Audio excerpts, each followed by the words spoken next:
Intro. Imagination is the key to life. Let's take our imagination and expand it a little. By being like a child, one has tremendous imagination. When you were a child, imagination was as natural as your smile. You didn't get the ugliness of being in your mind and losing awareness of your imagination. It only happens when you get older. It doesn't have to be that way. For eternally, there have been beings who have promoted the journey from darkness to light. This is a sacred journey we are all on. This is not the first time to this rodeo. You may think that is, but it is not. You are the universe and just don't know it. There have been billions and billions of incredible beings like you who have gone from darkness to light. They all have made mistakes, just like you do. The motto for this video game is 2 steps forward and 1 step backwards. It's as simple as that. We are meant to make mistakes. This is how we learn and grow. This book is about my friendship with Zoran. It's not an ordinary friendship. We have been friends for lifetimes. This is the story within a story. We are all involved in this story. Unfortunately, most of the time, we are only involved in our life. We don't see the complete picture. We get so involved in our petty things. How is it I have a friend on the other side I haven't seen in 35 years? Yet my connection to him is stronger than ever. Zoran once told me that laughter is the best medicine. When you laugh, it changes the molecular structure of your biology. You literally create happy cells. Anger creates angry cells, which can lead to cancer. I won't call this book The Life and Teachings of Zoran. He probably wouldn't go as far as that. Zoran taught quite differently than many ordinary teachers. When he was on stage, he would have a treasure chest of toys. Alf was one of them. He would hand someone a toy, and it would make that person a child again. Somehow, he believed in the simple power of transformation by being a child. We'd always laugh and laugh when we were together. At times, he would say that he would have to bring our laughter down a couple levels because it was getting too difficult for Makar to channel. Believe it or not, but Zoran held at a mystery school on a planet called Nucleus. They had beings all over the universe coming to this school. They studied the mysteries of the quantum field. It was quite sophisticated, yet so simple. They have a stargate where they can go anywhere in the universe. They also learn through meditation to travel anywhere in the universe in a second. One can never truly understand the mysteries of the quantum field. It is beyond time and space.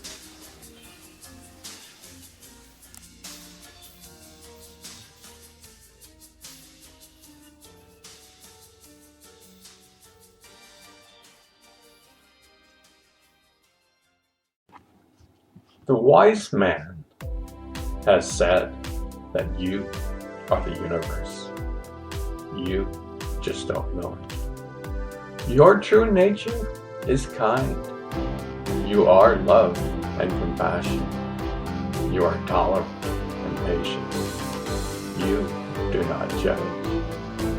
You aren't a blip. You are not full of anger and resentment. Unfortunately, we have lost touch with our true nature. Consequently, we feel separate from each other. We have forgotten our true nature. As I said in the intro, the problem is me, me, me. We have lived in this manner for thousands of years. Recently, science and religion are almost talking about the same thing. In the quantum field, time and space does not exist, yet it exists everywhere. We all come from the quantum. Did you know that this field is alive and conscious? This is who you truly are. Imagine you have a body and a soul. A part of your body lives in this quantum energy known as God. A part of you never left. Imagine there are probably around 6 billion people on this planet. Each one of these precious human beings has a part of them connected to God. Each one of them has a higher self. The quantum field is like a vast cosmic soup where the entire universe is comprised. You and I are all united into this soup. You can't separate us because we are one. This is the creative source known as God. All of creation comes from this source. It's beyond time and space. We are linear, yet the source is beyond our comprehension. Yet we all come from it. We have a spark of this inside of us. We are never alone. We may think we are. We are created in the image of our Father. Our true essence comes from God. If this is true, why don't we have peace on earth right now? Good question. We have free will. We have free choice. You choose what you want. There's no judgment. I see that life is like a video game. At each level you learn and gather wisdom. At a certain point you advance to the next level. Imagine we are playing this game, yet we aren't aware of it. We don't even know that there's a video game that we can play. Many human beings are like this. We complain and moan about life. We are like leaves blowing in the wind. Our outside circumstances dictate our state of mind. We hold grudges and resentment. We are polarized with people who don't think the same way as we do. Look at our political system today. Neither side can talk to one another. Yet a wise man knows that there's a video game of life. He slowly understands how to play the game.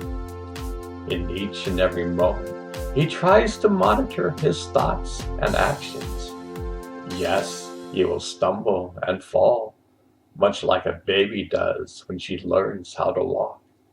Eventually, the baby learns how to walk and run with the wind. In the same way, we can learn how to control how we react to this world around us. We discover the world within.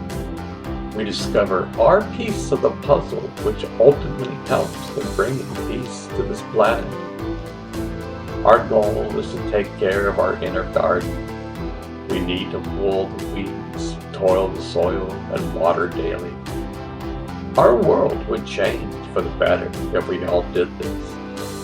There's a point in the video game where we experience the oneness of all life. You see, we are all one. We are not separate. We just think so. We are living in an old energy for thousands of years.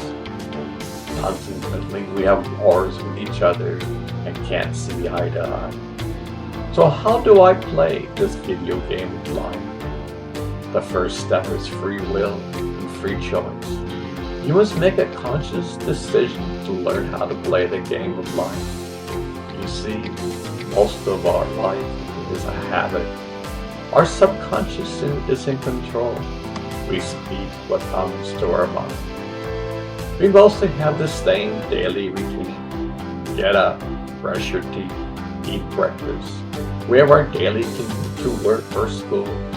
Our daily habits are ingrained in our body. Basically, we are walking around not being aware of our true nature. When one realizes there's another way to live, one begins to learn how to change moment by moment. One begins to see that no one can walk this path for you. None is going to save you.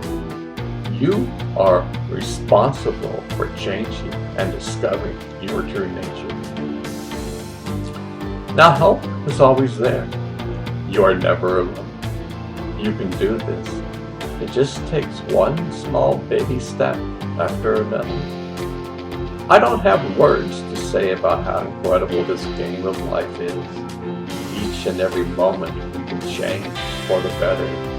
We can reach for the stars. This is our true nature. When mankind discovers this and practices this, peace will be on earth.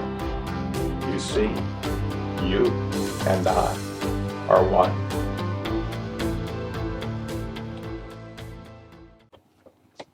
The Golden Rule. Do not impose on others what you do not wish for yourself. This is one of the guiding principles of life that Confucius taught his followers 5 centuries before Jesus taught the Golden Rule with similar words. In Matthew 7:12, Christ says, "Therefore, all things whatsoever ye would that man should do to you, do ye even so to them. For this is the law and the prophets." This living principle has been known for eternity. Yet, in our day-to-day affairs, we miss the boat. I believe most people try to live with the Golden Rule in mind. Most people try to be kind and considerate of others. Unfortunately, we see so much drama in our worlds. We are still fighting with each other. Emotionally, we are still babes in the wood. Yet man is waking up from his slumber. The Golden Rule expresses the unity of all. It expresses the oneness of all life. We are all created by God. We all come from the same place, regardless of our race, color, or creed. We are one beautiful family. Can you imagine if the entire world just lived by this simple principle? There would be peace on earth. Today, in our politics, you win elections with a huge amount of money. You try to slander your opponent as much as you can. You make up stories that the other person tries to defend. We lack people whose only concern is to stay in power. They lack morals and ethics. We have Christians who overlook their values and embrace our current president. Imagine if the other side did just one of the current president's antics, they would be impeached. How do we as a world live by the Golden Rule? We must change our ways. We must discover our true nature. We must learn how to be kind in diversity. We must cultivate love and compassion. There must be in each and every moment a conscious decision. We must think before we speak. We must monitor what we say. If it's putting gasoline on the fire, don't say it. Monitor your actions. Once you do an action, you can't take it back. The other person may forgive you, but they won't forget what you did. Our current president must learn this. How many people has he mocked, and he doesn't care, yet he is in office? If we, as a people, would do this, our world would truly change. Our political system would change for the better. Imagine voting for a president who has the highest amount of kindness and compassion towards their fellow man instead of our current system. Nobody would vote for a power monger or one who doesn't want to represent the people. Over time, we would have a kind government, a government for the people and by the people. We would truly take care of our people. Instead of spending trillions of dollars on a war, that money would be spent on improving the lives of all. War would be obsolete. We would use our wisdom to solve the problems of today. We would look back in the future and see how barbaric we once were. You see, this will happen. Humanity is evolving. Doom and gloom is not our true nature. These are not just words. You can at any given moment change for the better. Kindness is your true nature. Love and compassion for all is your true nature.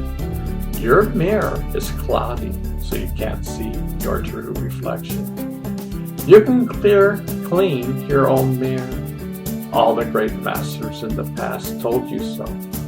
Lo and behold, the kingdom of heaven exists inside of you. All the great teachings have said the same thing, using different words. The essence is the same. These are exciting times.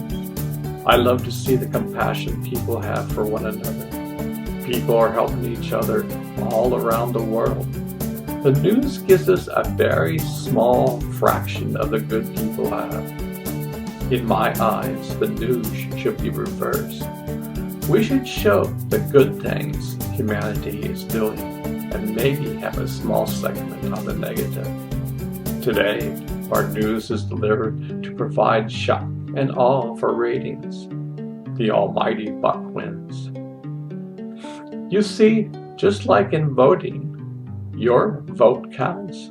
You have a piece of the puzzle. The puzzle can't be complete if you don't discover your true nature. What do you have to lose? Do you truly like the current state of affairs?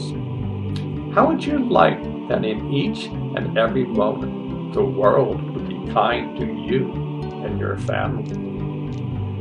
How insane that we have children who go to school and have to pass through metal detectors. How can we learn in that environment? 1 out of every 5 children in the United States doesn't have food to live on. That's a sad situation. You see, once humanity embraces the golden rule, these problems will go away. We can truly care and have love and compassion for all. We can truly see and experience that we are all one. This is called the golden age for man. Ponder this over. You can make a difference in this world. You are not separate from the universe. You are the universe. You just don't know it. We are all custom designed by God. Yesterday, I heard an interesting interview with Bruce Lipton. He is a scientist and has a fascinating story to tell. He wasn't interested in God, religion, or anything spiritual. His passion was science and biology. He was studying the structure of cells. One day, he discovered that our cells have antennas embedded on the surface of the cells. We have trillions of cells, and each cell had this antenna. He thought to himself, mind you, I'm paraphrasing what he said. He asked himself, what are these antennas for? For what purpose do we have for them? In the real world, he thought of a TV set. You have an antenna which receives signals from a broadcast.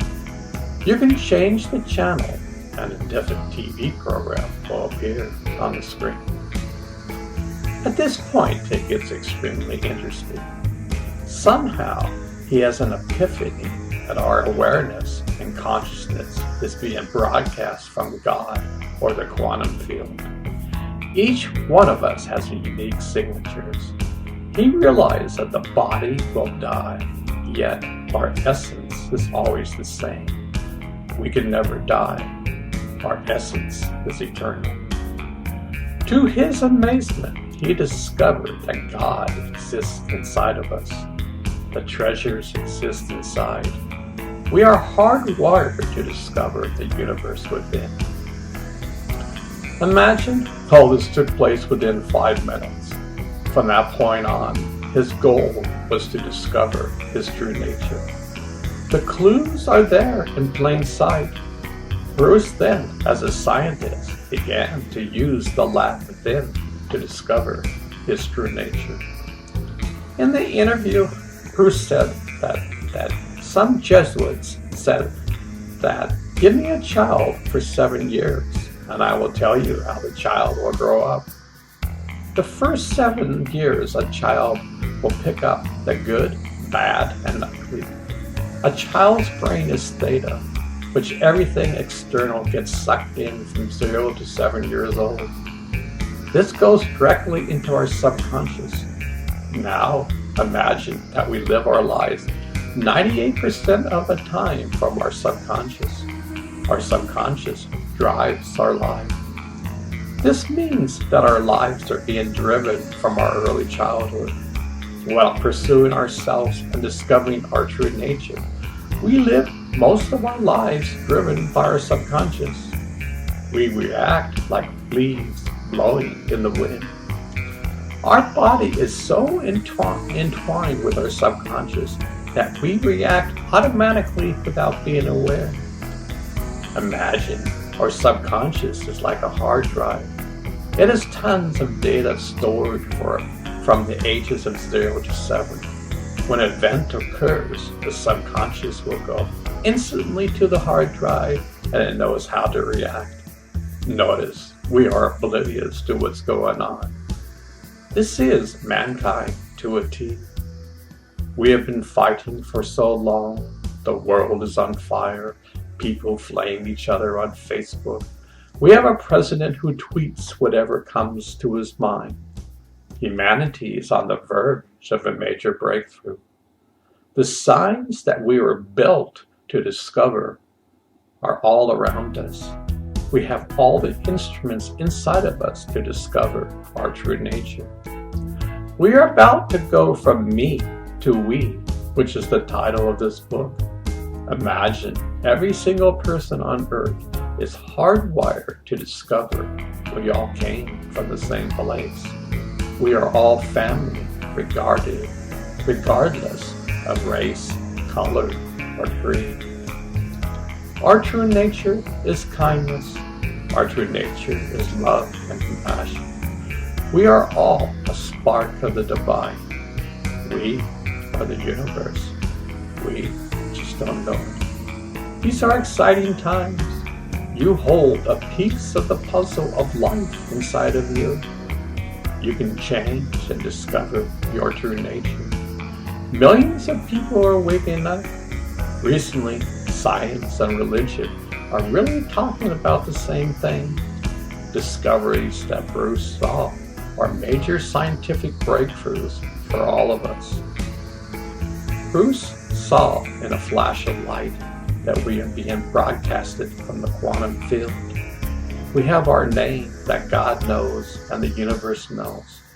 Every human life is special. With our free choice and free will, we can, moment by moment, be on a conscious journey to discover our true essence. Ponder this over. Let's continue how a human being is hardwired to find God. Many scientists think that a part of our DNA is multidimensional and quantum. We contain the blueprint of God inside of us. From this blueprint, a human being is created. We are created in the image of God. When I was young, I loved to study the great wisdom from India. I still do. The Indians have a theory that everything we do and say is recorded into an energy frequency. This energy frequency can be read in some part of time in the future. There are people who will fine-tune themselves to be able to read the Akashic records from another person. Now recently, many people think that in our DNA, we have a multi-dimensional DNA which contains the blueprint of God. Now imagine in this blueprint contains the entire essence of the universe and the essence of your soul's journey in the universe. You are eternal. You can never die. Your body will. Many people are discovering this concept and learning how to mine the Akashic record for themselves. Can you imagine how incredible that would be? It means that you could stop any diseases coming your way. You would be in tune with God and listen to the wisdom that lies within. You could bring back all the positive attributes you have learned on your magnificent journeys in life. A person could tap into the future and bring back wisdom such as inventions that would help our fellow man. From that state, it would be easy to go from me to we. If we could consciously tap into the oneness and blueprint of the universe. As you can see, the car is sitting in the garage gathering dust. The car is meant to be driven on the freeway of life. Moment by moment, we can drive our car and gather a greater understanding of why we are alive. We spend most of our lives in a survival mode. We spend most of our times living by our habits and subconscious. Imagine we're literally hardwired to discover our true essence. Yet, so many humans are oblivious to this fact. You see, we have free will and free choice.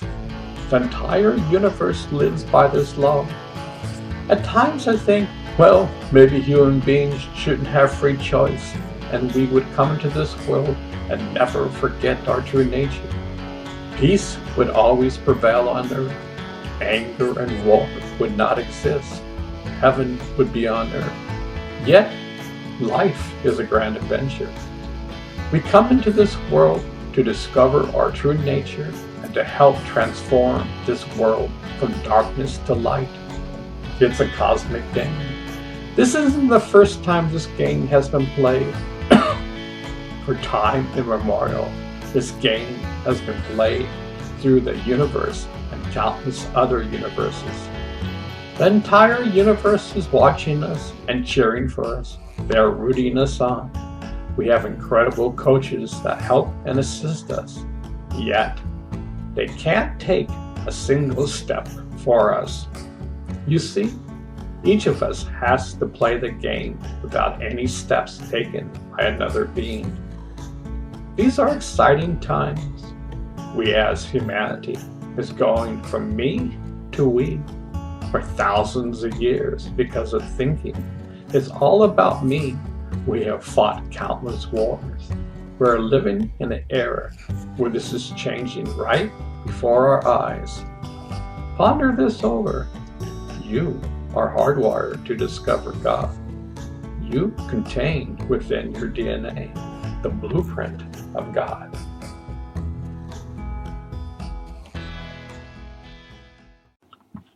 For over 5,000 years, the Indians have discovered flower petal-shaped vortexes of energy lying across 7 different areas on our spinal column.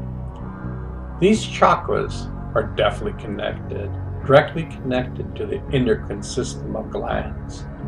These chakras are responsible for distributing energy through the body. When there is a blockage, disease will occur. In our next chapter, we will talk about the Chinese discoverer of meridians. I won't go through the specifics of each chakra. Here's a general overview of each one. The following information came from color-meanings.com. The root chakra. The Sanskrit word for this chakra is Muladhara chakra. Mul means root. The chakra colors associated with the root chakra is red.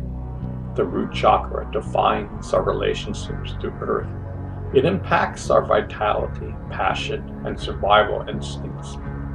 The red chakra colors are also indicative of our need for logic and order, physical strength, and sexuality, as well as the fight or flight response when faced with danger. The sense of smell in the human body is connected to the root chakra.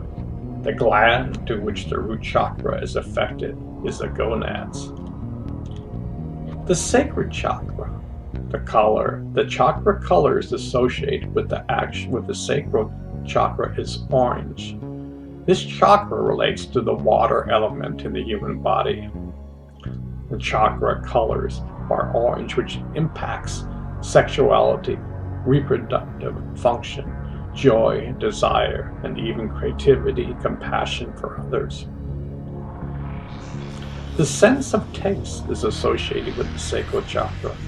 Glands and organs impacted by this chakra include the lymphatic system, female reproductive organs, large intestine, pelvis, and bladder. The solar plexus chakra.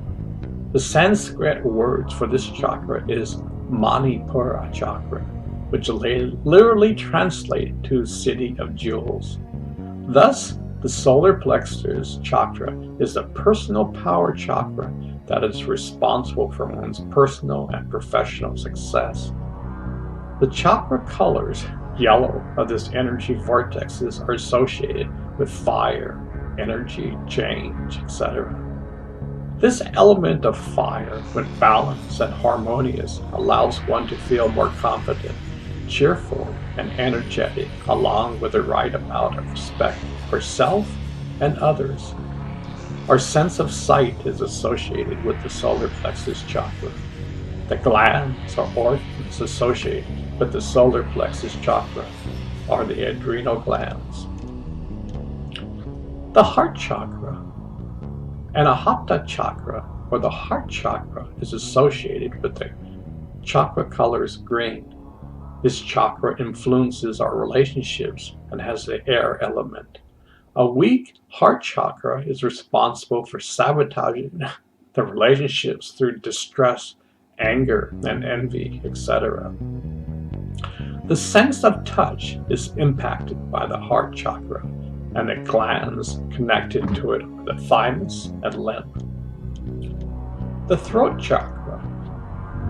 The Vishuddha chakra refers to our true voice. As the name suggests, the throat chakra, with its chakra colors blue, is associated with the ability to communicate, listen, etc. The glands to which the throat chakra is attached are the esophagus, ears, throat, thyroid, jaws, teeth, and neck vertebrae.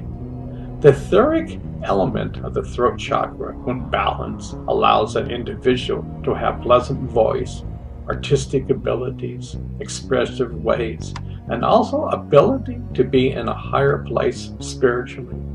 The individuals with a balanced throat chakra are able to meditate well and use their energy efficiently and artistically.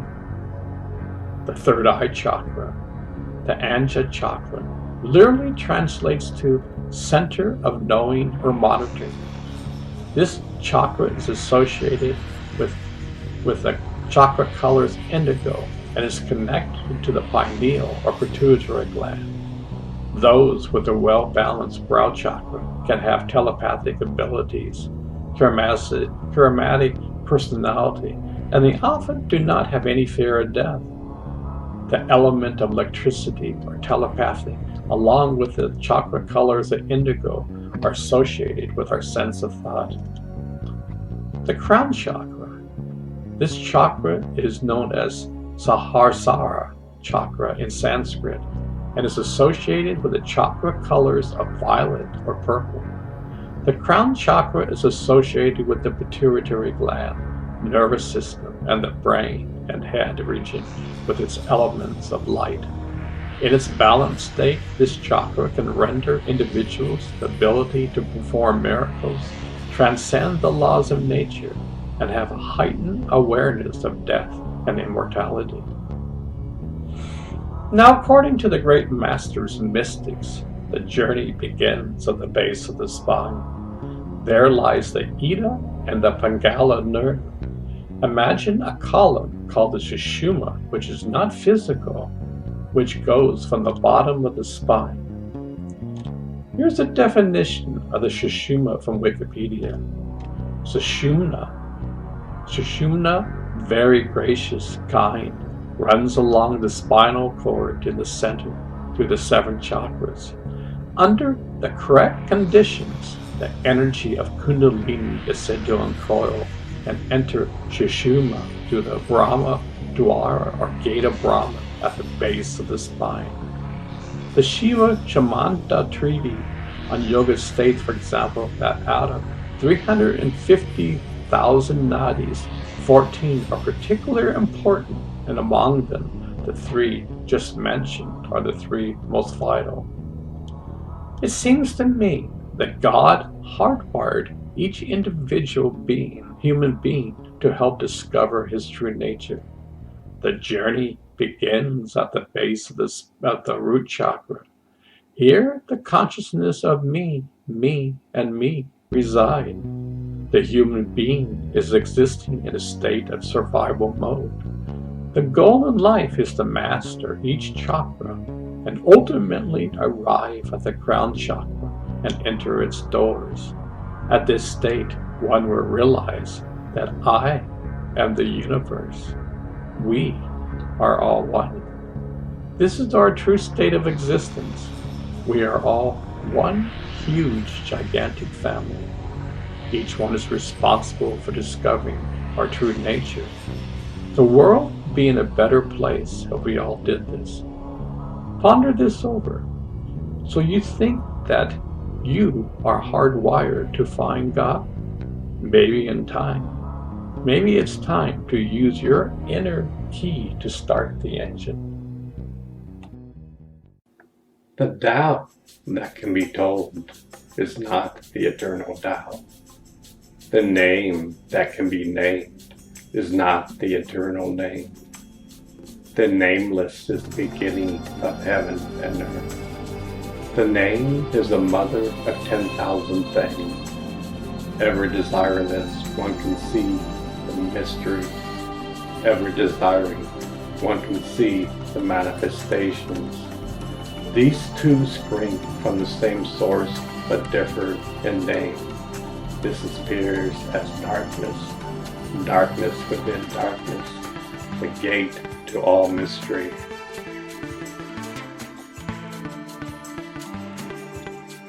David, the dragon.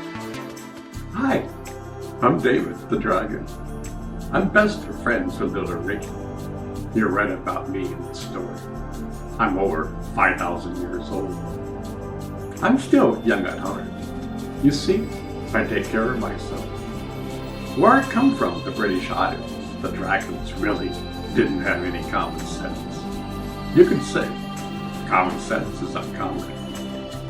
Where I come from, the dragons didn't exercise or eat good foods. They partied all throughout the night. To be frank, they didn't have a clue about universal laws. They were only interested in acquiring stolen treasure and fighting. Boy, what kind of existence is that?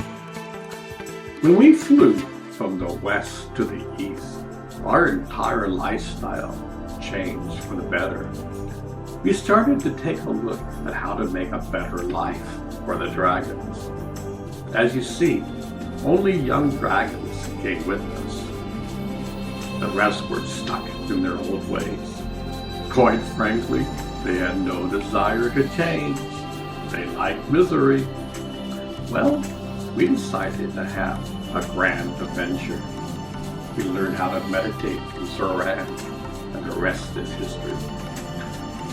We learn very young that life is an external and internal adventure. Bet you nobody told you that. We came to a point where we could see energy all around us and in us, that there was a block over time.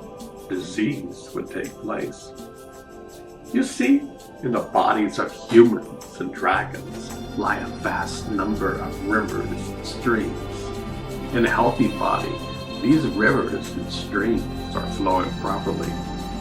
But the more ones have a life out of balance, these rivers and streams get clogged up and don't flow properly. The water over time becomes stagnant and mosquitoes can fester. This is where disease manifests. Here's an example of anger. When a person is always angry, this blocks the rivers and streams inside the body. Over time, the body becomes angry and can fight against itself. You call this cancer. Cancer is angry cells. We discovered a long time ago that by using needles at a certain point on the body, we can begin to unblock the rivers and streams. Yet the acupuncturist can help to unblock these dams.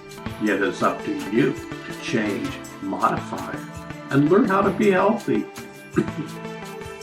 In the West, you go to a doctor and take the medicine. Your symptoms go away. Your drugs have side effects. The patient takes no responsibility. No wonder your system is messed up. A wise person begins to listen to them and change accordingly.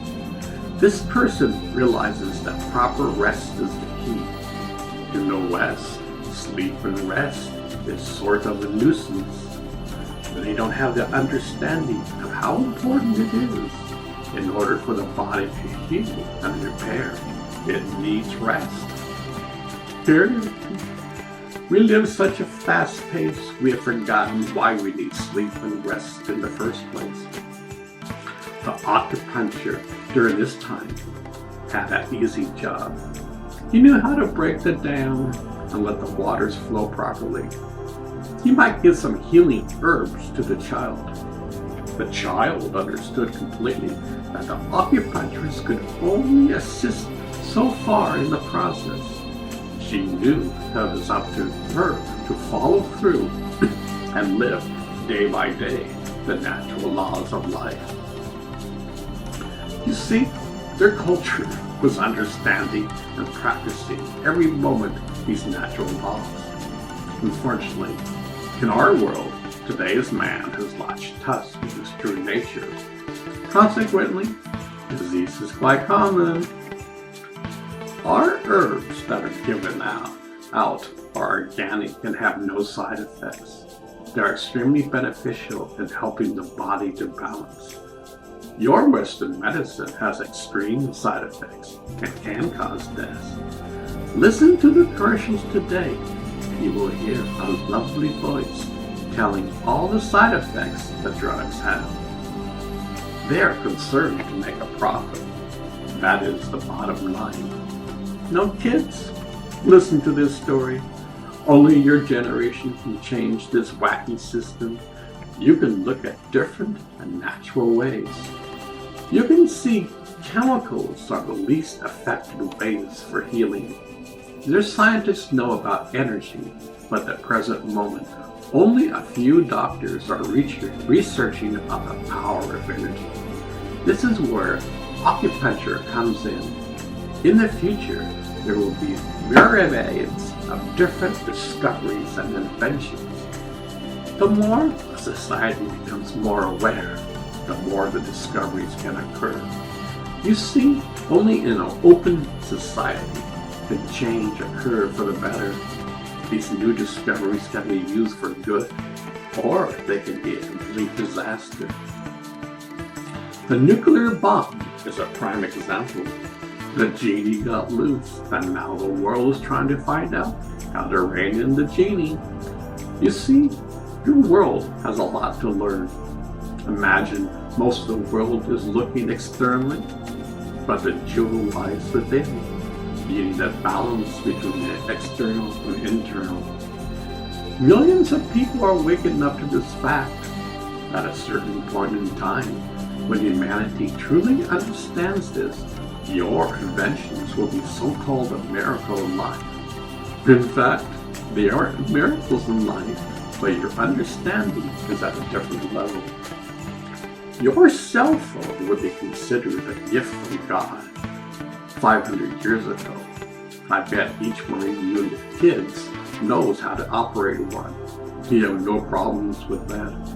In the same way, the more you understand the laws of the universe, more incredible inventions will come your way.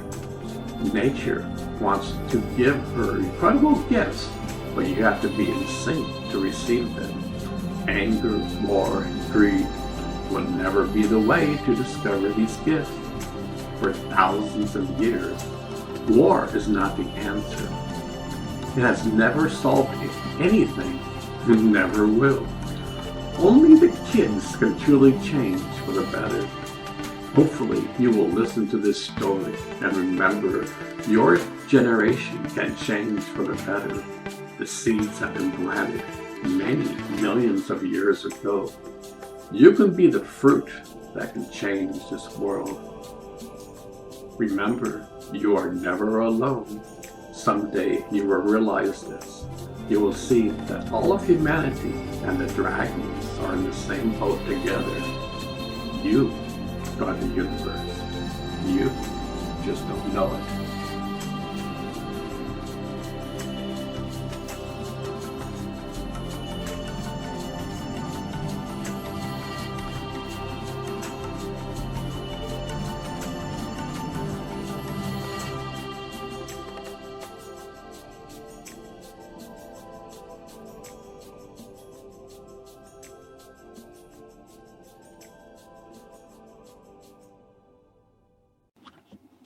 Wow, we are directly hardwired to find God.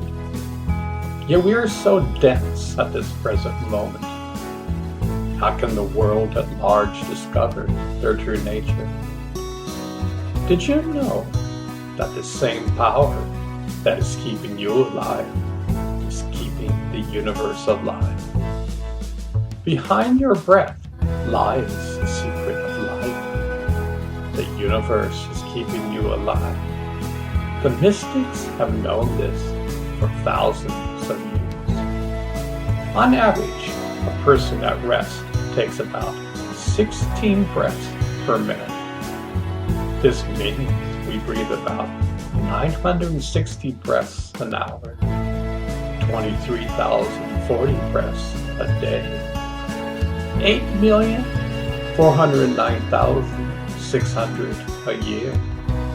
Unless we get a lot of exercise, the person who lives to 80 will take about 672,768 breaths in a lifetime. We are breathing, yet most of the time we aren't aware of our breath. By focusing on the breath moment by moment, one begins to dive deep into the infinite ocean of life. Here are some simple and easy yet powerful meditations you can do. Sit down meditation. For me, this is the foundation for life. Without this practice, personally, I don't think a person will travel far on this path.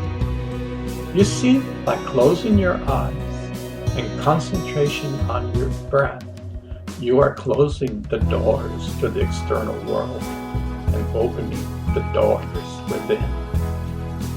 Each time you do this on a day-to-day basis, your understanding and experience grows. As I said in the beginning, you meditate upon the universe. After some point in time, the universe starts to meditate on you. This is a melding of energy. The mind is like a tuning fork. Whatever it focuses on, it vibrates at that frequency. When your mind concentrates on your breath, it vibrates to love and compassion. Mind you, this is the slow journey. Rome was not built in a day. The earth took billions of years before humans came upon the scene. You see, we are hardwired to discover God. Enjoy the journey of meditation. In the beginning, you will probably meditate just for yourself. At some point, a person gets more spiritually mature, and you will meditate for all sentient beings. Did you know that by concentrating on your breath is the foundation for many of the world's meditation practices? It is as old as time. I've been meditating for around 47 years, and each and every day I'm grateful to do so. My advice: put your heart and soul into this practice. Many people don't like to meditate. They say, it's boring. Well, your mind is boring. Meditation is not boring. The universe is not boring. You are bored. The mind is bored. Change your mindset. You are playing the video game of life. As in all video games, they're supposed to be challenging. This is the most challenging game you will ever play. It's also the most rewarding. You will change in every aspect of your life. You will see that the keys to the universe exist inside of you. You will, over time, learn how to be in harmony with the universe. Words truly can't describe that experience. Imagine there will never be a point in time where you can clap your hands and say, I've learned all that can be learned. Learning and growing is a part of life and the universe. You will never stop learning. You are eternal. I was a surfer for many years. Presently, I live in Kansas, yet I love it here. Meditation and the practice of life is my hobby. I love to discover my true nature in the universe. It's my hobby. I've been doing this for many years now. I've gone through so many incredible levels in this video game. I hope I can help you in playing the game. Even if you don't think there's a video game, you're playing the game, whether you know it or not. You see, 98% of your actions come from your subconscious mind. You aren't even aware of it. Your subconscious mind got developed when you're from 0 to 7 years old. You're playing the same tapes from your early beginnings of life. No wonder we are like leaves blowing in the wind. We react to every situation that comes our way from these early memories in life. We have learned how to be reactive beings and quite good at it. Many of us react when we read this. Don't tell me what to do. We aren't. You have free will and free choice. Personally, if there is a cliff and you are about to walk off the cliff, we want to tell you, hey, there's a cliff in front of you. Many people say it's too hard. Yes, it's hard. Yet at the same time, it's super easy. You can learn to change your attitude. Your thoughts, either positive or negative, are the building blocks of your life. I prefer to build love, patience, kindness, compassion, and tolerance in my life. Inside of you contains all the wondrous qualities of the universe. This is your true nature. By closing your eyes daily, you will slowly discover your true nature. Learn how to love, to meditate. It's probably the most significant thing a human being can do.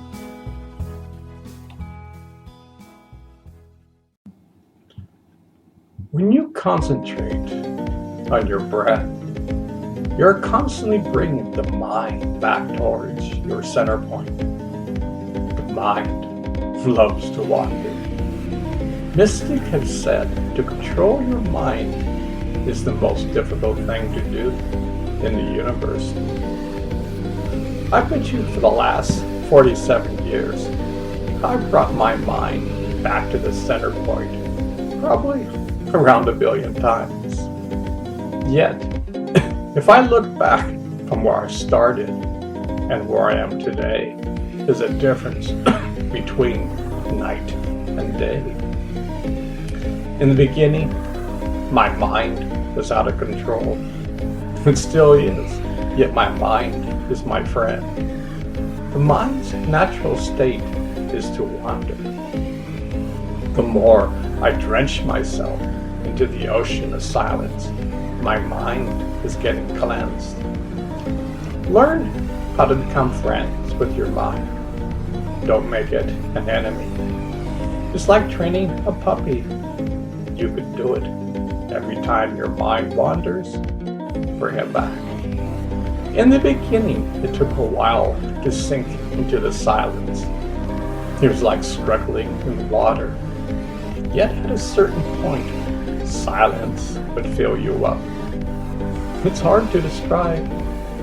Over the years, it's gotten so much easier. Now I close my eyes, and I'm there. As I said before, in the beginning, you meditate on the universe. At a certain point, the universe meditates on you. Even in this state, one must make conscious decisions to express love, patience, tolerance, and compassion for all. We must also reprogram our subconscious mind to reflect our true nature. That will be talked about in some other chapter. Once you begin to experience the silence and feel love and compassion while you close your eyes, you can begin to do the next step. In this step, you will slowly learn to concentrate on your breath while you are awake. It's a standing meditation. Imagine you are breathing 24 hours a day, yet you are unaware of your breath. Try this the next time you are driving. Turn off the radio. When you are driving, focus on the road and pay attention to your breath. The more you do this, the less you will be in a hurry. I won't say that you will drive like a granny, yet your state of mind will be truly peaceful. You will not have a care in the world. You can be in a traffic jam and you won't have a care in the world.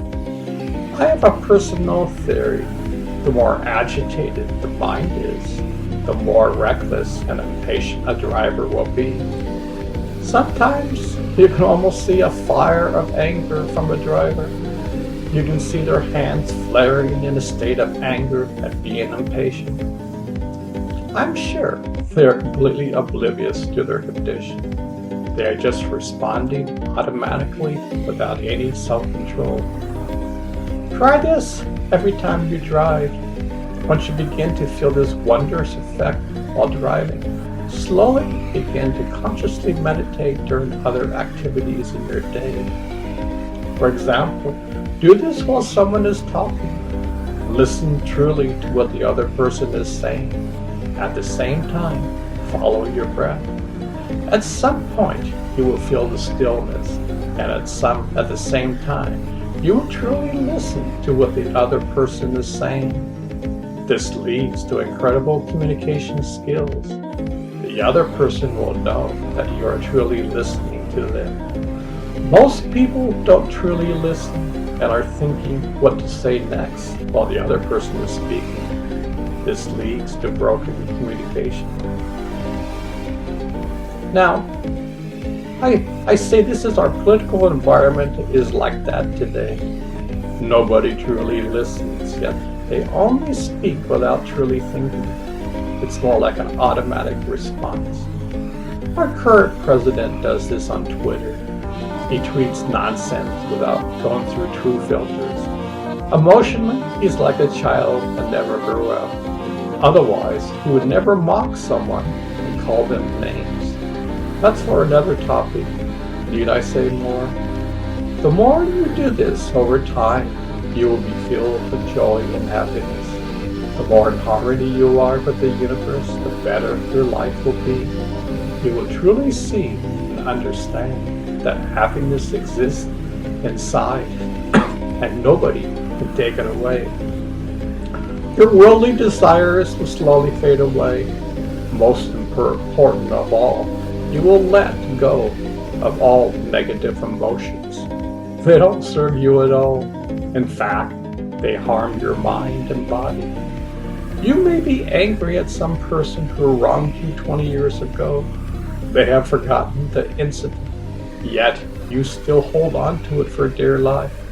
Meditation and the power to forgive will dissipate the anger. This is just a few things to ponder over and try. Mystics have talked about this for thousands of years. Now is the time for you to simply slowly embrace a new way of looking at life. When I practiced yoga in the 70s, yoga was almost unknown in America. You're out there if you practice it. Today, yoga is practiced all over America. It has been mainstream for many years. In the same way, the world is waking up from their slumber. What I'm saying will be mainstream someday soon. Millions of people are talking about the same thing and are changing their life for the better.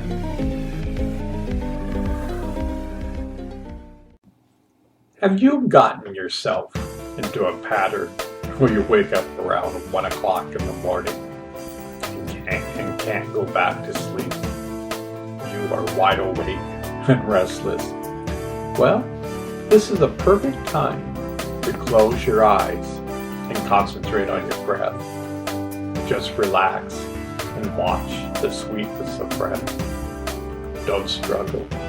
Just watch and feel the love flowing through you. You may go back to sleep and then wake up again. Continually watch your breath. The more you do this, over time, the easier it gets. When you begin to experience love inside of you, try the following. Focus on your breath. Then spend time and focus on each chakra. See chapter 11. Start from the root chakra and work your way up to the crown chakra. Take your time. Don't rush. Imagine this system has always been there, and yet we are oblivious to it. Our mentality is, if I can't see it, I don't believe it. Well, you can't see the air or see love, but it does exist. This chakra system is part of our being. It's as real as your physical body. You just can't see it. You are hardwired to see God by being aware of these chakras and paying attention to them. You're constantly becoming aware of the mind, body, and soul connection. You can heal yourself over time. You can let go of your emotional baggage. You can slowly change and become in harmony with the universe. You can become more aware. You can learn how to take charge of your life and learn how to be a proactive human being. Most of us live our lives like leaves blowing in the wind. We react to each circumstance without being aware.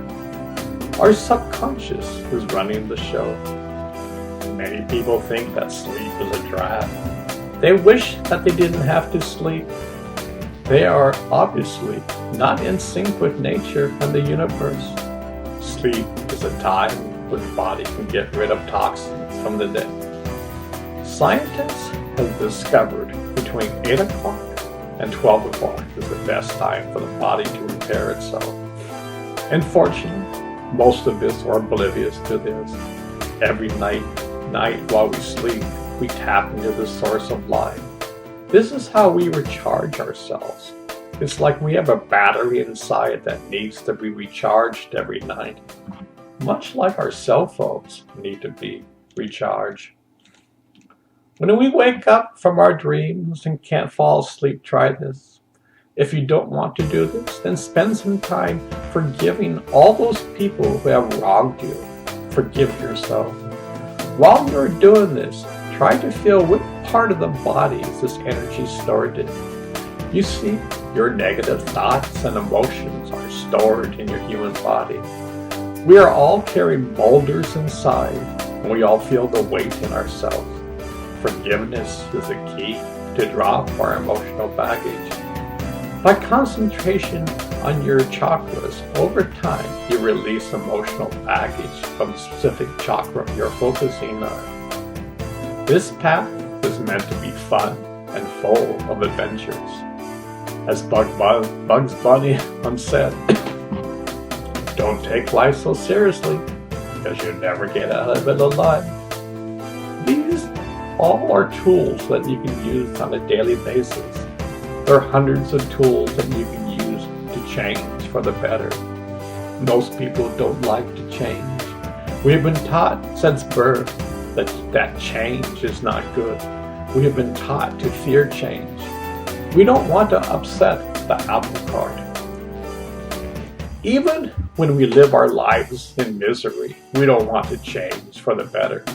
Our world has made us to be complacent and feel numb. Take a look at our media. It only projects the negative, not the positive. That is slowly beginning to change. Most broadcast news channels now present a small positive segment at the end of the newscast. Some have it every day, while others might have it on a Friday.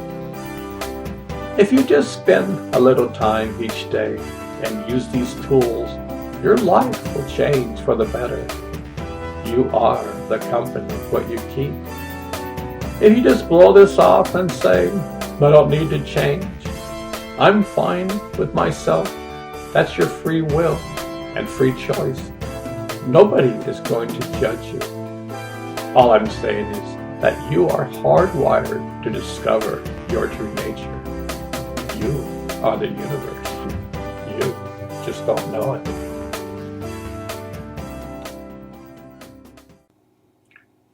Imagine that for most of our lives, we've been driving in a car with automatic transmission. This means that the majority of the time, our subconscious is driving the car. Our subconscious was developed between the ages of 0 to 7. During that time period, all the good, bad, and the ugly was directly going into our subconscious mind. We are like leaves blowing in the wind. Whatever circumstances comes our way, we react accordingly. We have developed good habits and bad habits. Our body is so entwined with our subconscious that we react without thinking. 98% of our actions are dictated by our subconscious. The goal is to slowly reprogram ourselves. I've been a software engineer for 35 plus years. During this time, I realized that our lives have been programmed. I learned that if I don't like some portion of my life, I can go to the source code and change it for the better. I then can recompile the program and test it out.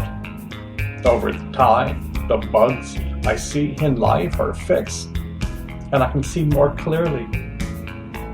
This is an ever-going process. We are constantly changing and morphing into discovering our true nature. We can't rest on our laurels. I remember once upon a time working at the observatory in Maui. I built a dome automation program. I was extremely proud of that fact. When it was done, it was a Friday. I thought you might give me a few days off. It was a huge success. Well, Monday came along and it was business as usual. I got another project to work on. In the same way, each and every day we have lessons to learn. These lessons will never stop. Change will always occur. The entire universe changes for the better.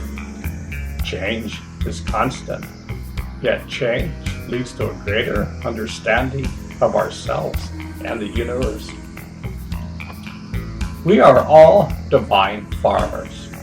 As farmers, we have eternal weeds that need to be pulled on a moment-to-moment basis. The more we clear out the weeds, the greater the understanding is that we are all one. Consciously, we are going from me to we. This is an exciting time to be alive. Never before in entire history do we have such a grand opportunity for the world to transform.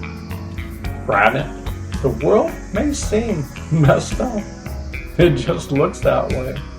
But imagine this, the light of God is shining upon this land. It has been dark for ever so long. War has been around since the dawning of man. Yet the sun is arising in the sky. Soon it will be noon, and the darkness will not exist. You see, darkness is the absence of light. Currently, light is shining, and the darkness has no place to hide. Look at our world today. So many things that have been swept underneath the carpet are being revealed today. Look at the scandals in the Catholic Church and the sexual harassment cases being revealed. The more we discover our true nature and take care of our inner garden, the faster peace on earth will occur. Humanity once again will discover our true nature. We are all tied together through the thread of love. Darkness has been around forever so long. We can do this. The ones in control don't want us to change. Yet humanity wants to live in love, peace, and compassion. We have been fighting for thousands of years, and we've had enough of it. Millions of people are waking up. Each one of us is custom built and has their own particular way to go within. We are all learning how to be tolerant with each other. Each culture has a unique way to discover God within. My way is my way. Your way is your way. Love is the thread that binds us together. By removing our weeds, we can see more clearly. We remove our mask of judgment towards each other, and we can see the unity of all. When this happens, a huge celebration will occur throughout the universe. Man has gone from darkness to light. Man has gone from man to a truly divine human. Man means mind. Human means divine mind.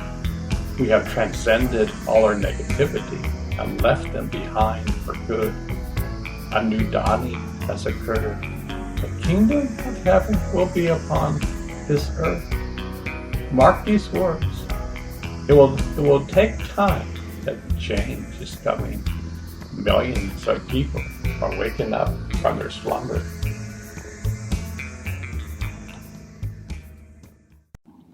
Humanity is slowly learning how to go from darkness to light. We are learning how to go from the me mentality to the we mentality.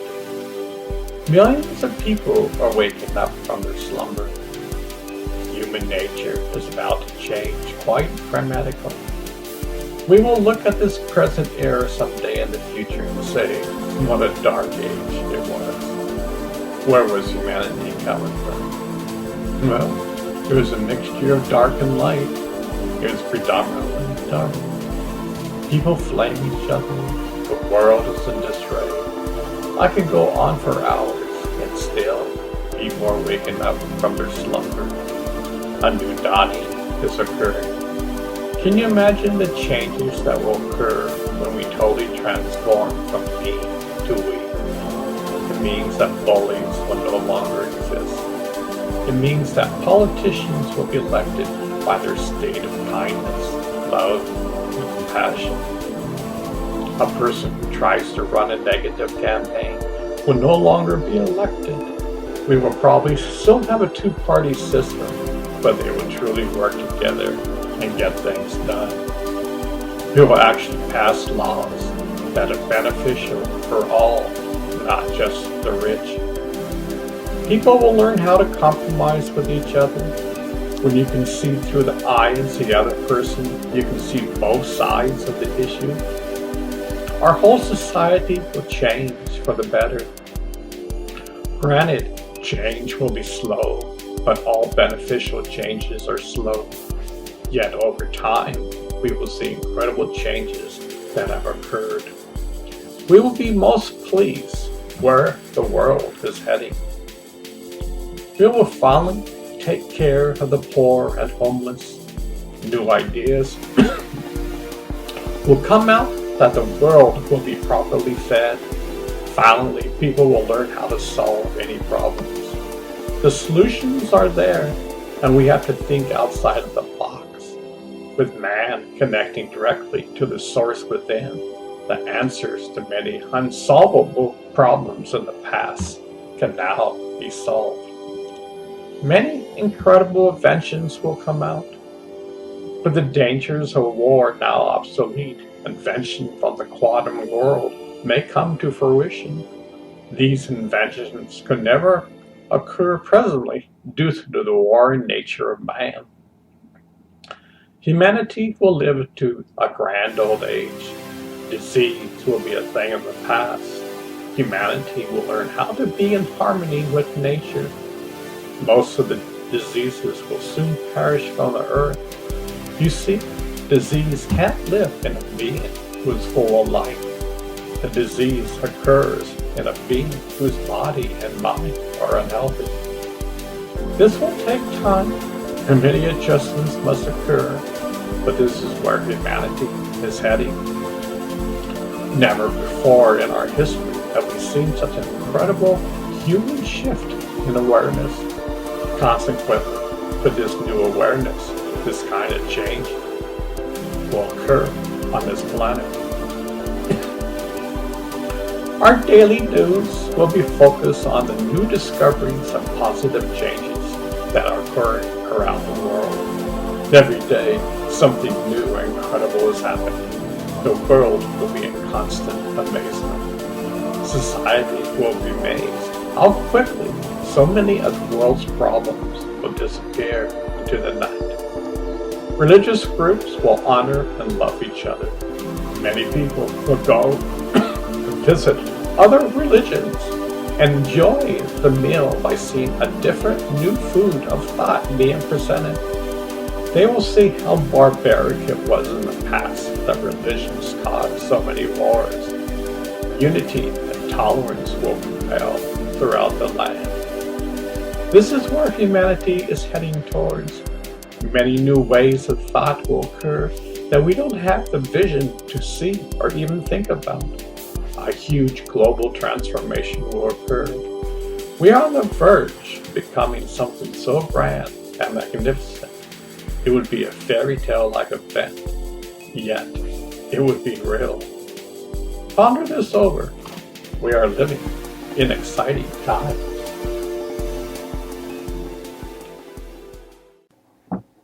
David Schweitzer. I just got up. It's 4:04 in the morning. I'm writing early because throughout the night my mind was going over what to say about David Schweitzer. We've been friends for over 40 years. Why, I log into my computer and there's a message from David. What a synchronicity. I've known David when I lived in New York City. He lived in Hartford, Connecticut. During the 80s, we both moved to South Miami. At some point, he starts making pyramid kits. Around the same time, my wife starts building pyramid kits. They don't know each other. Both of them at the time were studying with Ramtha. They were the only two individuals building these kits. Now, David and my wife Barbara had a mutual friend in Castle Rock, Arizona. Barbara went to visit Jim about 3 times. Each time, Jim Mayhew would say, "You just missed David and David Husson," another friend of mine. Now, David Schweitzer, John Byer, and Harry Bartz introduced me to Mafu's tapes. My dear friend Catherine, who I met at the Monroe Institute, got a job working for Shirley MacLaine. Shirley was going on a nationwide tour and giving lectures. Well, they needed a computer programmer, and I get the job. I take a plane from Miami to Los Angeles. Then I get a ride to the office. I spent the day working, and after work, they said, "We're going to a Mafu event. Do you want to come?" The rest is history. Isn't it amazing that in my channeling readings, I was told that I would meet Mafu before Mafu was on the scene? Now, David was visiting California for a period of time. He went to several events. I moved to the Pacific Palisades, and we would take walks in the hills. Now, there was a pyramid project that David was going to work on.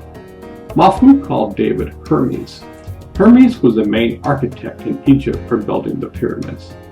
Now, I'm not saying David was Hermes, yet why did David start building pyramid kits? Does our DNA contain blueprints of who we were in the past? We are all stardust. We are the universe. We're just simply these funky human beings. Well, David invites me to join this project. The project is located in Sedona, Arizona. Wow, what an incredible place. I take a plane from LAX to Phoenix. David and David are there. They said, "We're going to see Zoran tonight, and would you like to come?" So now David has introduced me to both Mafu and Zoran. Is there synchronicity going on? Anyway, I moved to Sedona, and we all share a house together. Eventually, I moved to this incredible trailer where my backyard is the creek. I have more details in this book, but I met my future wife there. She's going to rent my trailer for a while. Both David and David meet Barbara for the first time. They finally could put the pieces of the puzzle together. Who is this David? Who is this Barbara? Personally, David has a heart of gold. I think his IQ is off the chart. He is one of those who can do anything. There are several jobs he has worked on where you need the training. Yet without the training, David comes in and performs. David has had an active acupuncture practice in Miami for many years. He has been using lasers quite successfully in his practice. David studied for a while Zen Buddhism.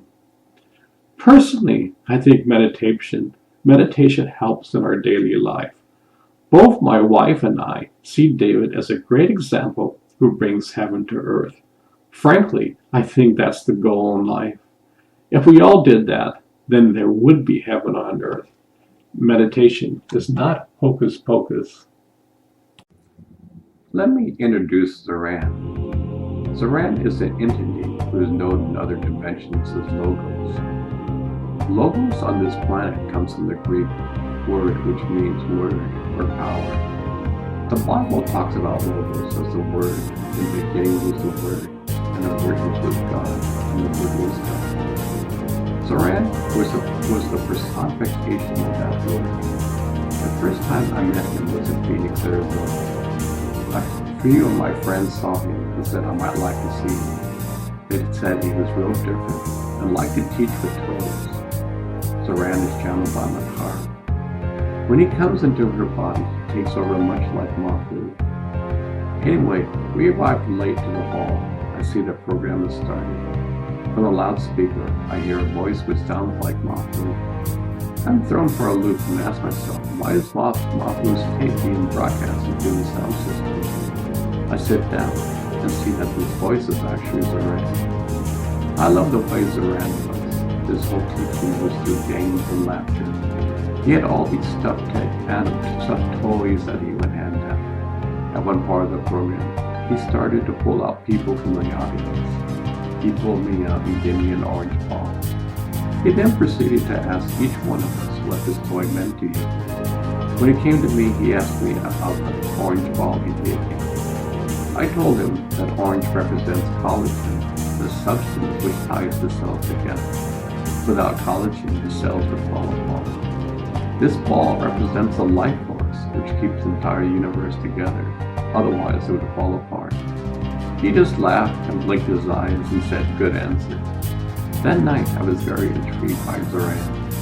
I knew that we were best of friends and I wanted to talk to him personally. The following day, a meeting was arranged.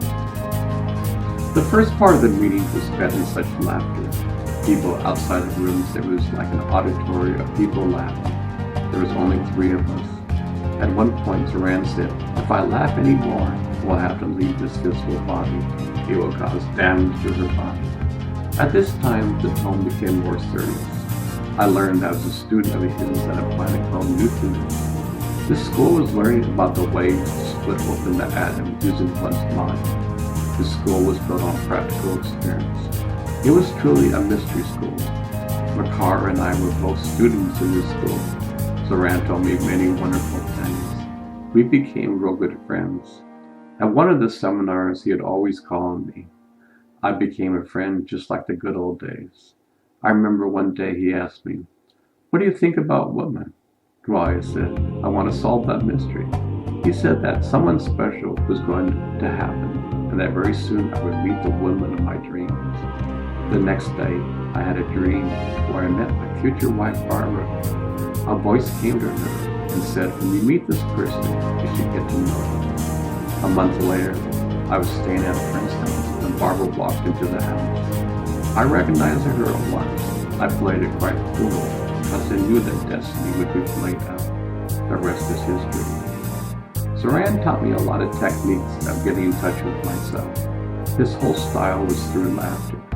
He said that laughter and joy create such a frequency that it sinks in subconsciously. He had a great analogy that when you go to the bathroom, you don't inspect your stools. He said so many people struggle to reach happiness. Life is not a struggle. Life is not a battle. Life is fun and humorous. I never laughed as much as with Zoran. He taught me a new angle of life.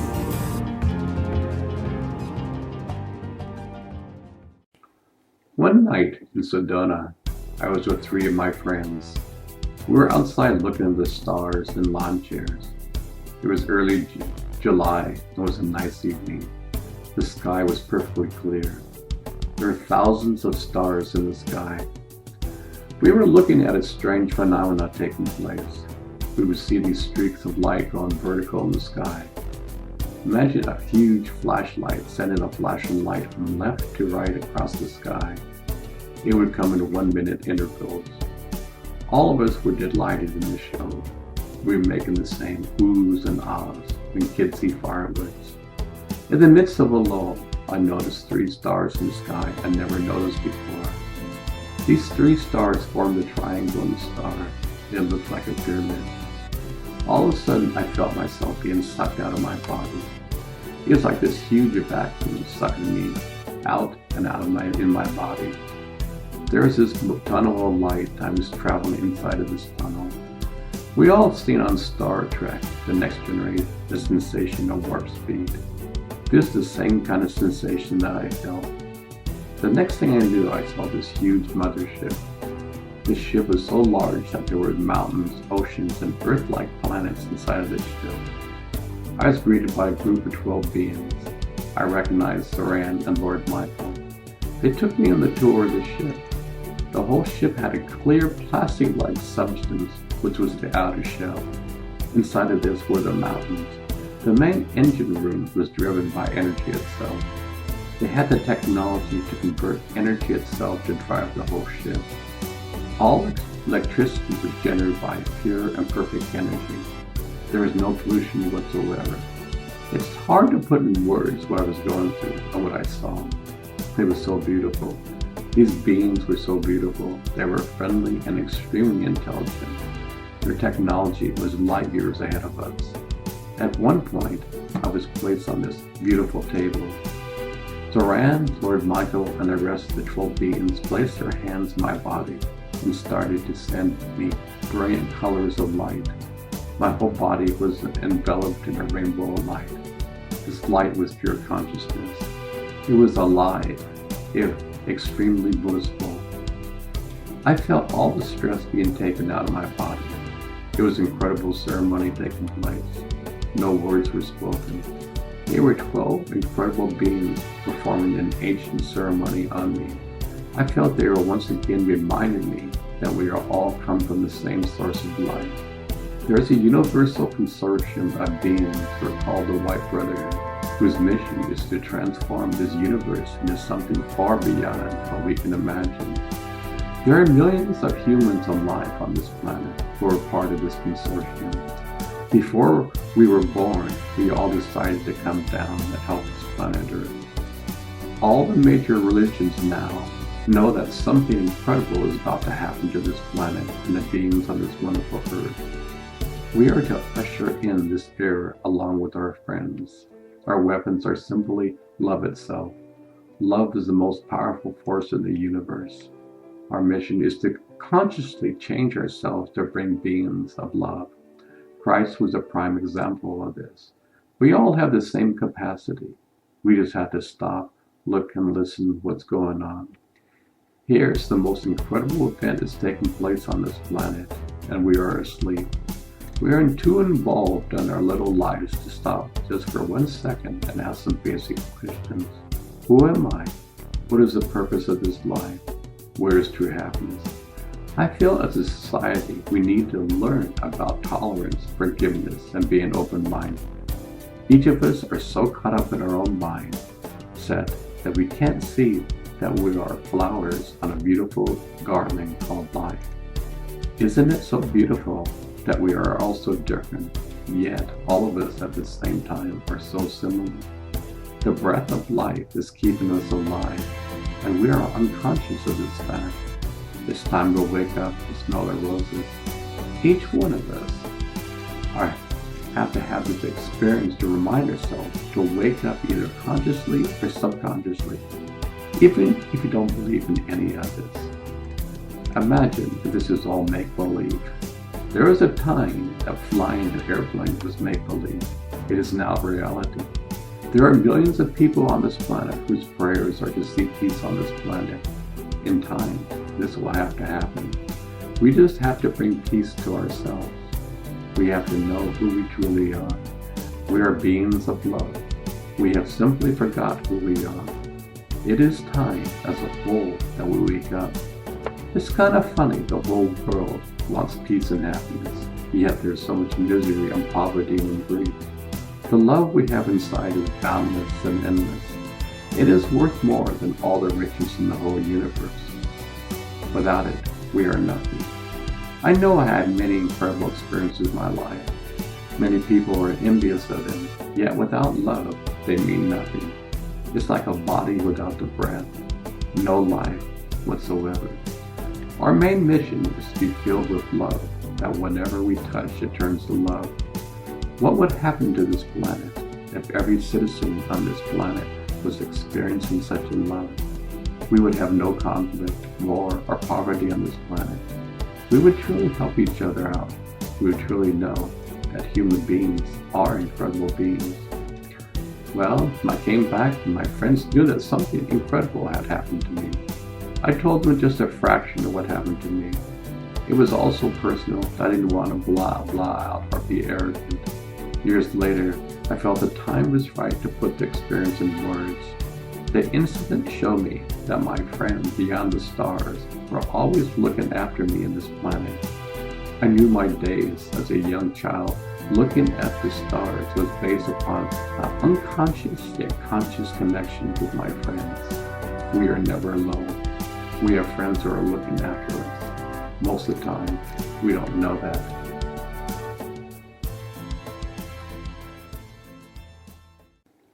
After I had the dream about Barbara, I just let it go for a month. It was kind of strange, but my daughter was the first one to meet Barbara. One night I wasn't feeling too well. My daughter went to a friend's house. At this house, my daughter met Barbara. It was kind of funny. It was only 2 trailers away from me. She was here from the Washington area. She felt in Arizona she was going to meet the man of her dreams. She was planning to go to Egypt on vacation, but her intuition told her to go to Arizona. She ended up in Sedona. A month later, Chandler and I went to a one-day Zoran seminar. I spent the night at a good friend's house. Upon waking up the next morning, I saw Barbara. As soon as I saw her, I recognized her from my dreams. Immediately, I thought of the conversation I had with Zoran. I just chuckled inside. I didn't say anything about my experience to her. Well, Barbara went back to Sedona, and I stayed in Phoenix. A few days later, I get this phone call from Barbara. She wanted to know if she could rent my trailer in Sedona. I was planning to spend a month in Phoenix. I said, I'll think about it. I'll call you back. I called back the following day and said, sure. A month later, I went back to Sedona. I thought this should be very interesting. Barbara knew I was coming and decided to spend the night at her friend's house. Well, the next day, Barbara and I met again. We talked the entire day and decided to go rent a video. We came back to the house, and both of us laid down and started to watch the video. Around midpoint of the movie, I held her hand, and both of us felt this incredible energy rush towards us. We were both complete. It was amazing how one touch can change a person's life. From that moment on, we both knew something incredible was going to happen. At that point in my life, I knew I wanted a real, satisfying relationship. I wanted another child. I wanted to be married again. Barbara told me she couldn't have children. She died for 10 years with her former husband and couldn't conceive. She went to fertility clinics and took the necessary treatments, but nothing happened.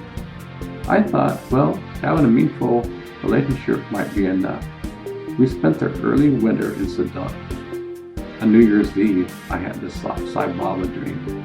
The last thing I was told by Sai Baba was I was going to move to San Diego. The next morning, both of us woke, and we said to each other, well, where do you think we're going to move? Both of us said, San Diego. That same night, Barbara had a dream where she was told we should move to San Diego.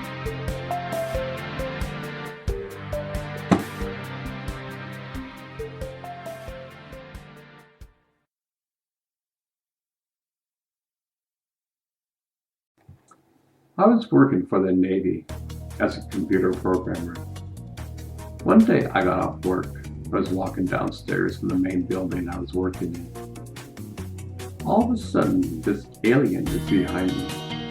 He looks like a combination of a human and reptilian. I had a little fear, but I knew I would be alright. As soon as I reached the bottom of the stairs, I saw the guard look right at me. I was thinking, do you see what I see? The alien was right at my side. I couldn't believe the guard didn't see him. I laughed to myself and walked out the building. The alien still continued to walk by my side until I got into my car. I entered my car, and the alien sat in the passenger seat. He drove with me for about 10 miles. To this day, I wish I had said something to him. I'm still a little bit afraid, not because he was an alien, but this incident caught me totally by surprise. I remember looking at this alien in my car, and I could see him smiling inside. He was friendly, at the same time full of wisdom. I knew I would be okay, but at the same time, there was the eerie feeling that I saw an alien face to face. It's strange in our society, the vast majority of people know there are beings who exist from another planets or worlds, and our government tries to suppress and downplay any activities about UFOs and aliens. Some people might say it was hallucination or a vision. I don't drink, take any drugs, including medical drugs. I get plenty of sleep, etc. This encounter was as real as any physical encounter with any human being I have faced. The only difference was this was an alien. For myself, I knew I had a wonderful encounter with an alien from a different home than Earth. The next time I think I will carry on a conversation and learn more about him. A few minutes later, I was with Zoran, who claims to have a mothership within our galaxy. He has taken my family for a walk in Laguna Mountains outside of San Diego. I had no idea where we were going. I had a picnic lunch with me. We probably walked for half an hour. All of a sudden, Zoran stopped and with a smile he said, "Do you see anything different about this place?" I looked around and at first glance I thought, "What are you talking about? All I see is floors." Then I started to see what was around me. All around me was a huge circle. Inside of this circle, the leaves, grass, and trees were burnt. I've heard stories about how when a UFO lands, the surrounding area is burned. I know this wasn't man-made or made by nature. It was obvious some craft landed. It was kind of strange that Zoran took us on this walk and we just happened to end up there.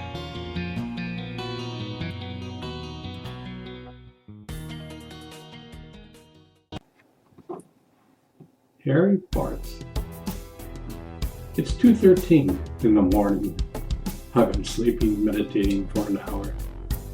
I was thinking and contemplating about the web of life with Harry farts.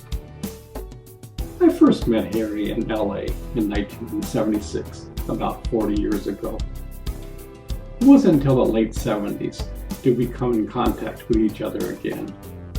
We both moved to South Florida in the late 70s. We were both involved with the same teacher. At that time, Harry was running a tree cutting business. It was great business. There was always plenty of work.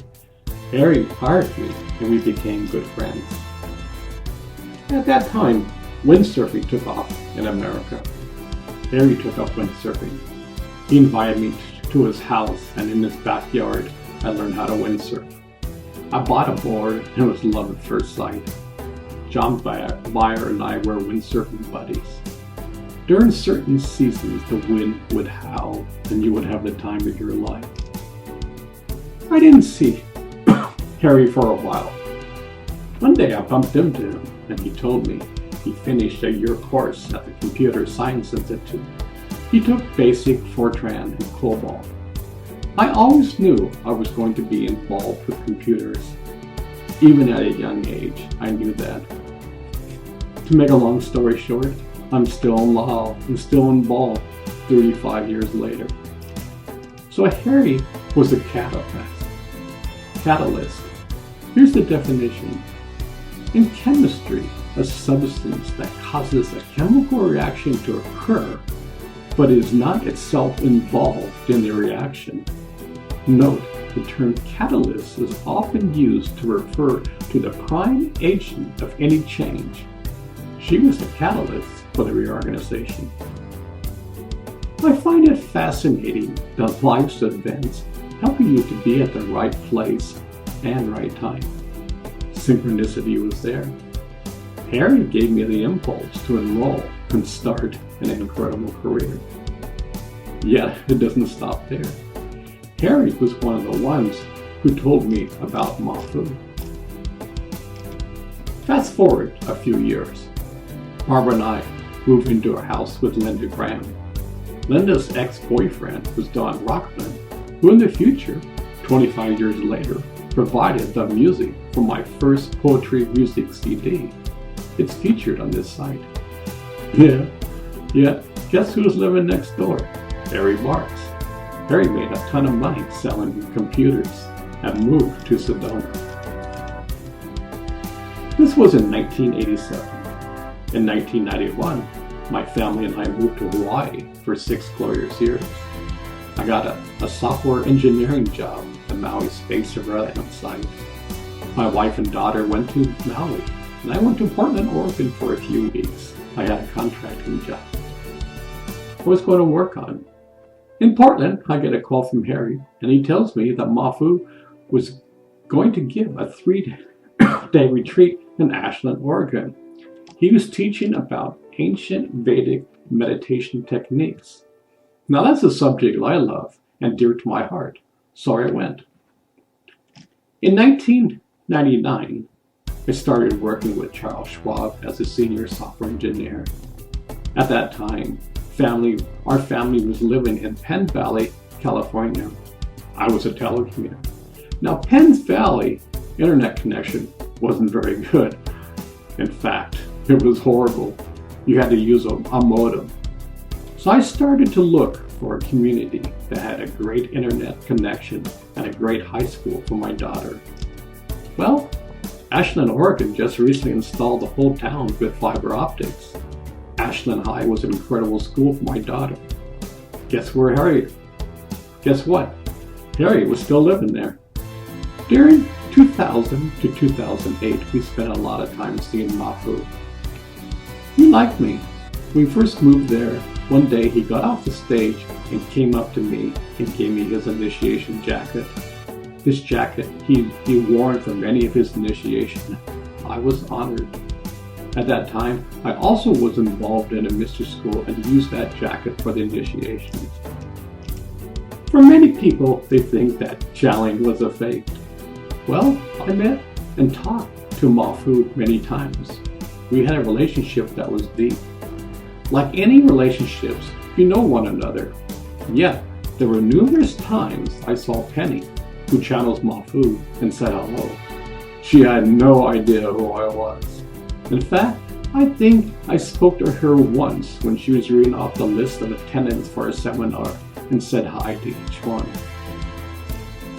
One day I saw her and Rob Spindler was with her. I said hi, and I was walking away.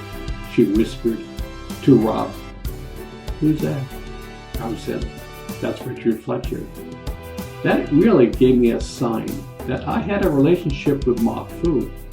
How can you have a relationship with someone when you never interacted with them? So it makes perfect sense for Penny to say, "Who's that? We have never interacted before." What I liked about his group, that Mafu taught about kindness.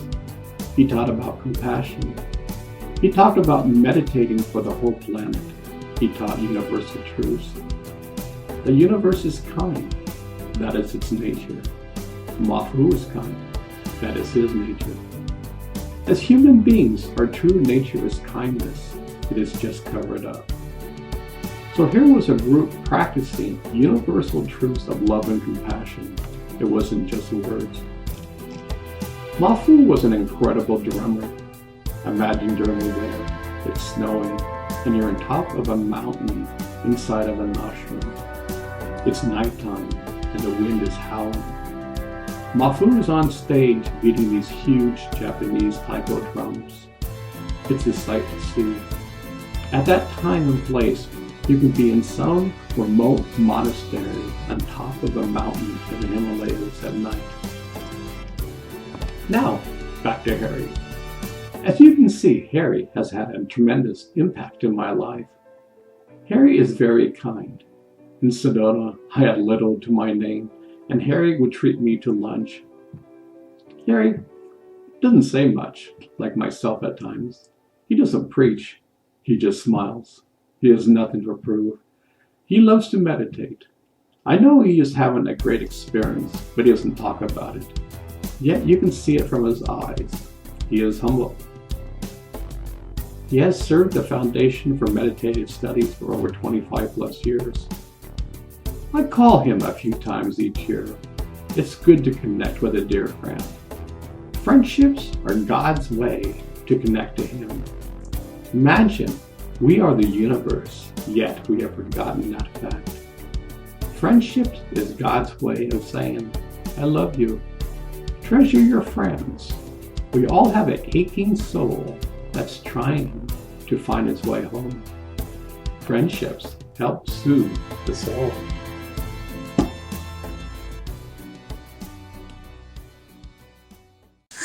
Tell me about Micaiah. What desire you to know? We know about the guy. All right, what would be a more specific question? Who is Micaiah? Who in terms of the whole? The whole, yeah. Let me see if I can give 4 words.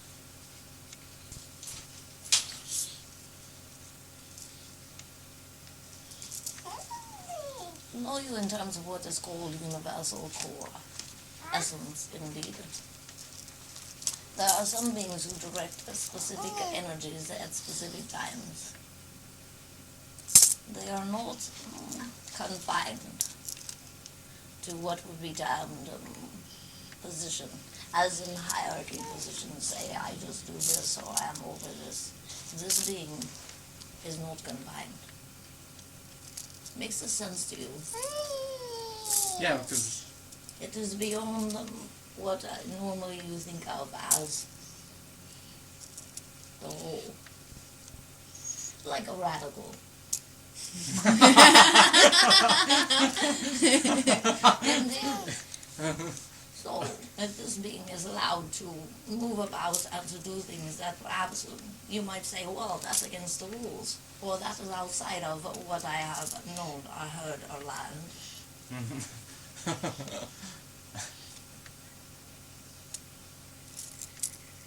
What desire you from this being? well, that name's been coming to me a lot. So I'm just trying to go to the mystery of it. Wondrous being, Richard.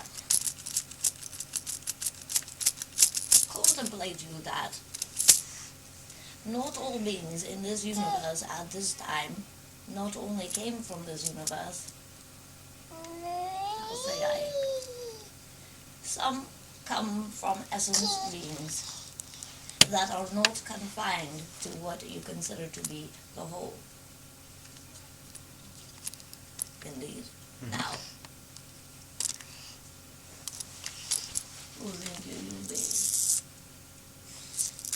Probably that guy. Indeed. And is radical. And is not confined. That is why I say to you, if we'll use the word normal. Say a normal being walks through a gateway. Even in going through a gateway, the rules are set. You have come to an understanding within yourself in what is termed your growth, what is called the movement. The rules are not set only by you. See you.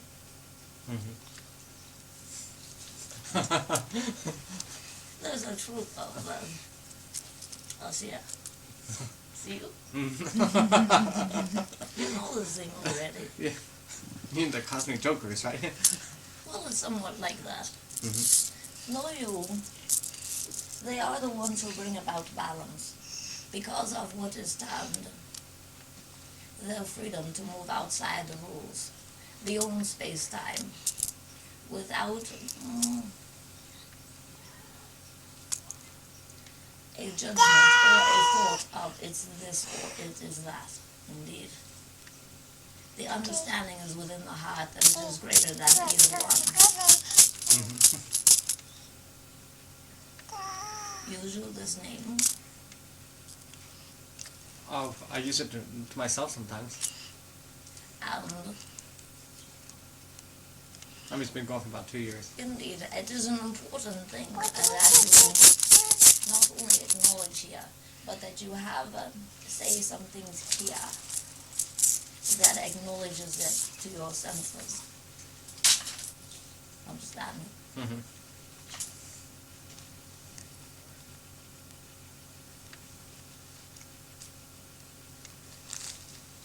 Desire you, Richard, to speak to what is termed the public? Sometimes. Well, sometimes I know I have a mission here, Indeed. and I mean, basically, I am asking this question before it is for you to contemplate whether you desire to be in what is called the front, so you are seen, indeed, or if you desire to be from behind.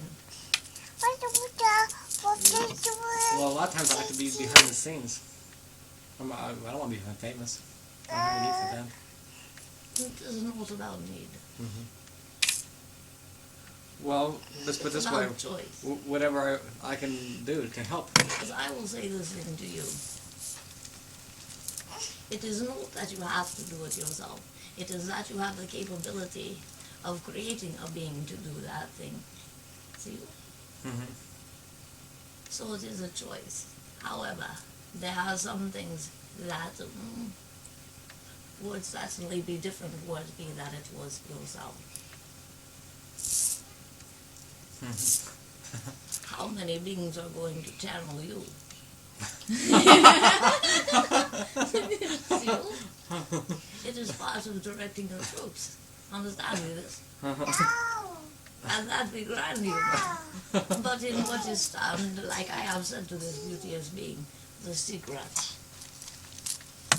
The secret that you are present, see? Now, unless you want to share that,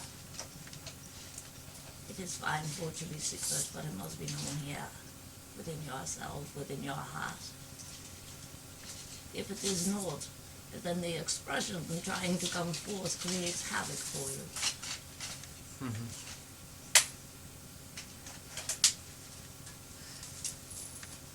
So what does that mean, going public? It means you are a lawgiver, going public. Many things are changing, as you know. And a lot of what has been spoken before, the foundations that yourself and others laid, are beginning to come together, indeed. There is what has been termed some confusion and what is called frustrations. From time past, all this time has passed. I have given up hope, and here it is.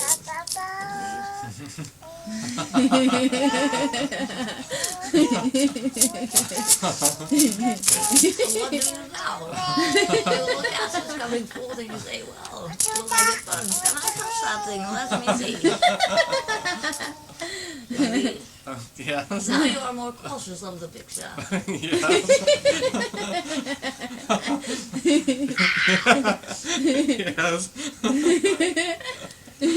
It is humor.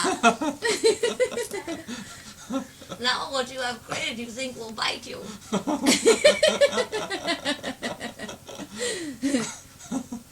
Give you this thing teeth?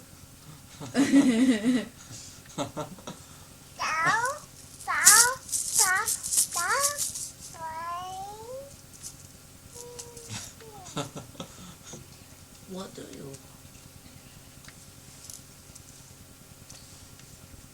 Know you this thing that beings call hobby, recreation? For you,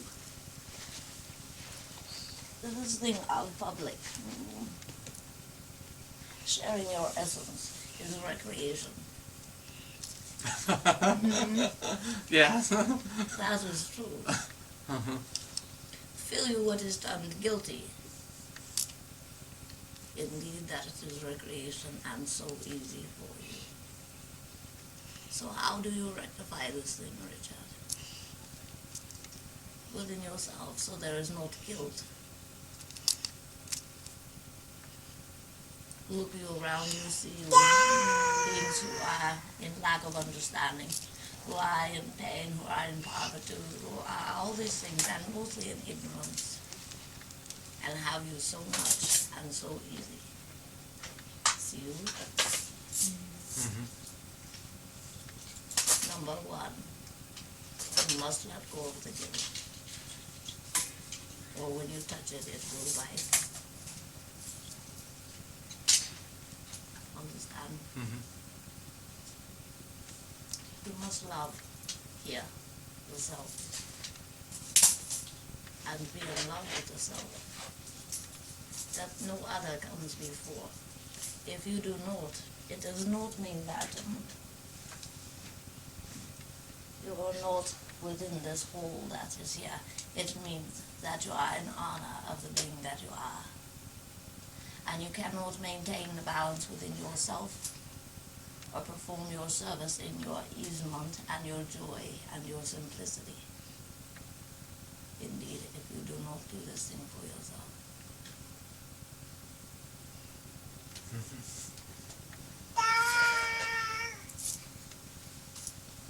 I can skip across this planet because I can. That's it. Indeed. Indeed.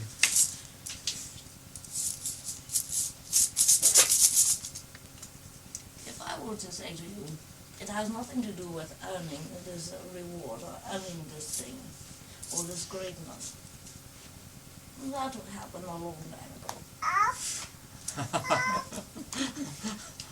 ago. Desire you would have done another ceremony. Oh, yeah.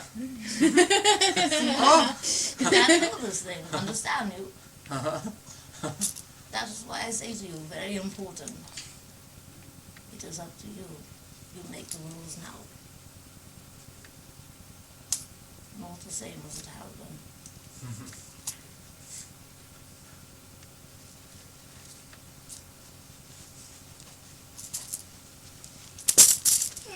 Think you that you can live in what is called your life, and others can channel what is called your being, and we'll all work fine together. I think so. And be it that this thing is occurring, and you become aware of it more and more. Indeed. Know you what happens to a being who is in a position to teach. And that is not the greatest word.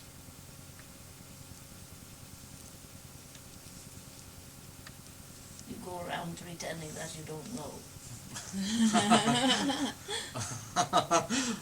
Yes. So now what are you going to do? You're not satisfied with that. Be that true? That's the truth, yes.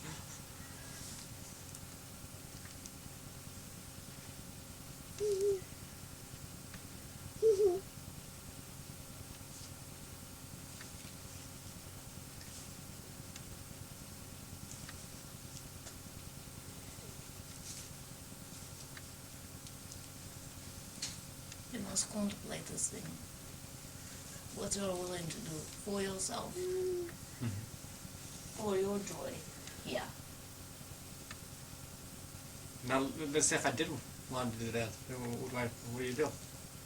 What you mean, where do you start? Right. You start with here.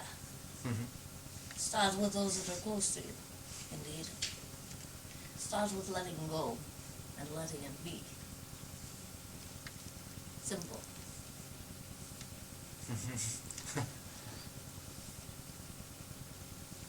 And do not, does not require letting go of the other things that you have moving, indeed.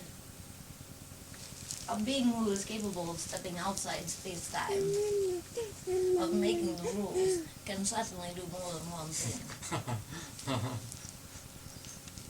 And in all honesty, if you did not do more than one thing, you would be very upset at yourself and very bored.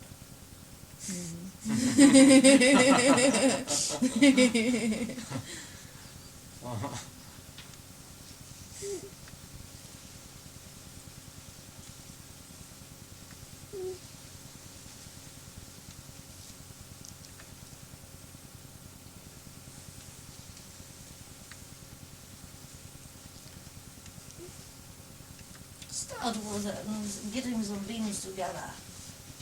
Just some people, like with the beings here, the ones who are close to you. There's another thing here. It's great, isn't it? Oh, of course, I like that.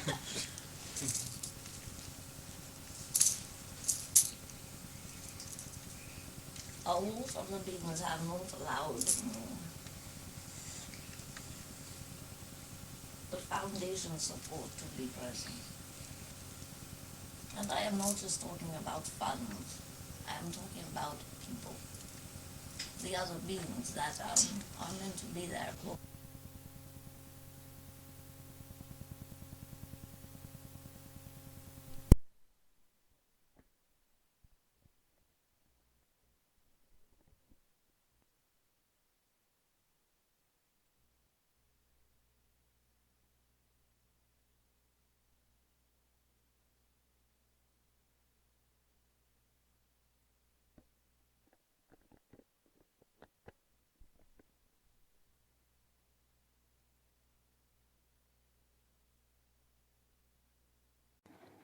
Each of us had teachers who guided and molded our lives.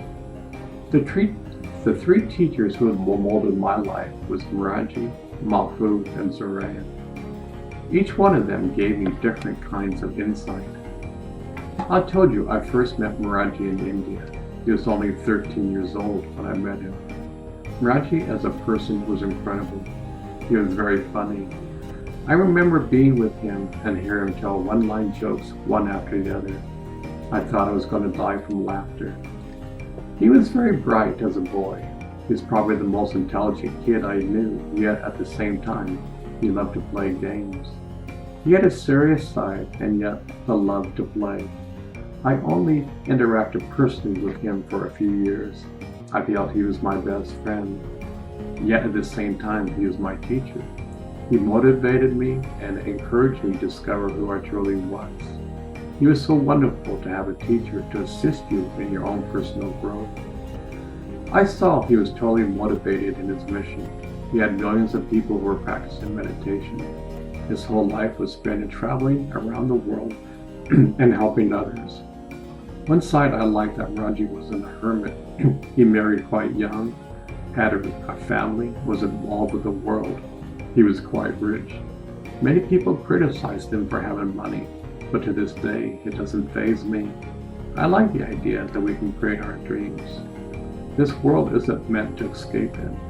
Each one of us has different dreams. I like the idea to see one man's dream being manifested. It brought to me, I can create my own happiness. I can create anything I want. It's beautiful to see that as a person he was growing. One thing I learned was that I was responsible for my own life. Nobody would live it for me. Miraji simply gave advice on living your life. His talks were inspiring to hear. He inspired me to transform my whole life. Each one of us has to make effort for our own transformation. To this day, I still use his meditation techniques. They opened my door to myself. Years later, I'm still on the path of self-discovery. It keeps on getting better. Mafu was another profound teacher. Mafu is channeled by a beautiful lady named Amaji. Mafu was radically different than Miraji. In the beginnings of meditation, were guided meditations with a lot of imagery. He brought in a lot of ancient wisdom from cultures all around the world and not of this world. His message was that we're in charge of our own development. I learned about the power of thought and how to empower my own life. His teachings were radically different. I learned a lot about my own emotions. When I was in his presence, I felt I was with my best friend. He treated us as equals. His goals were for each one for us to discover the way to come home. Mafu was also incredibly funny. He had a great sense of humor. He was highly emotional. His wisdom touched me deeply. I learned some powerful prayers from him. They were very touching. He brought me in touch with my love for God. Around 4 years ago, he started bringing the old Vedic wisdom.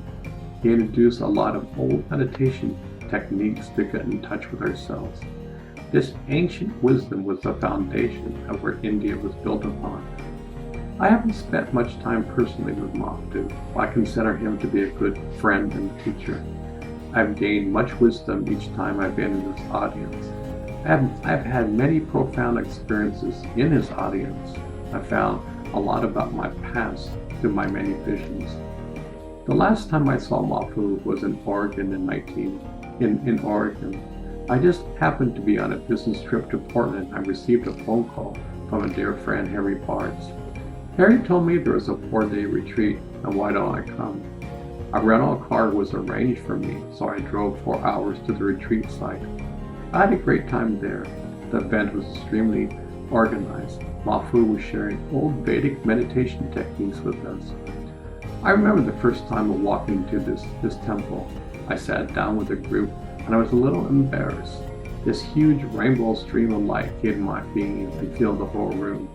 I felt a little awkward because I didn't want to be disrespectful. I definitely didn't want to announce my presence. I had a wonderful time there. As a matter of fact, I wrote Mafu a letter saying I wanted to move my family there. It never happened. I I felt very fortunate to have the chance to have been there. I feel that the work that Amaji and Mapu are doing is very beneficial to this planet. I could sit in both of their audiences for hours. It's highly entertaining, at the same time most enlightening. Zoran was another great teacher in my life. From the day I first met him, we became good friends. Zoran is channeled by Makar. Zoran was different than both Mapu and Miraji. His whole teaching was through play and laughter. I learned more about my child aspect of myself. He also had great wisdom. Through his teachings, I had incredible meditation experiences. At times I felt my whole body would disintegrate into light. We went to Mexico together for 1 month. It was definitely an incredible trip. Both Zoran and Mapu taught me that we are our own masters of this life. A teacher guides us. We have to do the work. Zoran's philosophy was simple. His way to enlightenment was through ecstasy. Meditation was a joy. Life was not a struggle. He taught truly to me in love with life. Zoran was the one who was my teacher in the past on the planet called Nucleus. There I learned about the innermost secrets of energy. He was the one who was responsible for taking me on this ship which you already read about. There is a lot going on that meets the eye. Each of these teachers taught me something unique about myself. I learned about my emotions, meditation, the power of thought. I learned so many incredible tools. Each teacher respected me, and I respected them. It is and will be a great learning experience. For some years now, I've integrated the tools I've learned into my daily life. I respect all teachers from all walks of life. We are all in this dance together. As Mafu once put it, if we are only strong as the weakest link. By making us one of us strong, we become stronger. It's a new step in evolution. The first time I met Mafu, I knew I met my long-lost brother. It was a long time ago in ancient Egypt, but that's another story. Anji is a beautiful American saint of our time. She is the one who channels Mafu. She is, as far as I know, the only American woman who has been ordained a Swami by the order in India. There are many rigorous tests they have to pass. I believe it's almost next to impossible to pass what she did. Mafu is an enlightened Lord who enlightened during the time of Christ at Mount Vesuvius in Italy. He was a leper during that time. To make a long story short, he has a group of people he is working with. He is one of many beings on this planet who are here to help make a shift in consciousness. He has a group in Oregon who he works with on a personal basis. I was first told about Mafu from my guides, even before Amaji began to channel Mafu. I was told that Mafu would be one of my teachers in this life. His teaching was revolutionary and quite different. My guide said I would have quite the experience. They were correct. My connections with Mafu has been mostly spiritual. I've been in his presence probably 40 times since 1986. The first time we ever talked was in Los Angeles.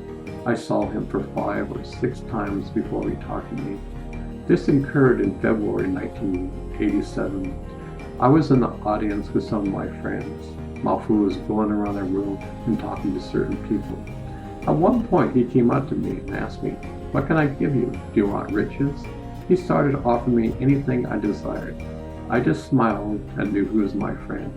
I really was satisfied. I didn't ask for anything, but I was overwhelmed.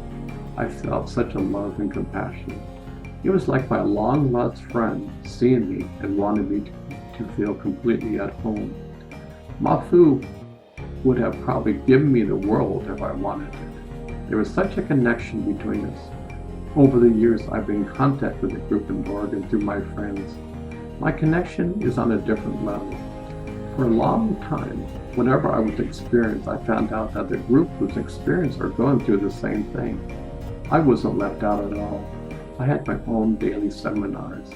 Ever since I moved to Hawaii, I haven't been involved in hardly any events. My time has been simply cultivating the experience. One time I saw Mafu in Arizona. He was walking around the large auditorium and asked people questions. He asked me, "Do you like your lips?" I said, "Yes." He said, "Do you know why?" I said, "Because it's part of my body." He said, "What I'm about to say will cause great controversy to you." Okay, there it goes. You have not been on this planet Earth for 35,000 years. You have the same body, the same chemistry as in Egypt. For 35,000 years, you have been an unlimited being. I can't tell you in words what kind of experience I was having then. It's like a whole veil was being lifted. But Mafu taught, and now is the techniques from the ancient world and present. He uses the ancient wisdom of the Vedas, the ancient ways of Egypt, the American Indians. He is using this wisdom for those who want to know pure and simple.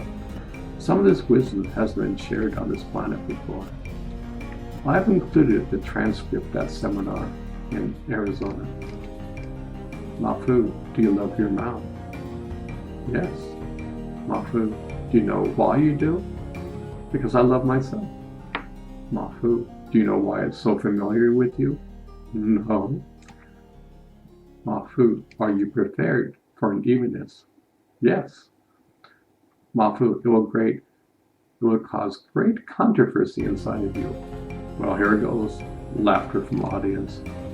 You have not been on this planet, regardless of what limited entities have given unto you in your fantasy of it, and therefore they have responded for 34,000 years.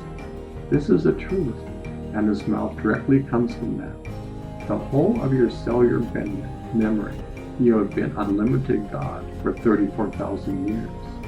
You are like unto a woman of the day of yester, and unto Sophia entity. Counsel with her, and take your nutrition with her on this day. Have lunch. It will be a great saving grace for you. You brought it here because you loved him. This is the cellular memory of 34,000 years ago. This is why the penis functions different than others. This is why the heart is different, the breath, because it doesn't understand how the 20th century at all. Great entity. We should do much together, you and me. So be it. Pointing to Sophia. You counsel with this man. He is a great companion of yours. The reason I'm mentioning Mafu is that this is an example of a group who are trying to live in a way that is into the 21st century. The wisdom isn't merely intellectual, but also practical. They are for a group one of the cutting edges on new thought and technology. Remember, all it takes is for one person to be transformed. Many people I know disagree with so-called chantal entities. They say it's the subconscious speaking from that person. If it is, so be it. Isn't it wonderful that the subconscious is powerful enough to come out and relay useful information? According to scientists, we only use a fraction of our brains. So many things are going on at subconscious level. If channeling is only the subconscious, then great. Oracles have been around for thousands of years. I give the analogy of a telephone conversation from one dimension to another. As a matter of fact, there are so many different kinds of oracle. Mafu, when he comes in, takes over all body functions as energy. She leaves the body and Mafu comes in. Her physical size changes. We seem to think as humans that we are the only source of life in this whole universe. Anything new, we are skeptical. I'm glad there are beings like Mahamaji on the face of the planet. I believe we need a spiritual evolution revolution. We don't need guns or war to achieve it. We simply need to change ourselves.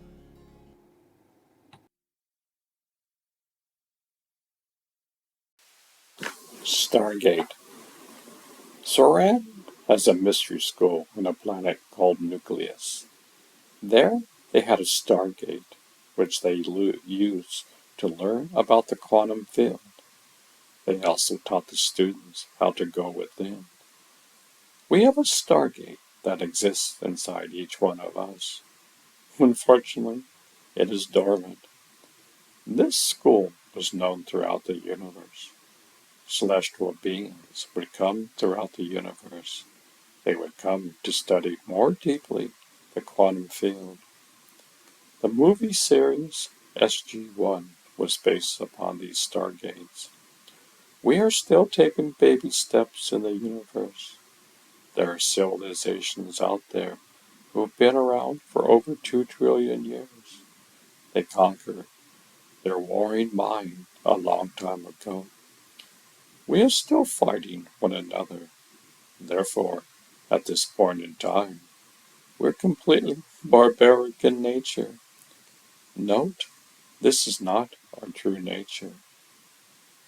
There is simply clouds that are coloring the sun. Fragments of truth. I must admit, I've had many unusual and different experiences. I may be like Humpty Dumpty, trying to put all the pieces together. Yet I realize that these are all fragments of the truth. Even if I knew the entire story of our past and could recall it with memory, that would still be a fragment of the truth. I'm discovering that only by being in the moment can one understand the true essence. Each one of us has such unique experiences to behold. Each one of us has a different and unique chemistry set. What works for you maybe won't work for you. What works for you maybe won't work for me. I've been consciously trying to be aware of my true nature for over 50 years. You can see I'm inquisitive. I love to see the diversity of all.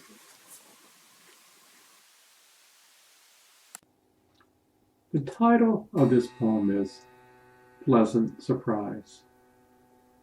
My dear friend Shay passed away 2 years ago. We were friends for around 28 years. We considered each other as spiritual brothers. We were on the same path of life. He died without me having the opportunity to say goodbye. Recently, I discovered some tapes that were recorded many moons ago. I was having a reading and Shay was in the house. Shay said he thought there were many people in the room because of such laughter he'd never heard before. When the channel was over, only 3 people walked out of the room. As I listened to the tape, Zoran, who was being channeled, told me I spent time at a planet called Nucleus. Nucleus was a university where people studied God directly. Imagine being able to be the whole universe and to be aware of it. This was the nature of the studies in Nucleus. Anyway, during my early morning meditation, I decided to go to Nucleus. I closed my eyes and went into deep meditation. After several moments, the next thing I knew, I was in a cosmic soup of light, love, and sound. To my astonishment, Shay appeared in the light. You could say he was the light. He had a simple message to deliver. I'm more than okay. Please send my love to all my family and friends. It was so great to hear from my dear old friend. Shay was saying something that was dear to my heart. You are the universe and just don't know it. Shay was in that state of oneness. He was one with his Creator. He was home.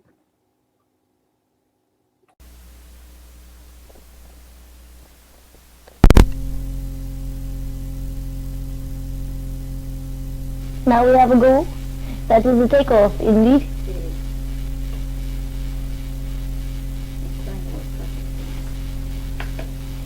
Interesting that they are in use at all. Indeed. Don't take it personally. That happens all the time. A lot of my readings, they don't come out. Understand like this, the little one here had the same problem all the time. It's called trust, eh? Mm-hmm. My mind can remember this thing, indeed. Indeed. What else wish you to do? Well, I'm about ready to probably start working with David Schweitzer and David Hessen on What are you going to do with them? top with the computers. Indeed? Mm-hmm. But see, I know I'm supposed to be doing some kind of work. I don't think it's computer work. I don't know what it is. Indeed not. I feel that I'm being ready for a mission. I don't know what the mission is, but I feel for The the mission's humor. humor. Oh, Katrina, I can't get the sound out here.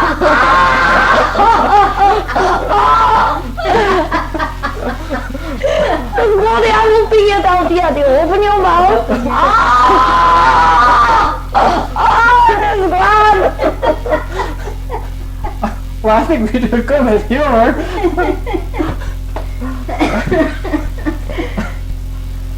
You must admit, this Earth is a very hilarious place. Indeed it is, but most beings have not seen it before. Understand? Yes. Need they to see it that way, indeed? They need to see it that way. Well, see, when I saw you a couple of days ago, you heard of Bob Hope? Bob Hope, indeed. Bob Hope, he's a comedian. I have this name somewhere within this mind called the Little Ones. And what is it about Bob Hope, indeed? Well, see, when I came to your audience, it was a comedy show. I mean, about a comedy with meaning. Indeed. And I loved That's it. the whole purpose. Right, exactly. No. Understand you that, and the beings laugh. This is the outrageous part, and you will understand this too. You will come to the understanding. Be they in what is called humor and ecstasy, they are not paying attention to the rest of their being, and the energy goes right in. Mm-hmm. I love it. Right. Oh, I know why you're working. Laughter raises the vibration. Indeed it does. Outrageously. Yes. And then it starts to spread around, eh? Yes. It's very contagious. Indeed it does. It's called easy and easemon. Indeed. Yes. And it makes it light. Indeed. Indeed. So, what do you think? I'm going to address this in two parts. I have outrageous humor when even David and David's name is mentioned. Understand, there's no way to express it in his body. It is like if you can feel the entire universe goes like that. It's the only way to express it. Maybe those two have been working with the universe for quite some time. Oh, I'm very much aware of that. They had what we call this cosmic CIA. Indeed. Sent out their missions in these ugly ships. Indeed. I cannot get past them. That's outrageous.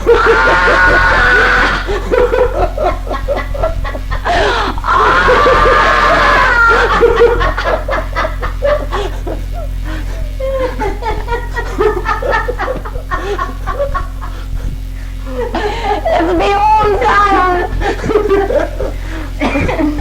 Indeed.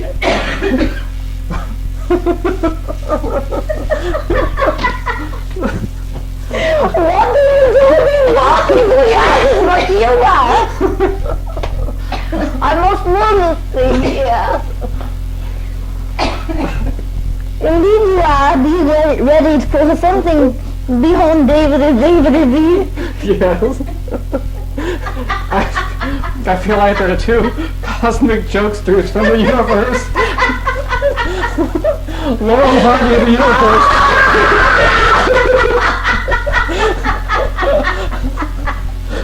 God's biggest mistake.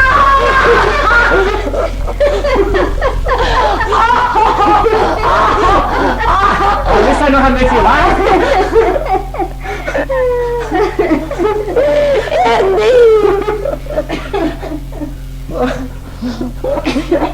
Most of the time I don't know to do that. It was a lot of humor itself, indeed. Well, see, I just spent 2 days with them. It's like 2 days with Lauren Hardy.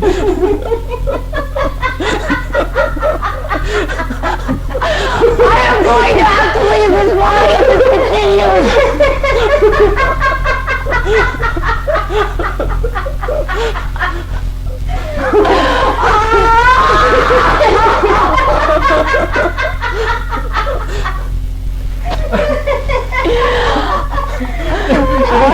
You want to hear some of this? Listen to this. You want a good laugh?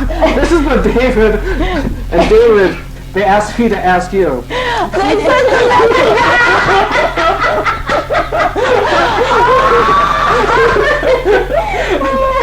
want to start a moving business. Moving, like houses, like goods. They what they want you to do is bring a mothership or a small ship to Florida, and in a matter of minutes, transfer all the furniture from one location to another location. They've done that to entire cities. That's why it's coming out and stuff. They've gone in much with the very structures on some planets.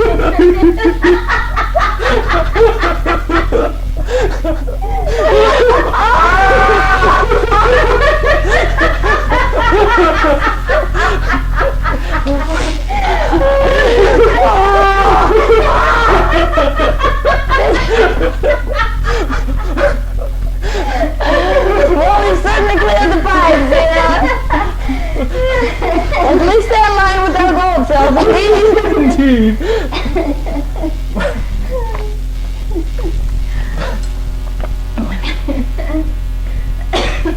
That is grand. Are they going to build this ship? Or go one down? They want to borrow yours. That is grand. I may do that actually, just so they can have their idol thing out of their head. Well, see, one thing they want, I told them it's probably very easy for maybe for you to arrange a ride. On the ship? Indeed. Take them on a... See, they just want to go to Kansas. I said, Kansas? Why not go to the outer reaches of the universe? Indeed. You can go there in less than a second. Indeed. And without a ship. Without a ship, Indeed. What do they want the ship for?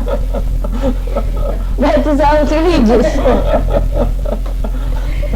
This is beyond humor. I tell you, it is beyond humor. Take you right at God level and disintegrate your whole body. Outrageous. Indeed. Well, that's another question. Grant, let's do that one. Is that I know I have that unlimited power of God inside of me. I know that's who I am. Indeed. And that's what I'm really pursuing in my life, is to realize, because I have I know what I can do, theoretically, but I want to be at a point where I can practically become who I know I am. Indeed. What's your next step, God? Is to become. And what does that mean unto your being? It's to, for me, is to know who I am. It's to practically become one with that power inside of me. Indeed. To have my unconscious become conscious. Going to be a big brain party.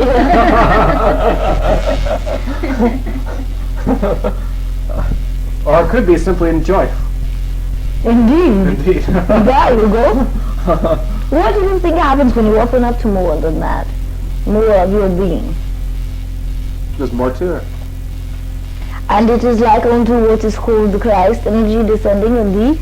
Yes. And what happens after that? There's more even to that. Indeed. There's even more that descends. Now, it is like unto this, and I'm going to give you a warning. Call you forth this unto your being and allow it to open up more, this totality of being, and be it a wider channel. Indeed is what it is. There'll be what is termed an onrush. Here's an open channel, here we come. Indeed. Wish you to do this thing called channeling, indeed. Sometimes I wish that. I know. See, I was doing channeling for just for a very short time. I was channeling Michael, Archangel Michael, Indeed. and I stopped. You did not like it? I liked it. See, part of it. See, I felt I was aware consciously, and I became very. What's the word? See, I don't want to have any part of my ego in the way. So one way I just kind of stopped the whole process. I think that if I ever do channeling again, I would like to be out of the way, like be like an innocent bystander, watching the process, but not having any of the anti-ego or the false ego in the way at all. But just have that channel be pure. Why don't you just love what is called the ego indeed, and dissolve it into what is called the totality of your being indeed, and then you will need to be out of the way, and not only that, it will be like unto this. That will be a great disservice unto your being. Understand? Be you not at least conscious somewhere, even if you're standing over here. Yeah, Good idea. that's a good idea. And then what happens is you begin to incorporate more energies than even what is called Christ indeed, for becoming more of what is called a whole outrageous amount of energy called a whole group indeed. Indeed. Do you that thing? You begin to allow it indeed. Is it a bargain? It's a bargain. Indeed, so be it. Outrageous. It will be a lot of fun indeed. It could be a lot of fun. Yeah, I'll find out. Well, I will say this unto you.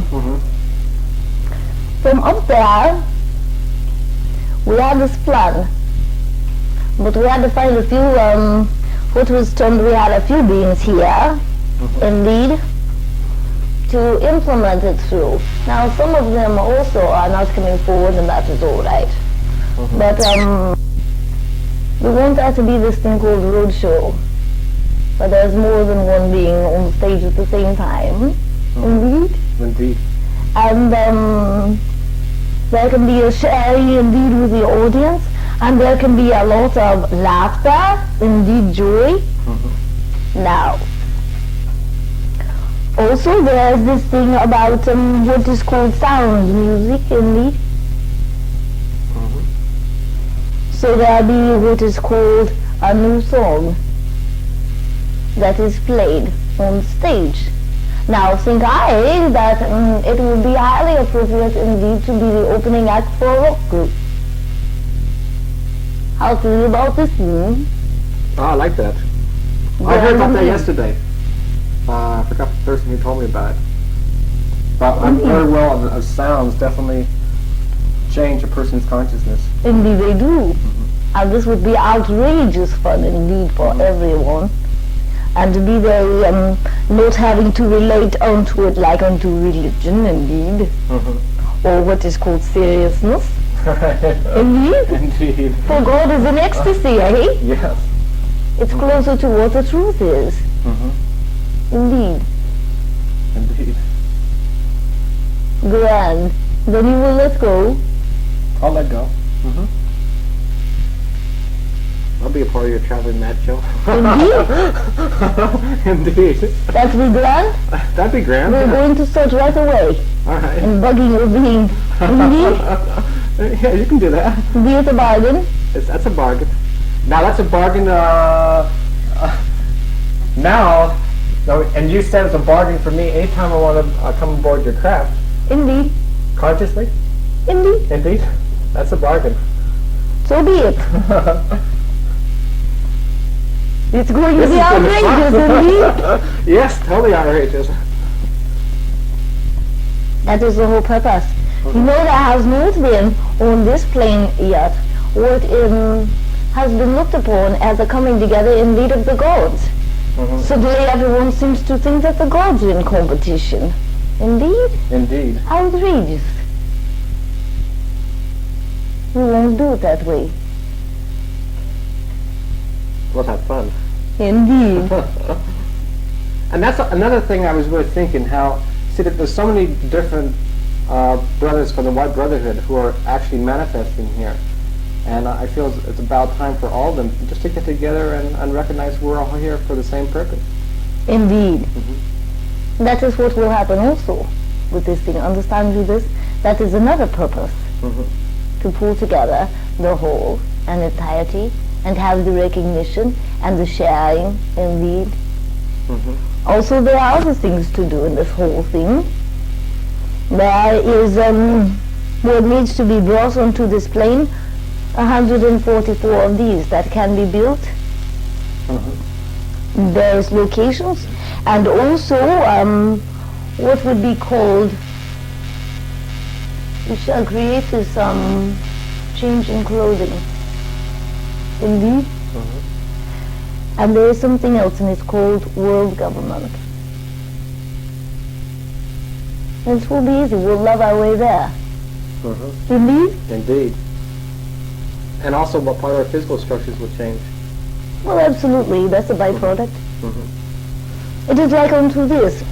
When that cellular memory is released, it releases the generations, indeed. And what it does is create what is called a new body for mankind, indeed. That goes forward from this point. For in standing even in the presence of a being who has altered their structure, yours becomes altered.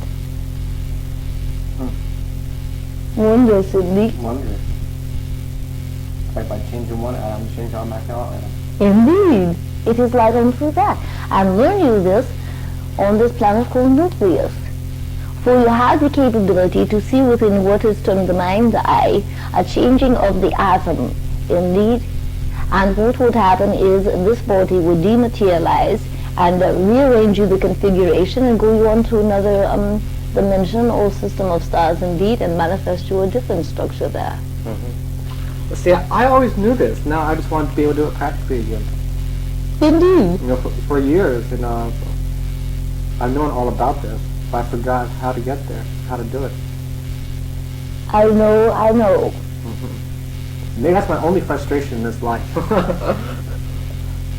Is knowing, I know I'm unlimited, but right now I am limited in one certain way, because probably because I feel I'm unlimited. Well, there has been before this time, I will say this. There's a group of you who have been trying to wake up, and then on the other hand, there's this little part of you that says, not yet, not yet. Mm-hmm. Indeed. Now, that little part has been what was holding you back, and it was important. For there was not made a contingency where you could ascend and turn into light and finish your mission and leave at the same time. Mm-hmm. So we've had to make a revision in the plan. Indeed. Uh-huh.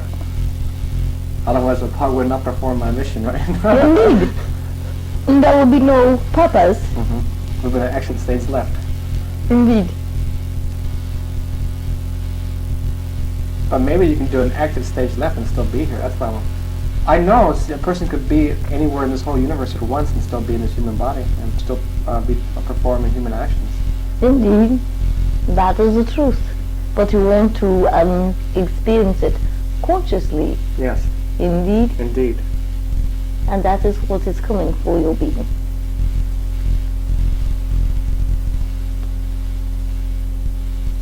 Outrageous be you, indeed. Maybe you have then what will be termed cosmic Johnny Carson. Indeed. You're not so bad yourself. Indeed. There's what is called a group organism that has a totality of understanding of this thing called ecstasy, indeed.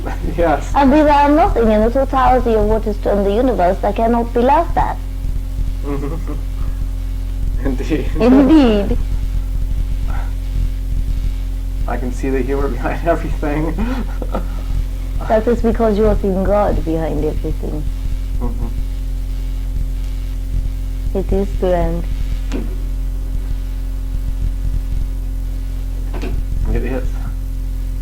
We're going to start on you straight away. Understand you? Oh, great. I'm ready for it. Indeed. And what about my friend Chrissy? What's she all about? I'm still trying to figure that one out. What's she all about? What did you being want to do with her being A? Uh-huh. What do you think? Well, some people say we're soulmates. I'm not sure. See, I'm kind of confused about that whole. Confused, maybe right now. I just don't know. The soulmate thing? Yeah. And what's the confusion there? I'm not sure what the confusion is. Well, let's put it this way. I'm sure my confusion is with relationships. I've had a hard time for the past couple of years, and maybe I just don't want to open up to it right now. Here's the other part. Be it that what is termed soulmate, indeed, I prefer divine compliment. I've heard this one also. This one, there is this intuition in your being would push up all the rest of your muck. Understand? Mm-hmm. You will get to see the rest of your fears. Indeed? Indeed. That's a grand purpose, isn't it?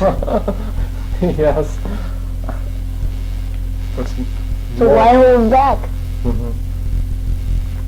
Might as well get it out. Indeed?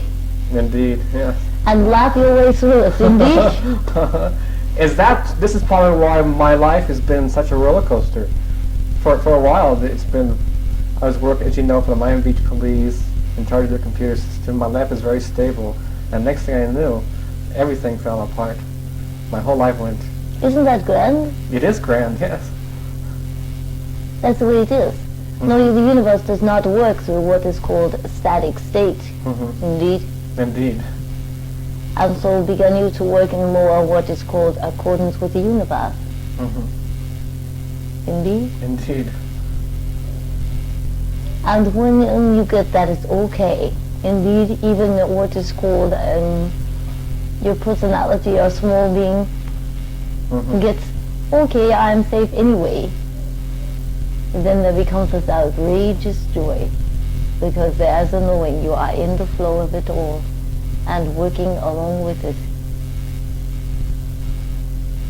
Is this why I'm getting the move to go to Sedona? Indeed. Mm-hmm. Know what will happen there? No? It will be more of this, what we just spoke to you about, and it's going to be very fast. Mm-hmm. There won't be a whole lot of mucking off time. One of those brain farts about every 5 minutes, indeed. Indeed.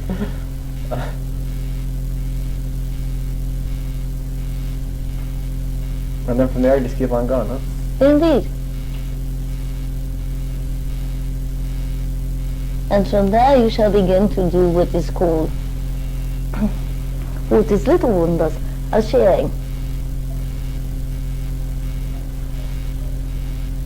And you think you've been working up to this time, eh? Wait till this one starts. Indeed. What's that gonna be all about? Well, it's sort of like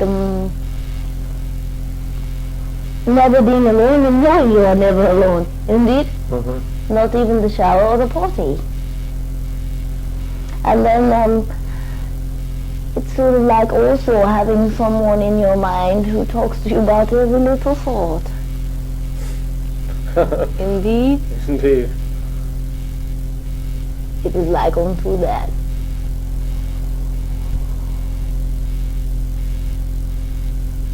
And you will what you'll be doing and saying things that you deem to be an outrageousness that you never thought ever you would do in front of people.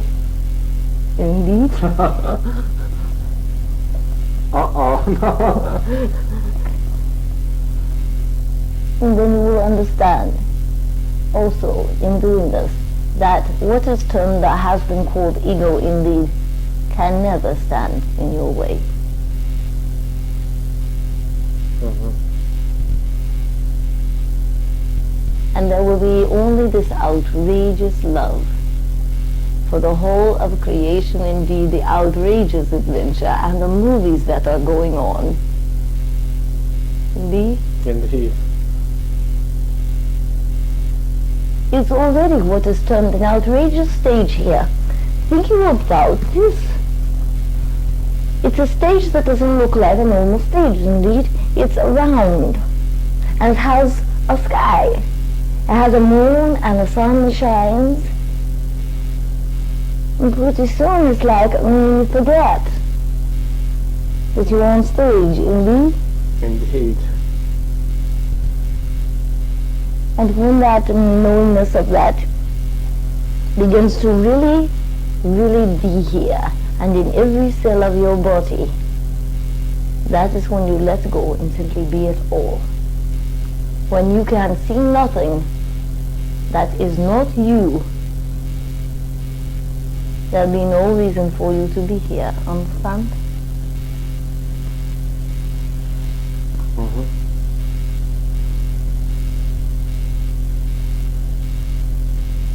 And there's this, what is called choice. Now,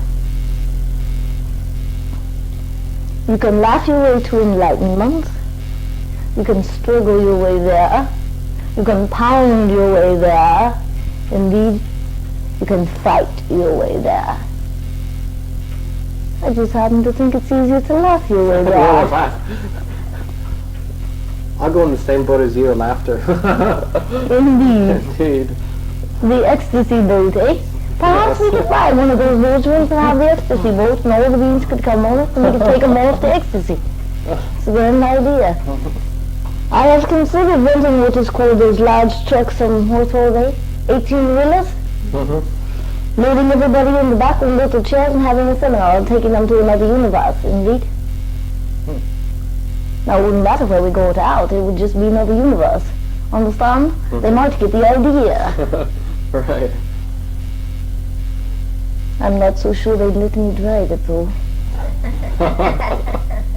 I have driven the van, though, indeed. It's a lot of fun. Think you can allow a being to come through you and walk around in what is termed the mall, indeed, and talk unto other beings, or perhaps the park, maybe the hospital, indeed, and bring that outrageous energy there. I can do that. That is what is needed here. Mm-hmm.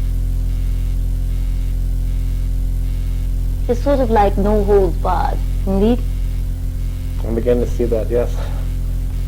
No exceptions.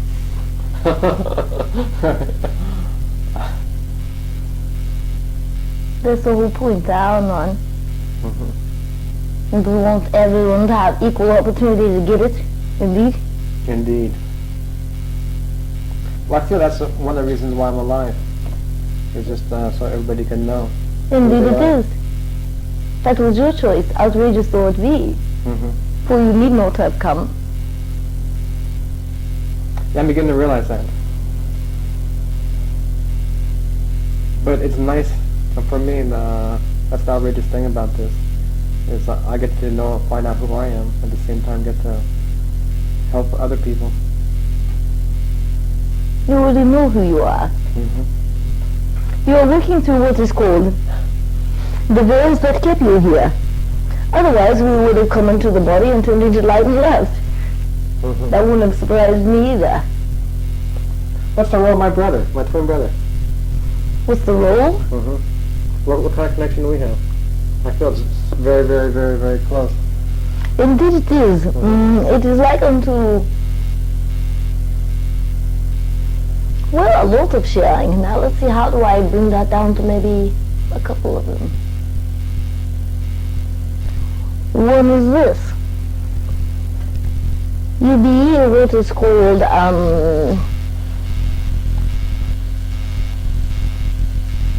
the crew of what would be called this little ship, indeed, as there were two others that were in what was called command of this ship that moved about the universe, indeed, and he'd be one of them.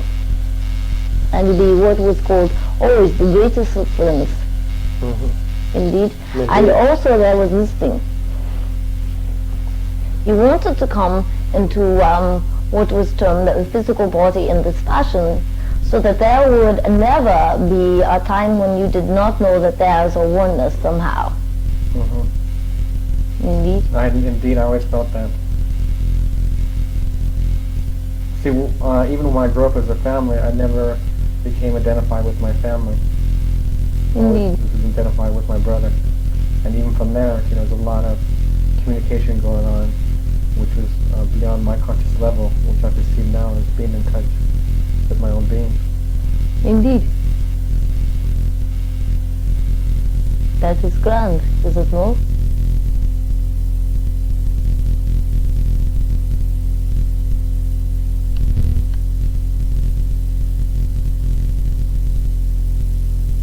You are wondrous indeed.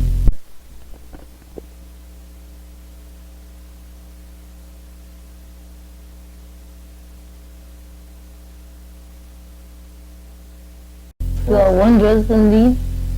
Yes. I love this job. You're going to love this job too. I'll find out. I think I will. Indeed. I'll do this for you, being. You're going to heat up some more. Be gentle with this body. Indeed. Drink lots of water, and when it says, I go to lay down, lay it down. Even if it's only for, say, a half hour. Makes a big difference. Indeed. Indeed. Was my friend Mark? Was he another one on board? Indeed. I figured. And the fourth one wasn't Geraldine. Wasn't Catherine. Could be Catherine. Catherine, indeed. See? You have understood that you already have these knowings, understand? And take I note that away from your being. Or you do. And what was the whole reason for Catherine and I come together? For the whole outrageous thing. You must admit it's kind of funny. It is. I got married on New Year's, and the next day we got divorced. Wasn't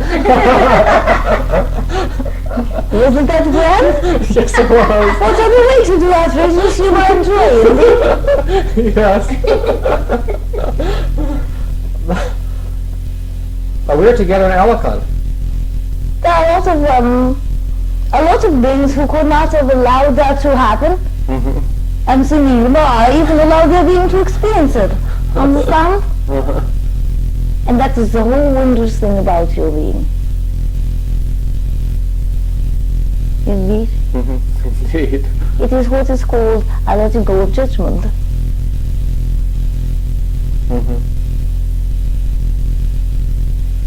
It is grand. Yeah, because I had visions of us being on Alicante. I remember being on I think it was a red planet, and my body was translucent, and I had huge yellow eyes. Gold. Gold.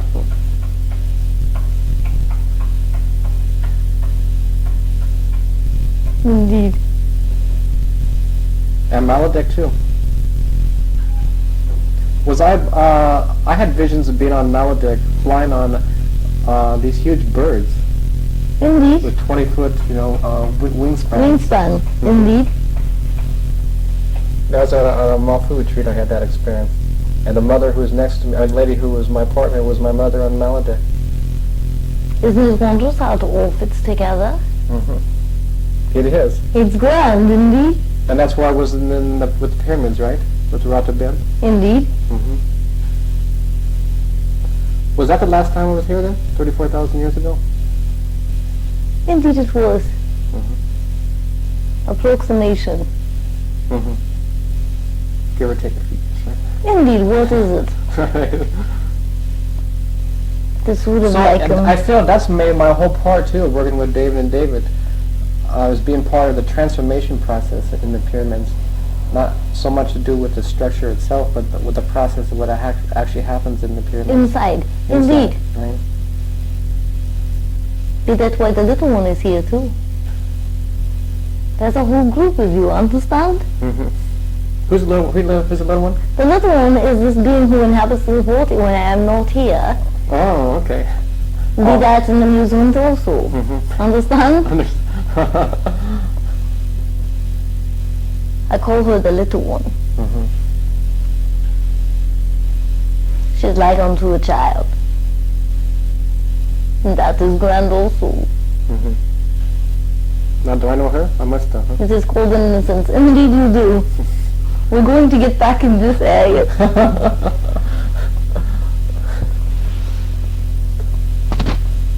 No, what is termed an outrageous friend. You were unto the little one. For she was also what was called a commander of a ship indeed, and not only that, she was in charge of a lot of things that went on in the universe. Mm-hmm. Now, you kept her or assisted her to have what was called humor, because some of the things were indeed outrageous. David, indeed. David would come back unto her being, for he had to report to her. And he would be what is termed outrageous disrespectful of her being.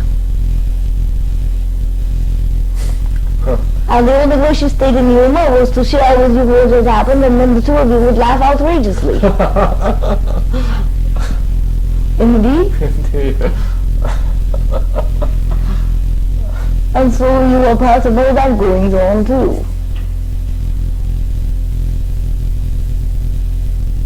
And there's also this thing that you were only placed together, but the little one has been there a lot of the time, indeed.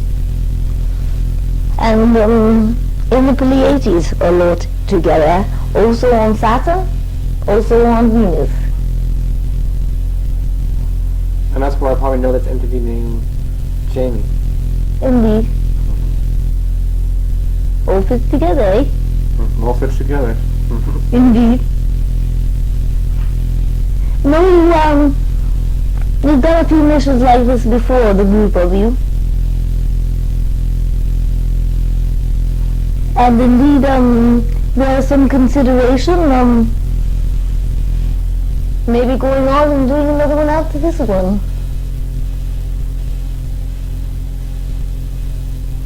Sort of like the cosmic fixer-uppers. First I need a vacation. Indeed, that's what the little one said. Are you kidding? I'm going on vacation. I'll get it. Just give me the A month in the universe can be a long time. Yes, I know. Maybe not quite that long, but yeah, maybe close to that, close indeed. to that, yes. Indeed. It's going to be wondrous here.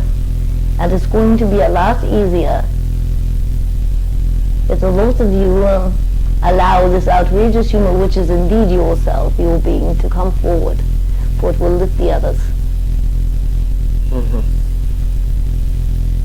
You know something? I don't know one joke. That doesn't matter, it's all a joke. I know. You don't need any jokes, it's all in front of you. Yes, I know. A joke may manifest. Well, that's why people said you're so funny that when they realized I don't know one joke. I never remember any jokes.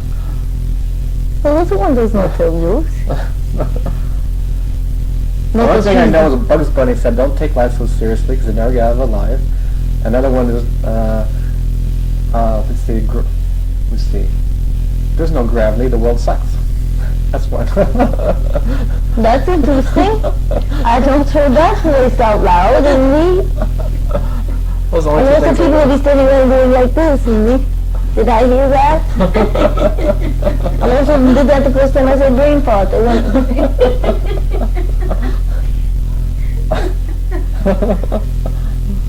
Indeed. Indeed. What other questions have you? You better look at your little list here. My little list. Let's see here. We're talking about my Musadona. See, I need some money fast. Everyone seems to need this thing fast. So I'm running out. I quit my... so I'm working for Shirley MacLaine. That was a disaster. Indeed. What do you say about that? That was a disaster. It was a grand running, indeed. Yes, it was. At least here's what I learned out of that. I could command and get exactly what I want in the most adverse environment. Indeed. I worked So with why this ask you why about this thing called money? Be the money. And then it cannot stay away. No, that's true. Sometimes I'm lazy. Lazy? What does that mean? You don't want to be the money? No, it's. I do want to become. That's true. If I become the money, then it comes automatically. It's mine. Indeed. And you don't need to judge or determine what direction it comes from, even if it hits your backside in the bottom, eh? Indeed. Indeed. I mean, you have hands that can go back there and get it. Both Davids wanted to know, we're going to have a meeting? Are we going to have a meeting? Indeed. Yeah. No, you will have not paid attention at all. No. Indeed, they have not. We're still knocking off, eh? What I said about this meeting thing was to get together. After they went to see more food, they were going to chat about getting beings together, indeed, coming together. Also, I was giving them some time to get a grip, so to speak.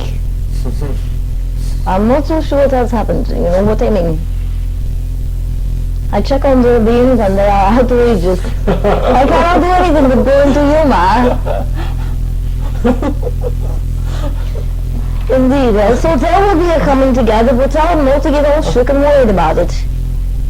Alright, let's see, what else do I have here?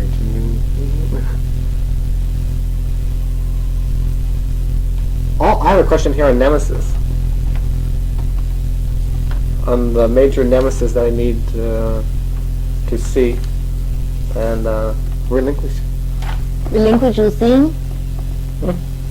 Is that what you mean? Relinquish, let's see, those things that I'm not aware of, which I should be aware of, which are obstacles or blockages. Why do you want to be aware of them? Why don't you just let them go? That's even better. Indeed. Have you what is called an outrageous body part? And I'm quite serious about that. It's sort of like just letting them all go at one time, rather than picking them apart. Now let me see, I'll look at this one. Now let me see, I'll look at this one. Indeed. And this being, the one called soulmate, indeed. Now if you allow yourself to spend a little bit of energy there, you get to see the rest of them, indeed. Can't get out of it. Notice that the universe is closing in. Hot on your trail, indeed. Yes. Is that not grand? Understand you are becoming what is called close unto your time. And I guess the only way to get out of it is laugh my way through it. Indeed. That is the easiest way for sure. Right. Well, that's the way that I want to choose. Indeed, you shall have it.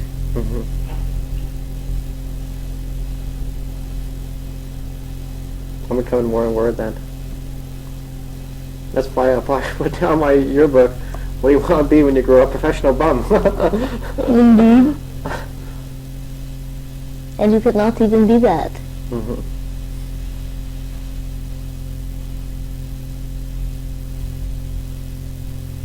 So tonight I can sit down and you take me by your craft then, huh? Indeed.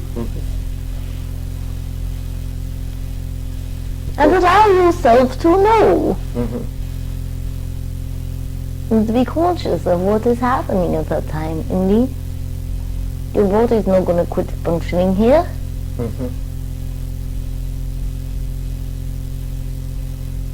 And how about if I go And do this also. Tell your brain or mind, indeed, however you see it, to expand before you do it. And it will assist in the allowance of being conscious. Bargain? Bargain. So be it. Now, what is the other question here? Other question, what kind of role then do we have? As What kind of role? role, right.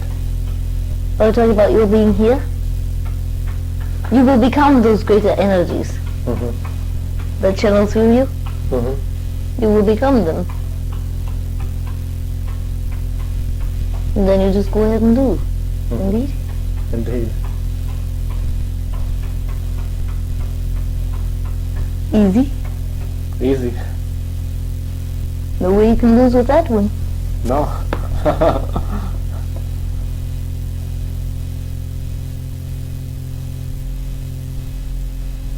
This is the most I have laughed since I have gotten here. I must tell you this. Indeed, it has been an outrageous, wondrous thing for my being to speak unto you.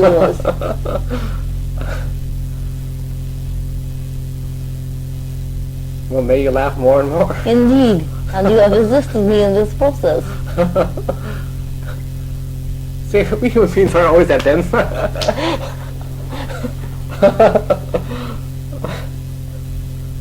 It is wondrous. But now the party's just begun. Indeed it has. And it's going to get more outrageous. Yes. I will move you, right?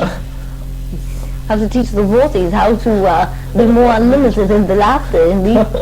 Yes, precisely. Well, see, that's one thing I notice about so many people get so serious about it. Indeed they do. And that's why I love when you bring out the toys. And so this is something I could totally relate to. They are wondrous, indeed. Wondrous, yeah. And the other thing is, it's simplicity.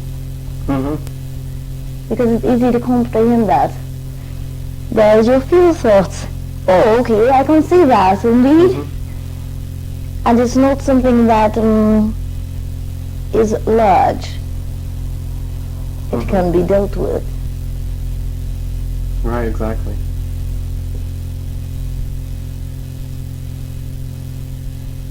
So now you tend to take this party everywhere then, huh? Indeed. That'd be great. I see no reason not to. Do you see any reason not to? No. I see no reason not to. Everyone can relate onto a monster like that, indeed.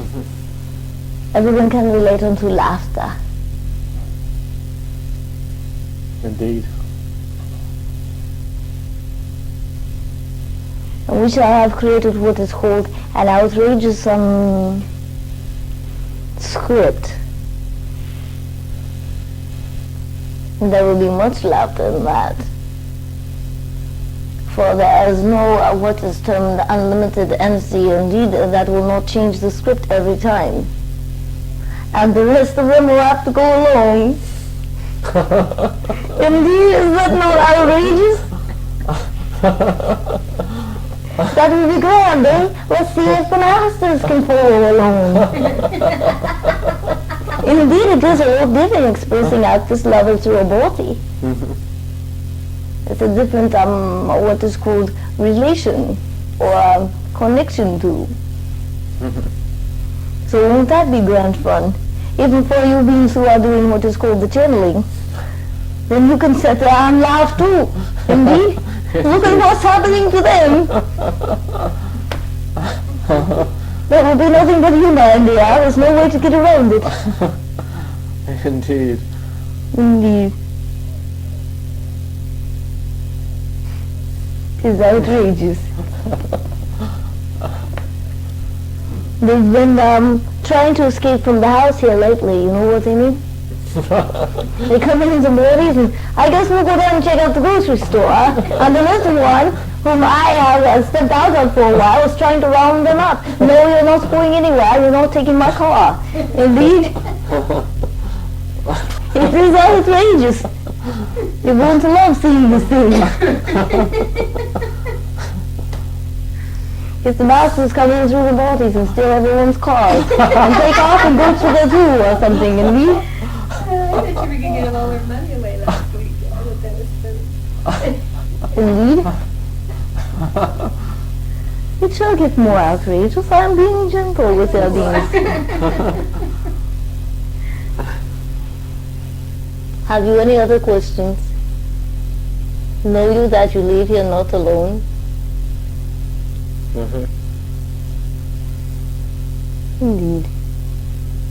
I simply said it so you could mark it and then be conscious. Understand? Indeed. Indeed. And you said last night, huh? But Miss, one question. How come last night I wasn't aware? Why weren't you aware? Mm-hmm. Because you chose not to be. Well, Know this thing called sleeping bag? mm-hmm. Look at it. All right. Indeed? Indeed. Yes. So now you have to change the name of it. Indeed? Indeed.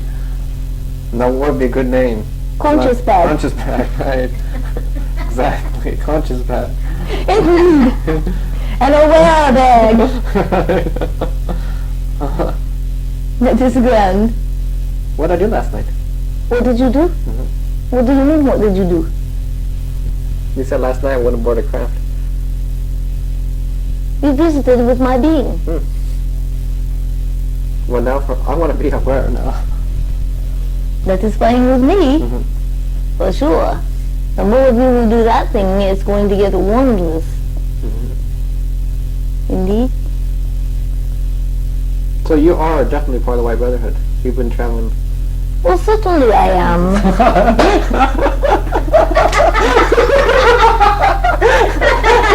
cannot believe it.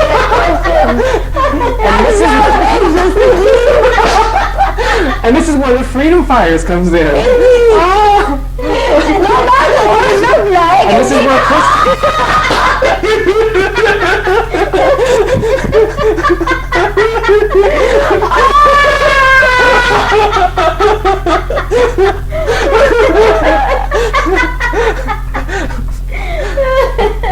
and that's where Chrissy comes in.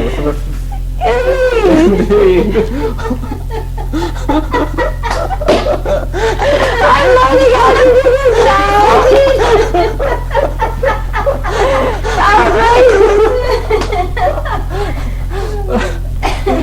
Wondrous being, stand up and give us a hand before we have totally destroyed this picture.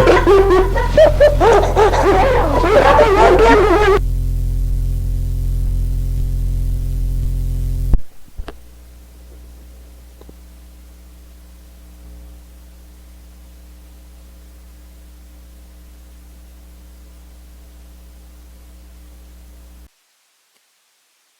Zoran seminars.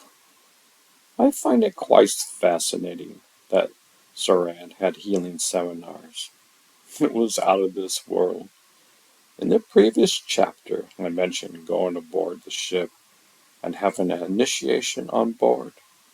12 celestial beings placed their hands on me. During the seminars on Earth, Zoran had 12 students place their hands on a person lying on a massage table. The hands we would place all over the participant's body. It was quite a healing experience for sure. Zoran had a fog machine, which made the atmosphere much more celestial. I just put 2 and 2 together after 35 years. Both initiations occur. It seems like there is a thread of love tying us together. I'm glad to be here. Indeed. Indeed. I'm glad you are here also, Richard. Know you that? We're gonna have a grand time, huh? Now I have an agreement with the little one. Indeed. Indeed, we're all laughing. Don't mess the body up. How are we gonna do this? We'll figure it out, Richard. Okay. You can do your silent laughs. Indeed. So I came here for a checkup, tune-up. Indeed. I came to Master Mechanic. And what think you a mechanic is going to do to you? Change my spark plugs. Indeed. Actually, well, I do that to myself. That's the truth. But you're just simply a reflection. A grand reflection. That is the truth also. So I figured now's the time for me to... A couple days ago I thought, I should go see Zoran. My best friend. That is the truth.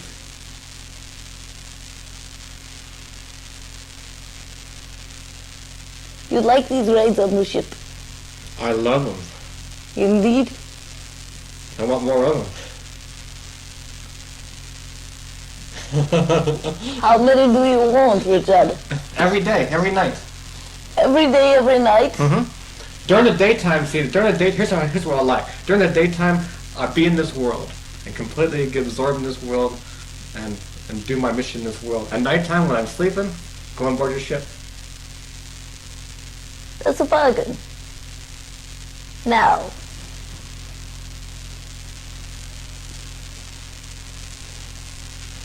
wonder you what you're going to do with yourself at this point? Indeed. I know I got dragged to Arizona. Indeed. Indeed. And I know I've been waiting for a long time to do my mission. Indeed. I'm 34 years old now. I've been waiting for a long time. That not be outrageously old. No, but it is when you know, ever since you're born, you got a mission. I've been waiting year after year, year after year. See, I know my mission is to experience ecstasy, but I know there's something practical to do down here. What think you it is, Richard? It could be God's on parade. Indeed. Mm-hmm. Now, Richard, we're already starting on this thing. You bring an outrageous humor.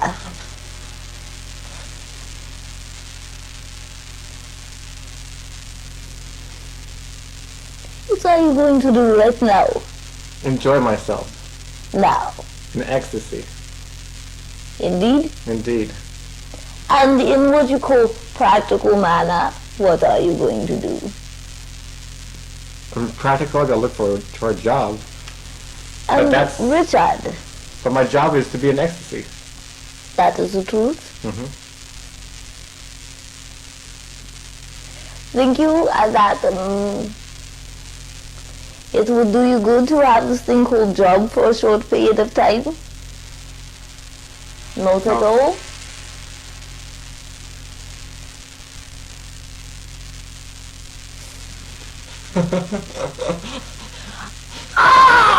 Richard! You bring out outrageous you are!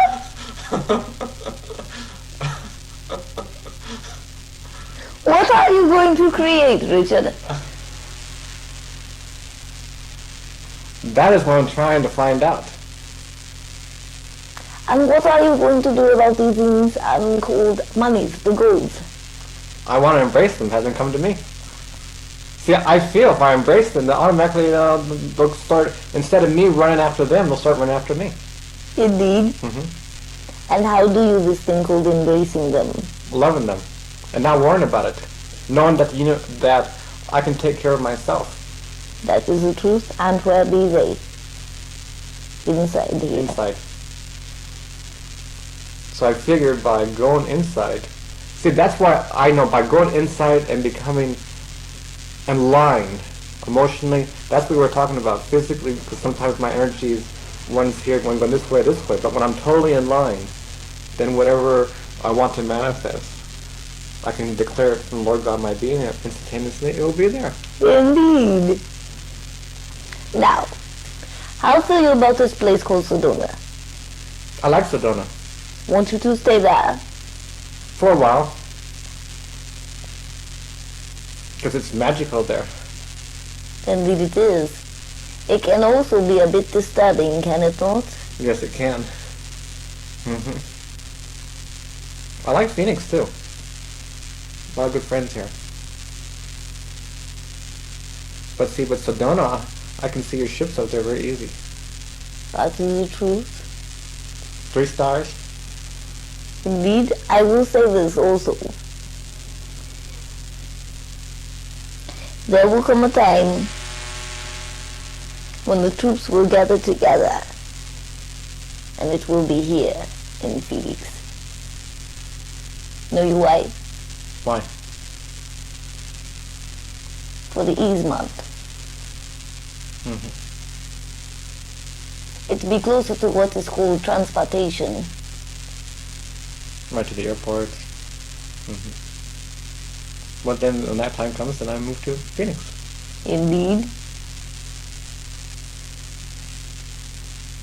Be it that you are going to spend some time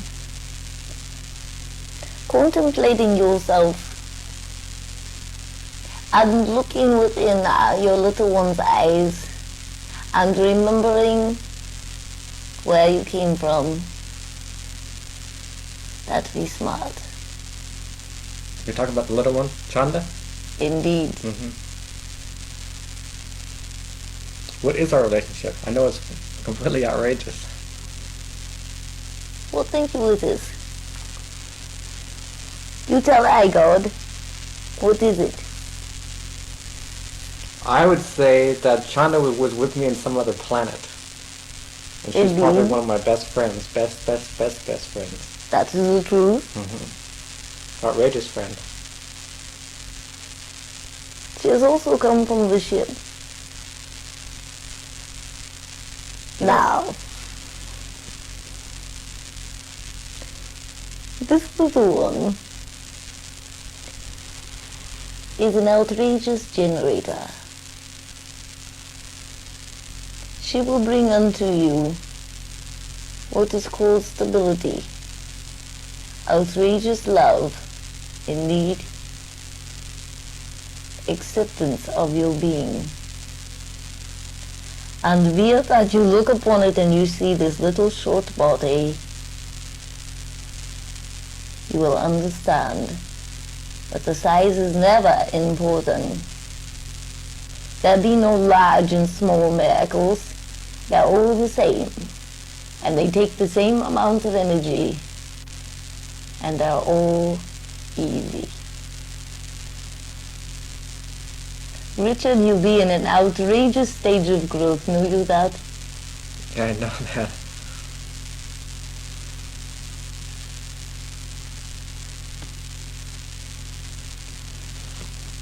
I have another question for you.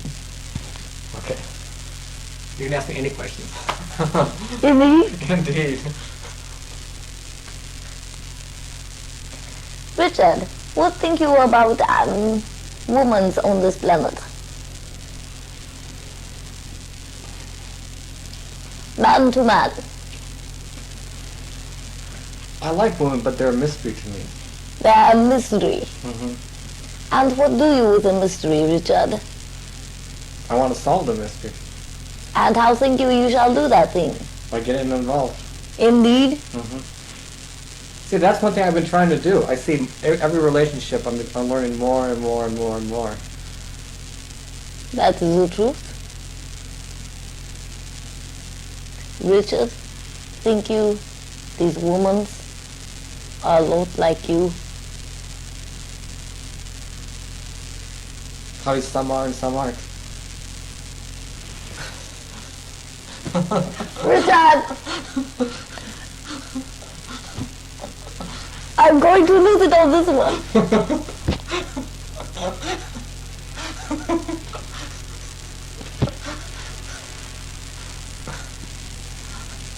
I knew it was coming.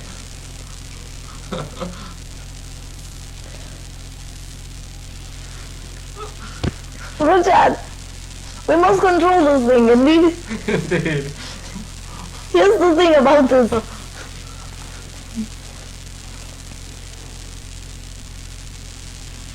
These women, they want to see what is called a man who is marshmallow and can show it. Can you do this thing, Richard? I think so. I'm learning. See, I'm really learning to express my emotions now. I think the past 3-4 years, I'm really learning when I'm sad, I'm sad. When I cry, When I'm happy, I'm happy. I'm not trying to suppress my emotions anymore. I'm feeling them in my life. Indeed. It is time for you to express with a woman. Indeed. Indeed. Now, what are you going to do about it, Richard? I'm looking. What are you looking for? I'm looking for somebody who wants to be with me. I'm working on myself in the meantime. I see first by loving myself, automatically I will attract a person who wants to be with me. So that's what I've been trying to do for the past 6 months. Got sidetracked, but often. But most of my time, I've been spending time. Number one thing is to love myself. That is the truth. But then I know automatically by loving myself, I'll pull someone in who can be a reflection of myself.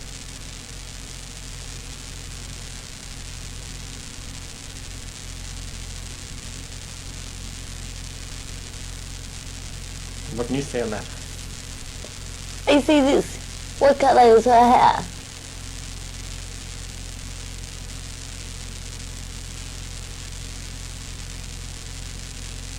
It's black? Is that what you want, Richard? I don't care the color of the hair. How are you going to create a being in your space?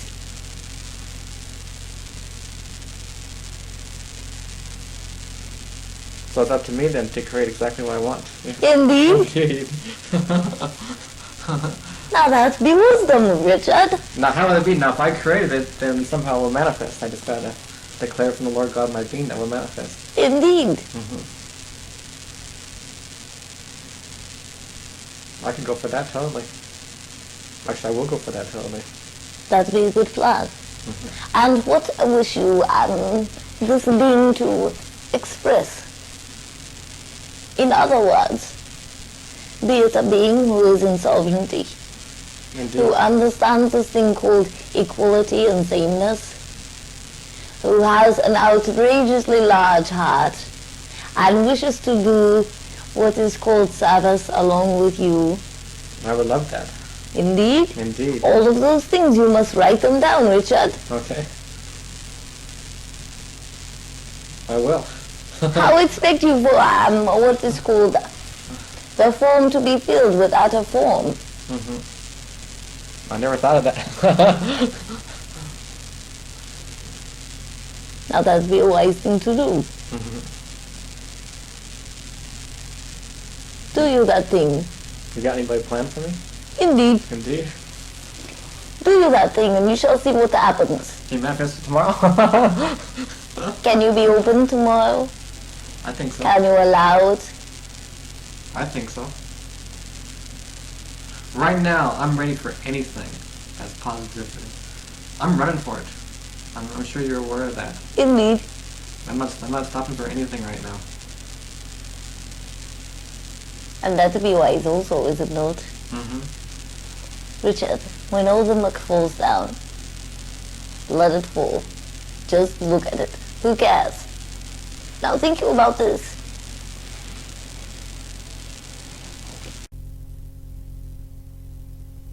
I think it's my figure imagination, but I know that's not my figure imagination. That's what you're probably aligning my body with. Indeed. I would love to do that. Guess what? The other beings would love for you to do it. It always goes both directions. And you have what is called outrageous assistance, Richard. In other words, you have no excuses. Right. Indeed. Now I feel a lot better doing this than with Michael, channeling Michael.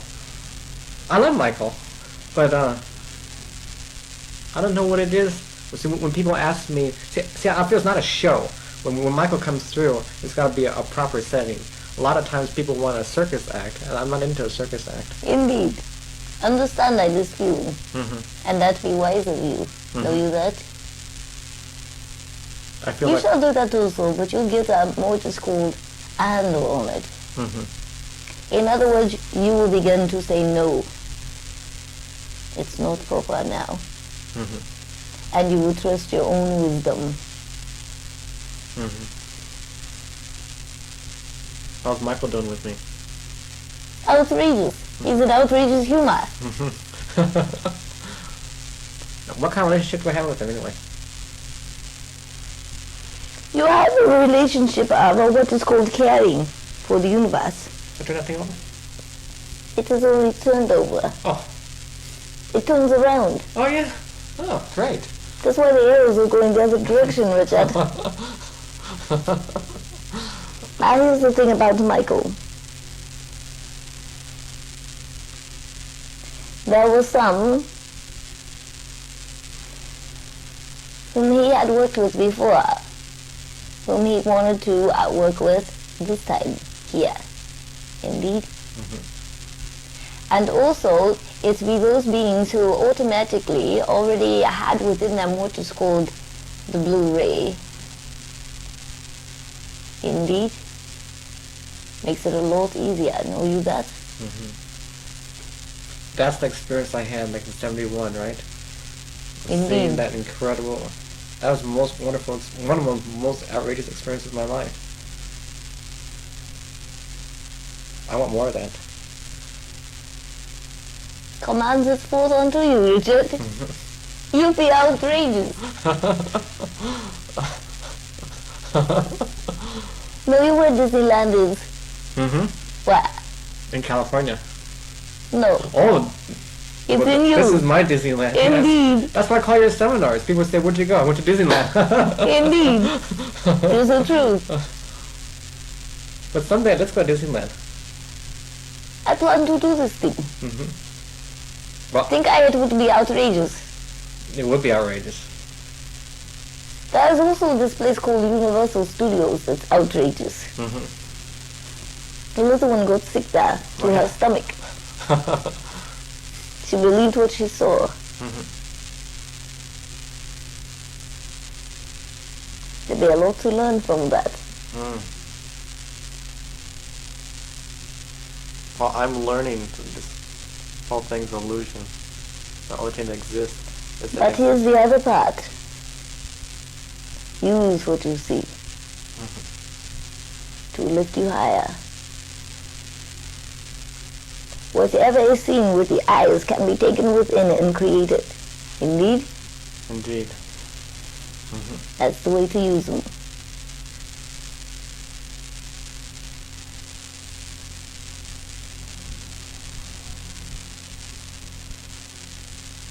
It's the time we have another what is called masquerade party.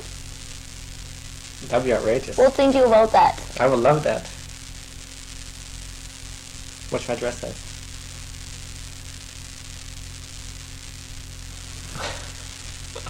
Richard, you would have to make it up from scratch. Know you that?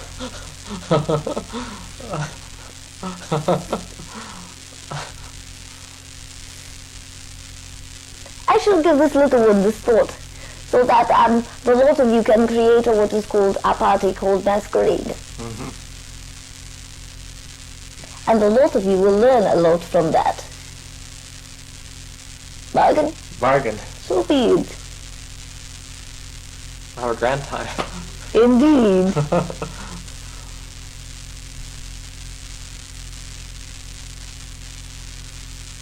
This be time for you, Richard. Don't be running around trying to force yourself to do something you don't want to do yet.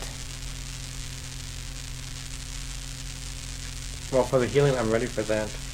Understand like this.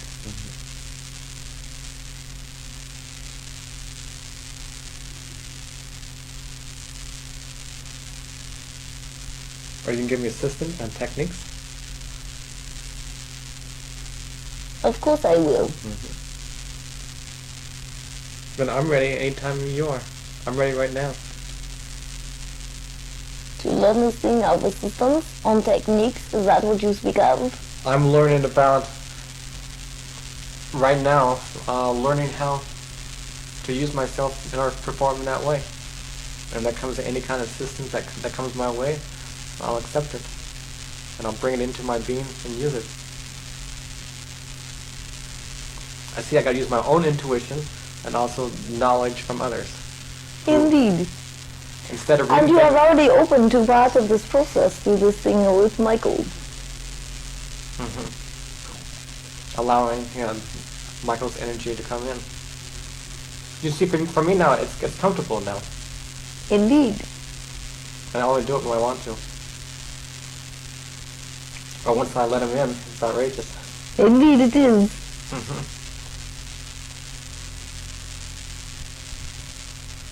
There is another I am going to send unto you. His name is Talmus. He be what is called a universal healer. Carry ye wisdom of ages, and he will share with you. Bargain? Bargain. So be it. Has he what is called the knowledges that you can enter the physical body with your physical hand and create newness and what is called life. So be it. Indeed. Indeed. I'm getting excited. Indeed. I'm going to send you some outrageous guinea pigs also. Okay. Don't get in judgment, Richard. In other words, whatever it is, simply know. No matter what, you are assisting. Understand? Sometimes when you do this thing called healing, you push a button and they sort of fall over for what is called small period of time. And then suddenly they realize they're well. It was their wall falling down, that's all. Don't go in judgment, understand? Understand, indeed. Just do my job. Whatever happens, happens. Indeed. And most important, they heal themselves. That is the truth. I'm merely just assisting with the process.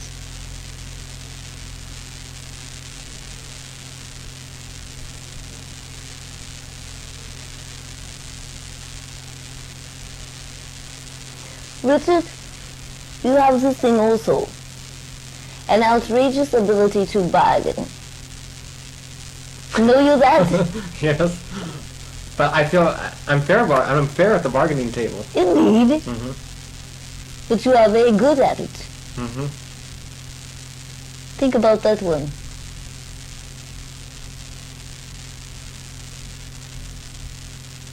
All because I'm fair. I won't take advantage of anybody. Indeed. And when you're doing the bargaining, where come you from? Indeed.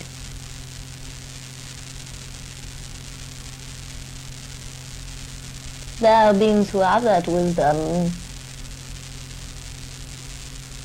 Well, let's put it this way, they're very needed in the world. I'd be good with countries. Indeed. Someday. Might not be as far off as you think, Richard. I know, I'm just getting excited to see what's going to happen.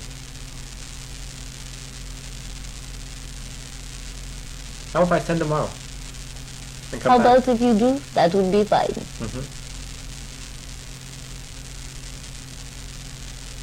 I love to extend, come back, send, come back. Go aboard your ship, do anything I want. That's constructive. That's expressed in my heart. And it allows me to expand even more. That's the truth. Check out your agreement book. I'll make a new agreement. Good idea. Stand you up, Richard. I want a hug. You're such a little animal.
Richard, you are turning to light.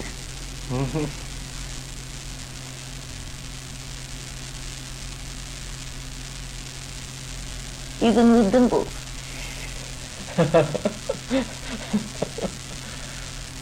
Be it not an amazement and a wonderment that no matter what it looks like, it's still light.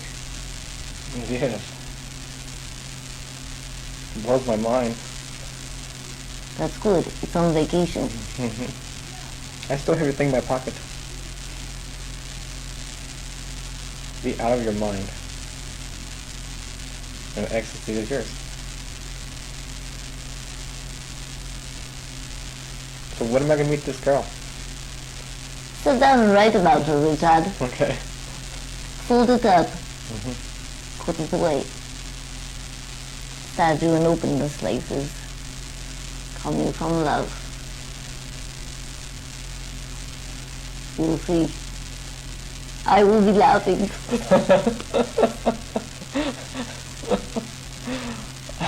It is time. So I'm going to bring my daughter to see you. Indeed. Do you that thing. And she'll have a grand time. Indeed she will. Just be a wise one. I told her about the spaceships a little bit already. Maybe you can take us on a ride when she comes. That would be fine. Can you bring your ship down physically? I could.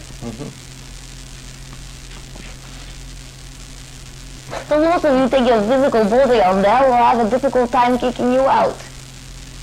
I don't think so. Not at all? We'll see. Test me out. But see, if it was a bargain, then I have to come through with a bargain. No, you listen, Richard. There's always free will. Always. I know, but my free will is once I say something, I try the best of my ability. No, I understand. So I don't, what's that, play with my words. I play with my commitments. When I do something, I try to do it. Sometimes maybe the circumstances may change. Indeed. And that's where free will comes in. Write you about this woman. Okay. Be you the gold here, inside, not outside. Right now, I'm ready for anything that's positivity. I'm running for it. I'm sure you're aware of that. Indeed. I'm not stopping for anything right now. And that to be wise also, is it not? Richard, when all the muck falls down, let it fall. Just look at it. Who cares? Now think about this. Be it, perhaps words that are spoken to you, or a job that falls by the wayside. So what? Indeed. Indeed. How many, what are called eons have you been in this universe on an adventure? For countless eons. Indeed. Indeed. I will tell you this. You've been fired before. Not the same thing, but different. I know you this also. It was a blessing.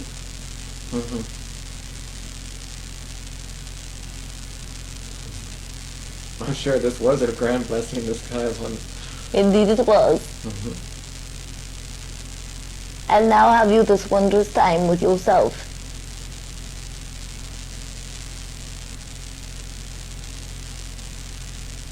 Now, how are you going to use your hands? I'm going to use them as a manifestation of the Lord God my being. Keep going, Richard. I have these outrageous talks with you.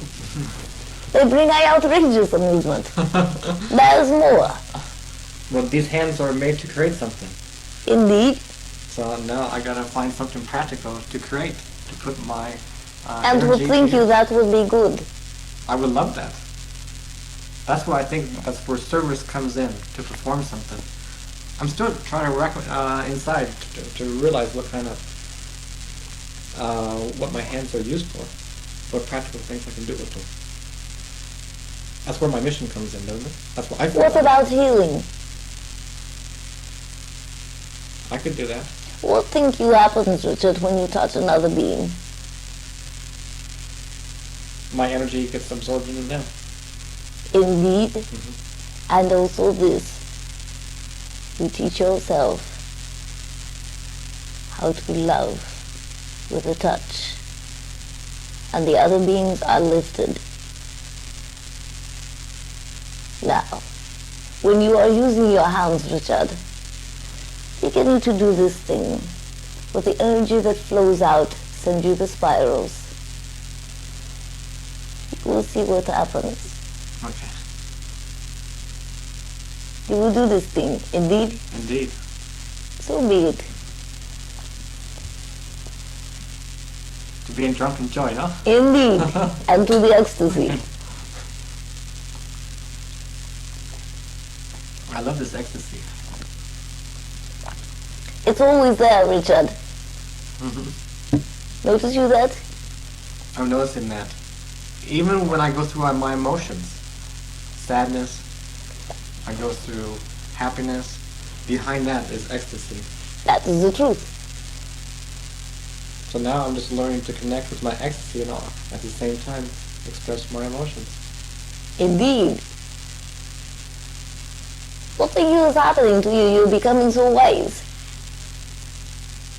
Because I'm letting go Indeed. of my fears, my inhibitions. And you're waking up. Mm-hmm. That is the truth. I think I'm waking up pretty fast. That is the truth also. Let a little help, my friends.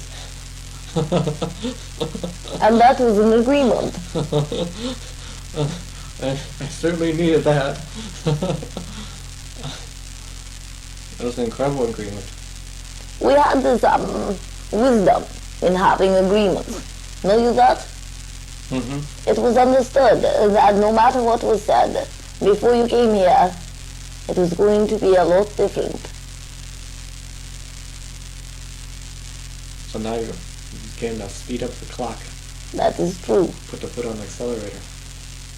Well, my deal is still the same. You can go as fast as you can right now. That is the truth. You can floor it. And here's the other thing.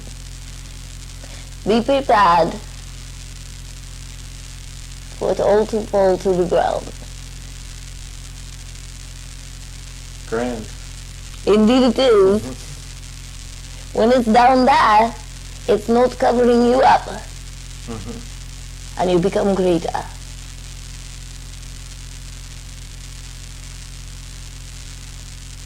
I can hardly wait for that to happen.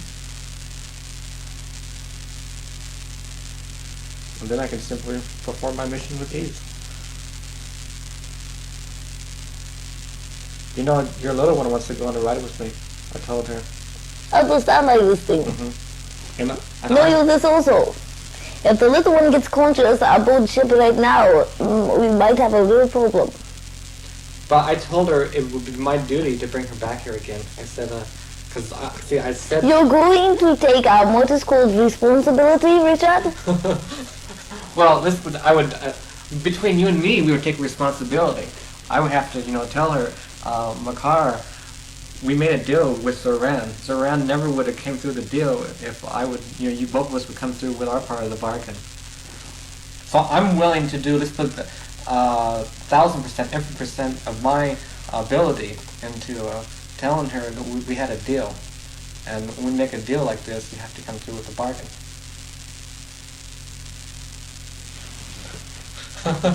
Richard, you be outrageous. Know you that? Because I'm a reflection of you. That be the truth. An outrageous one. But now, I gotta find the mystery of who you are. I'm gonna realize that. The mystery of who I am. Well, you're not a mystery, but I'm gonna totally realize, because I know you exist everywhere, and that's where I want to be, exist everywhere. Indeed. Mm-hmm. Begin to feel it here. All of it. Mm-hmm. That's why I'm learning that. You shall. Know you this? I feel that. It is a truth. This thing called time, ignore it. Does not matter at all. This thing called time.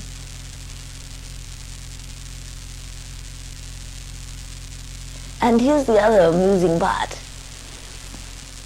This what they call physical here. It does not matter either. You're simply doing it a favor. Think of it that way.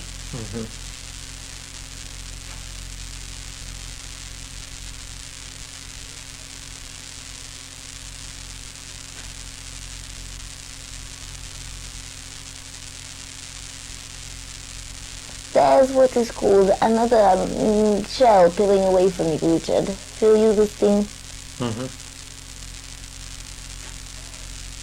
Allow it to do that easily. And what's that shell? Why just shouldn't just be worried about it? It's more of what is called the veils.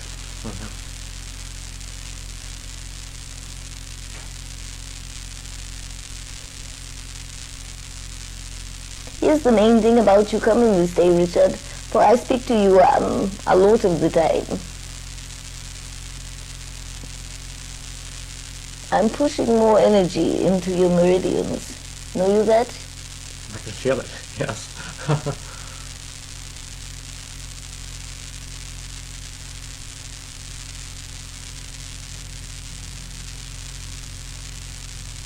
There is also what is called words here.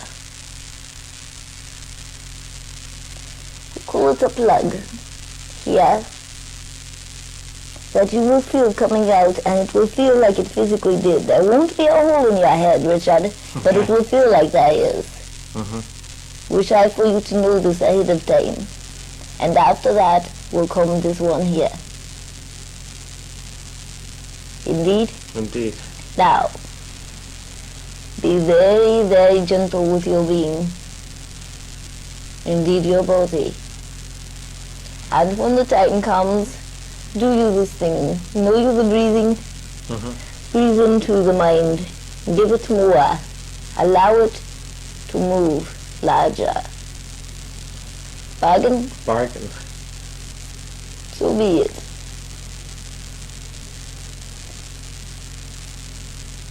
I will be laughing.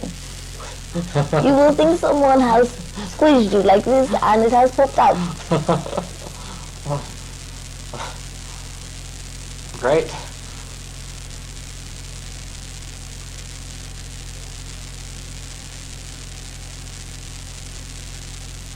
You know the only thing to do, Richard, is to accept more love. You grow bigger with that. Even your auric field gets larger and larger. Until it covers the whole universe, huh? Indeed. When will that happen? When do you want it to happen? Here's the thing about the weekend. Remember the agreement book? Go back and change it.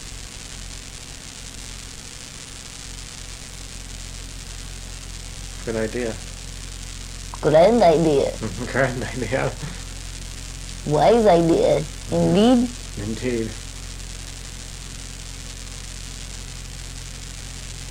You know, I feel like the last process we did, if we accelerate just a little bit more, I would dematerialize. Indeed. A lot of you would have. And next time, just need to speed up just A little bit more. more. That'd be good. It means you're being gentle with your being. Indeed. A little gradually. That'd be good. But you are indeed correct. A little bit faster and you would have left. I know I can't force it. That is the truth, and here's the other thing. Taking this physical body, it begins to know and feel like you did this weekend. I can do this thing, and it's okay. And it comes in what is called a natural way, and it will be very easy. I feel that. Like my body's saying right now, it's almost ready. It's almost like it'd be like going surfing. Indeed. That is the truth. My body used to love to go surfing. Would fall in love with the water and the waves and the sun. And it's the same thing as fall in love with becoming used to these energies. It is the truth. My cells get absorbed in the ecstasy. And they begin to vibrate faster.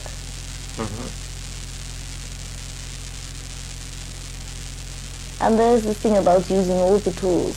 Know you that?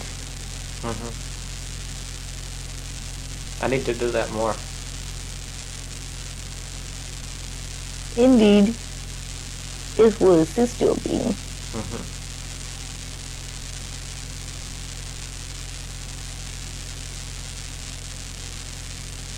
So Richard, you're still going to hold the light in what is called Sedona for a while. Indeed? Actually, I don't even, at this point, I don't even care. Sedona or Phoenix. That's today I really want to kind of finalize what I'm going to be doing. Only one thing really matters. Well, first of all, two things. My daughter's coming next month. I want to spend time with her. And the second thing I just want to finalize where I'm going to be. I know it's between two places. It's between Sedona and Phoenix. I just want to go where I know that I'm needed and it's best for my development. You're doing that right now. I will tell you this, you shall move to Phoenix. I feel that.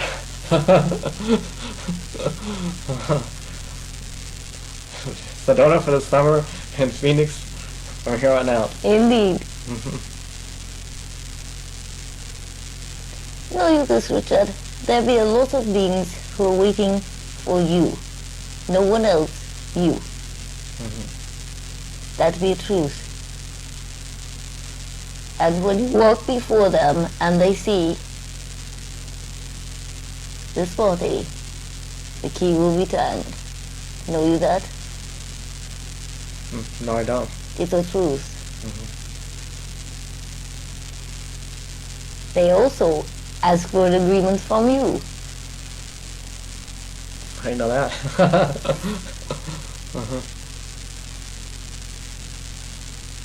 You can't do it sitting on a mountain. A lot of them would have to be drugged. Know you what I mean? Right. You get out there in the world, and it's a lot easier for the universe to give them a little shove in your direction. So am I going to be doing healing here? Computers?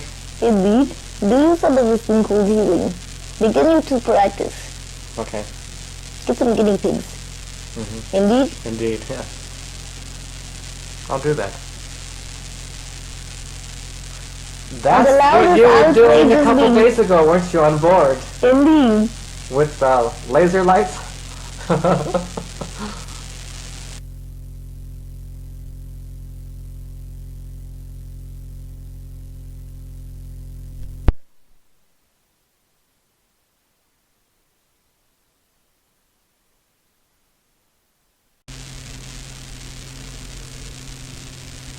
Mine's on vacation, Richard. I too bad it's winter. Indeed? Richard? Yes. You are outrageous. What am I going to do with you?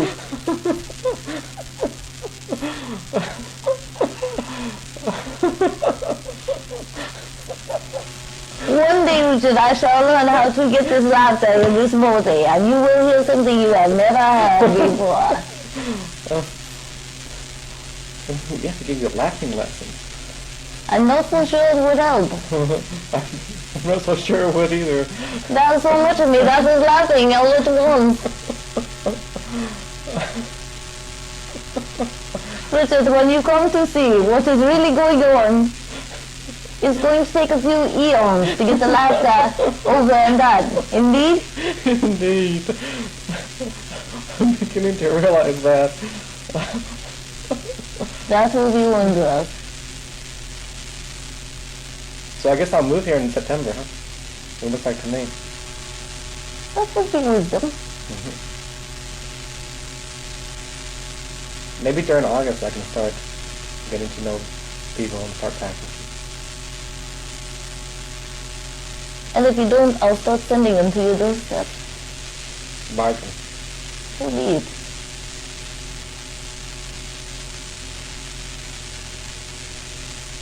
There'll be wondrous love in you, Richard. So many who need. I would love to do that. You shall. Let's see, any more questions I got here? Here's my piece of paper here. See what you have. Oh, This is your Catherine! writing. You know Catherine? Indeed. She had a wonderful experience a couple of days ago in Virginia. She saw 3 stars. I said 3 stars! That's Zoran's mothership. Indeed. Isn't there 100,000 people, more or less, aboard your ship? At least. At least. I knew I was right. You had a huge dome. Indeed. Looks like there was mountains in there. Forest. I knew it. Well, what think you we are limited there? No way. Let's see. Oh, you asked me about Chanda. I know it. Where's my mission? We're in my mission right now. What's happened with God's on Parade? Have to put it on hold for a while? Not for very long. We're getting it going with the legal foundation. Good thing. Know your way? Why? Had we done it before this, a lot of you would be dumped over on your sides. So we're all building a foundation. Getting rid of more of the muck. So we go out there in what is called clarity and share from the heart. And we shall do it. I am excited about it, Richard. Oh, that one. We talked about a spaceship in the car. What am I going to tell her? Bargain? Bargain. Bargain. Okay. 100,000. I asked that about your ship. Foot to the pedal. You're doing that. Indeed. And my bargain is you can go as fast as you can. You can do anything. So be it. Okay. Outrageous, Richard. And I say I can take it. You can take it. I know you can. Because I know I'm going back home. That's true. I know sometimes the more it may seem, I don't like it. I do like it. I love it. So yesterday when you brought me up on stage, it was very confronting, but I knew I needed to see what was going on inside. I loved it. I know you the other reason, Richard. It was because of the love in you and the giver that you are. Coming up there, you gave to the others. That is why. It was not just to push your button. It was that you gave to the others. Just that incredible amount of love and ecstasy. I never saw it that way. It's the truth. You might as well own it. Some of them could not have even come up there. Some of them could not have spoken. You gave to them, Richard. What did I say? The truth.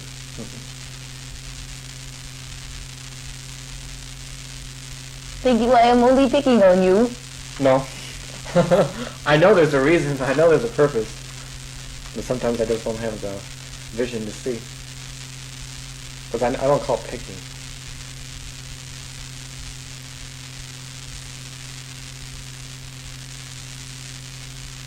What it is a giving.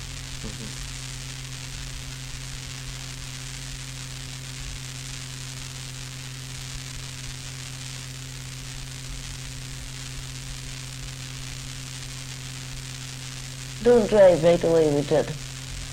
Okay. I don't want you fully know that.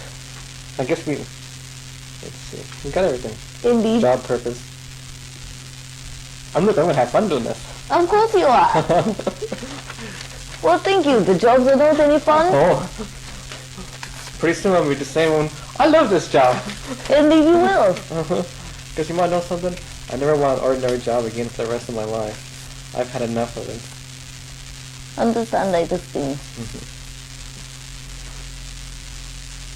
Now I don't have to look. You're not gonna fire me, are you? Real. I'm not going to fire you.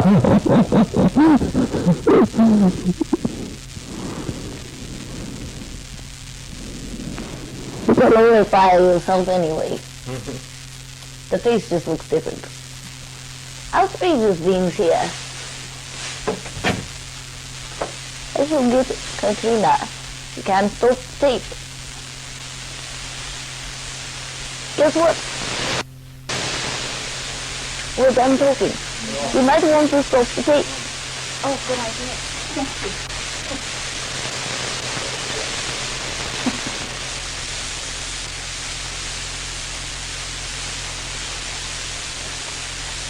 Well, look at this. We've become a paper factory here.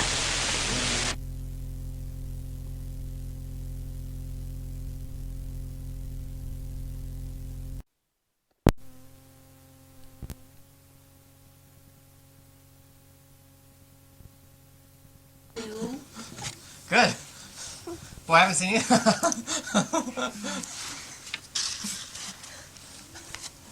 Hi.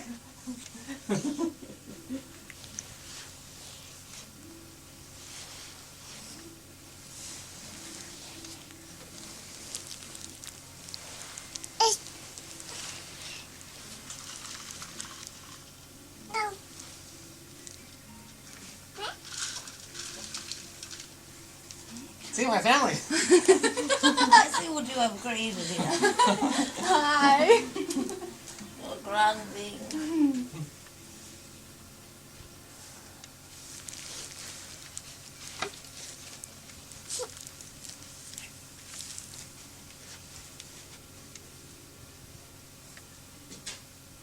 Zoran?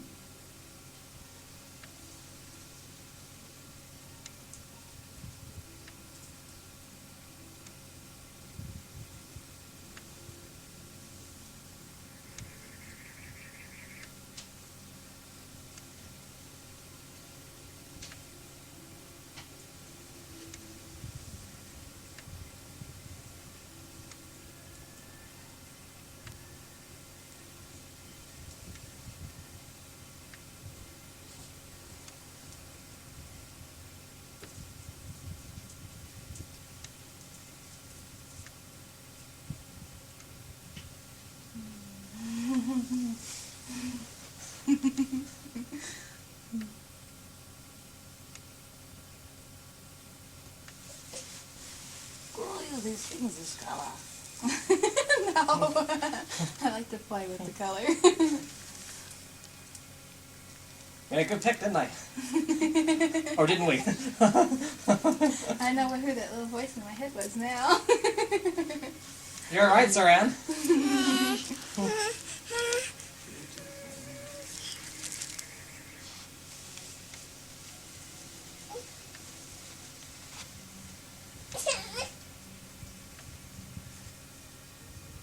So tender you be.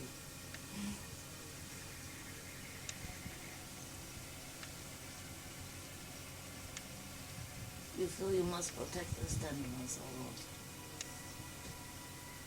Why you feel you do?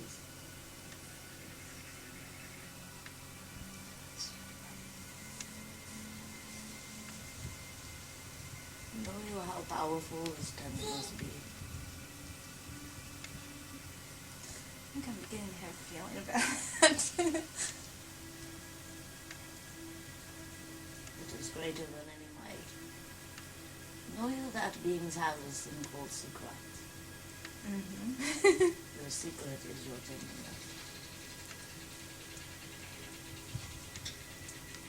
All beings may not understand this thing. And it is not that you need to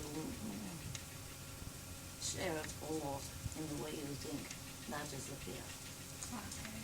The secret is for the self, you see. The secret is that the tenderness is present here on the planet. Understand you? Yes, I know, I can feel the energy. Were it not a necessary ingredient at this time, you would not be here. Wow. I feel it in nature a lot.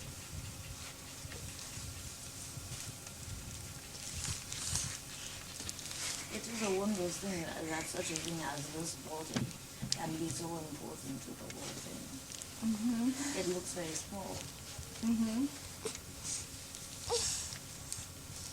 Know you that the power that you are does not deal in size. Yeah.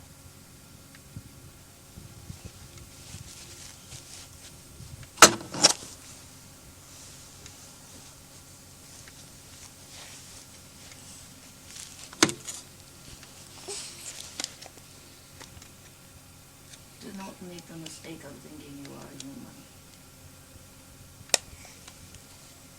Know you what I mean, baby. Mm-hmm. I do. That must be a wondrous thing.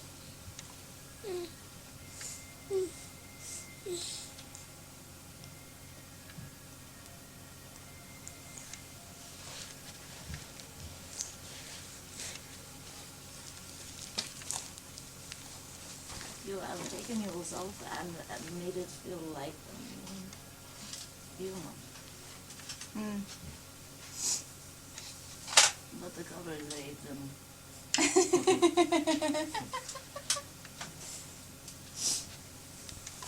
You have this wondrous being here. Yes.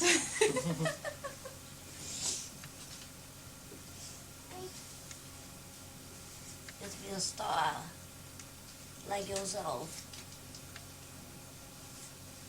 Wondrous little woman.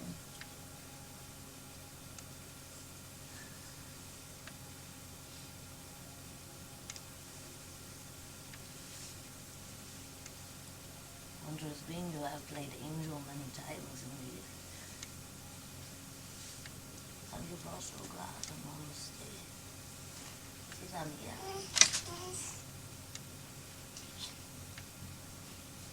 Know you why children are so curious? No? It is something that nature puts there. Otherwise they would not learn. They would not learn to use this body. That makes sense. I can So understand it's a that. constant practice here. You are not going to get eye laughing today, are you, Richard? Can you handle it? I can see this. Know you why? I know.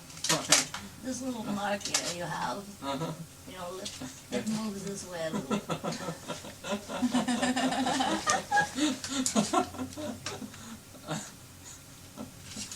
I have not laughed so hard in this body as when I have been around your presence. Well, maybe you need to do some more laughing. Indeed.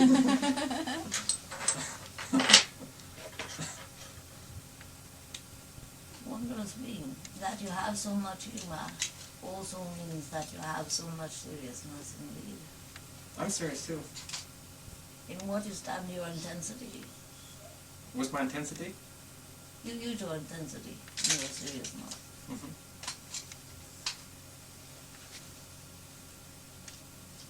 Move it this way.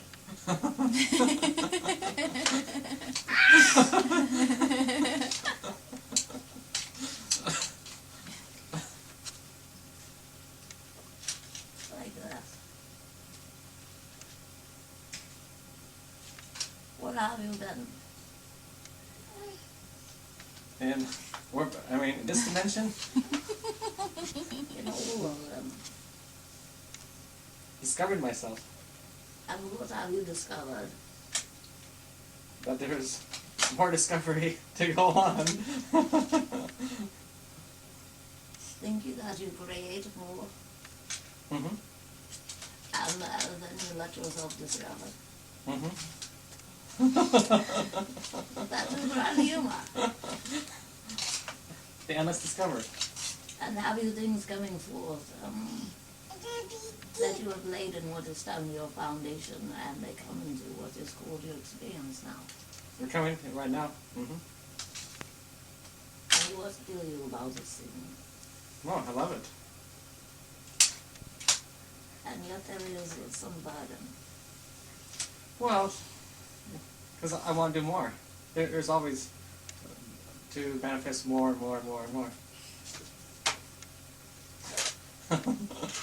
Let's You know- talk about it.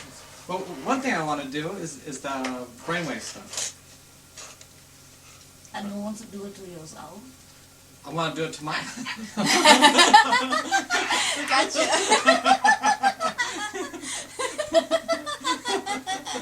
Whose brain are you working on? Mine! Indeed. And what looks it like? What does it look like? That was my question. Well, I don't know what it looks like. You have not checked it out. No? Give you this in a form. No form. Well, behind it has no form. Indeed. So Richard, how far are you going to take this thing? To the max. Have you machinery big enough to do the impossible? Oh, I want to make it. Well, see, it doesn't have to be that big. So you can have the microcosm of the whole universe, something like this big. And be that what you desire. As long as it makes me happy, Will it make you happy? if it's used properly. And how guarantee you this thing? Well, if I use it, I'll use it right. It's a good thing we are speaking. Use you anything or do you anything with what is down your intention indeed now. You must set what would be termed perhaps condition. Indeed. Mm-hmm. So if you set it this way, it will be this way. Right. So have you the power to do this thing. Set the conditions for the universe. Well, that's why I come to you for a little bit of guidance. See that you're stepping through a gateway. Oh, but that's, yes, Indeed. indeed. And the rules change. Mm-hmm. Well, see, but that's why by going to the other side of the gateway, we come for expert advice. Indeed. You've never been away from it. And see, so this is why, see, we want to have a meeting with you, so you can give Indeed. us, yes. But it's got to be more of a conscious level, You want a face-to-face. face to face, Man to man. man to man, That is one thing, man to man. Creature to creature. creature to creature. Right. See, you come so much in my dreams, which I'm not aware of. I hope I was, but I'm not. So we need to do this way. Wondrous being. Know you those beings that you work around. Mm-hmm. What do I? You know them, indeed. You know their faces. Mm-hmm. Yes and no. Indeed. Yes, I know. You do not see their faces. Oh, you mean out here? Indeed, at Yeah. work. Yeah, at work, yeah. Now at work, if you ignore the face and listen to the words and feel the energy, you will see I all the time.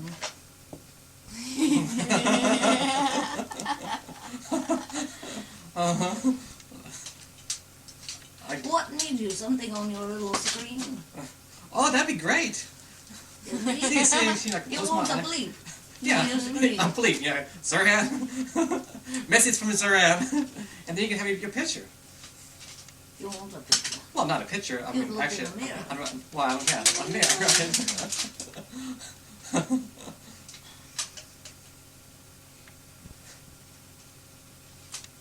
You think there is a difference? At times yes, and at times no. Depends on where I am. sometimes. That is a good point. Where are you? In your brain. In my brain? In your brain. Well, in my brain, I'm expanding more and more, getting more creative. So you're taking on a new brain. Transforming it, yes. I think it's possible to totally transform the brain. Well, of course it's possible. Mhm. But why think you that it needs... why need you use this same material? That's a good question. That's I can go to a different material. Indeed. Mhm. That is a good idea. So what do you suggest? I suggest that you begin to see it from some other perspectives. Play with it a little bit. If you do what you think it is, you have this whole here of what you think it is, and then move it over here and see what's there. Bargain? Bargain. This will What? be a lot of fun. Well, what it is? Pay attention to your co-workers and your computer. Okay. Just be assured that leaves the heart open. Mhm. Be it that you're moving it. That's my hand right there. You have more. Desire to sit down. Yeah, let's sit down. You want to sit in a chair? I do not sit very well. I shall sit as that.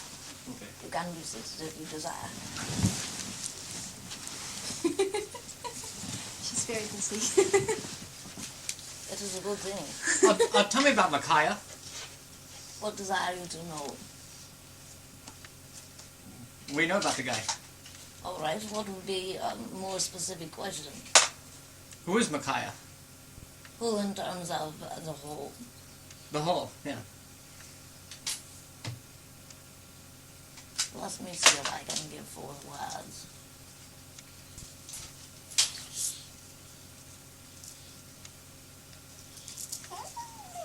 Know you in terms of what is called universal core, essence indeed.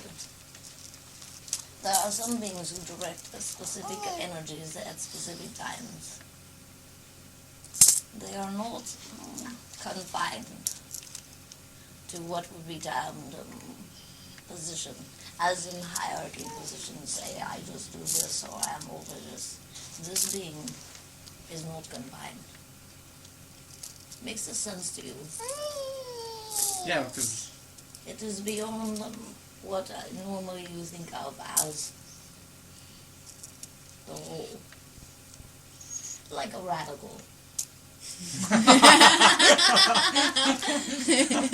Indeed. So, if this being is allowed to move about and to do things that perhaps you might say, well, that's against the rules, or that is outside of what I have known, or heard, or learned.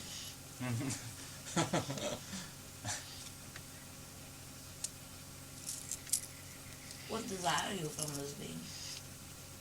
well, that name's been coming to me a lot.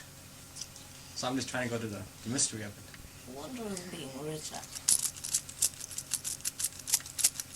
Contemplate you that not all beings in this universe at this time not only came from this universe, how say I, some come from essence beings that are not confined to what you consider to be the whole.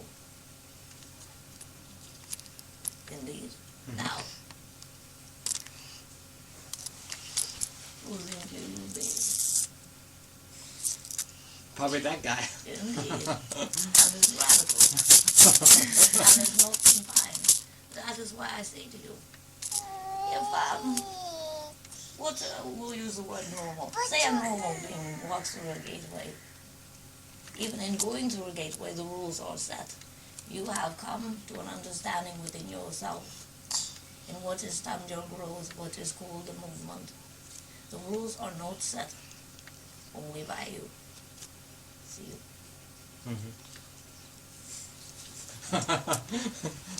There's a troop of us here. See you? You know this thing already. Yeah. You mean the cosmic jokers, right? Well, it's somewhat like that. Know you, they are the ones who bring about balance because of what is termed their freedom to move outside the rules, beyond space-time, without a judgment or a thought of it's this or it is that, indeed. The understanding is within the heart that it is greater than either one. Use you this name? Oh, I use it to myself sometimes. I mean, it's been going for about 2 years. Indeed, it is an important thing that you not only acknowledge here, but that you have, say some things here that acknowledges it to your senses. Understand?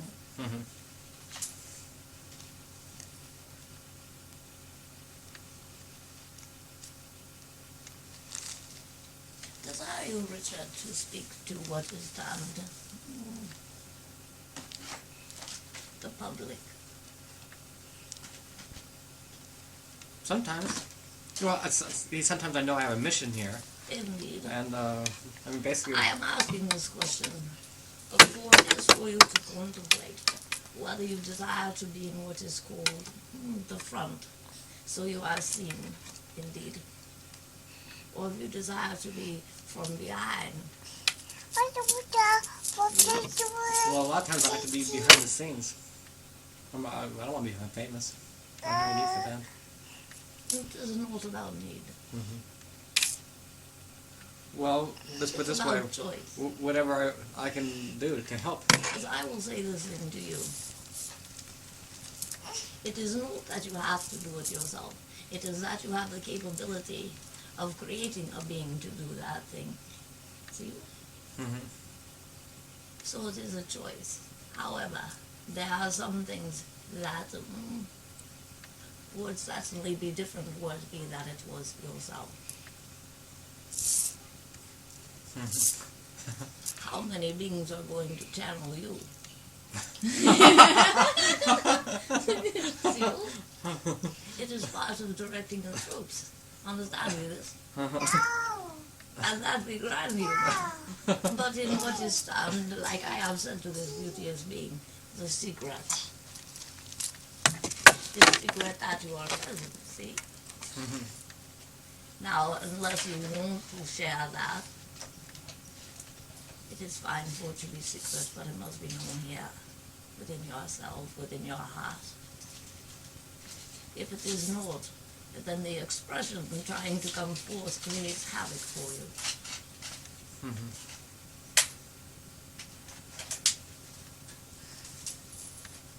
So what does that mean, going public? It means you are a lawgiver, going public. Many things are changing, as you know.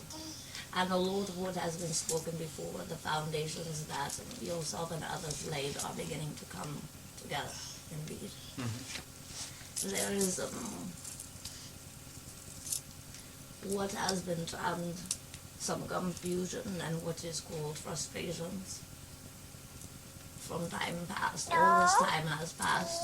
I have given up hope, and here it is. So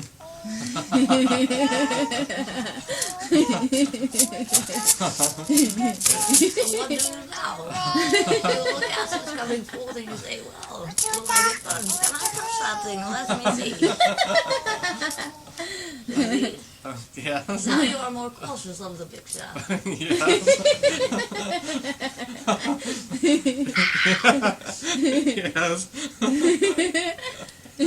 It is humor. Now what you have created you think will bite you.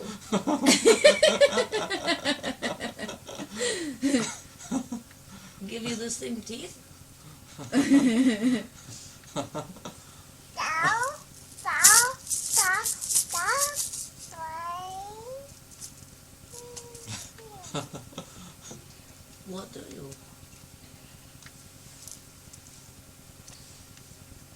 know you this thing and that beings called hobby, recreation. For you, this thing out public, sharing your essence is recreation. Yes. That is true. Feel you what is done guilty. Indeed, that it is recreation and so easy for you. So how do you rectify this thing, Richard? Within yourself, so there is not guilt.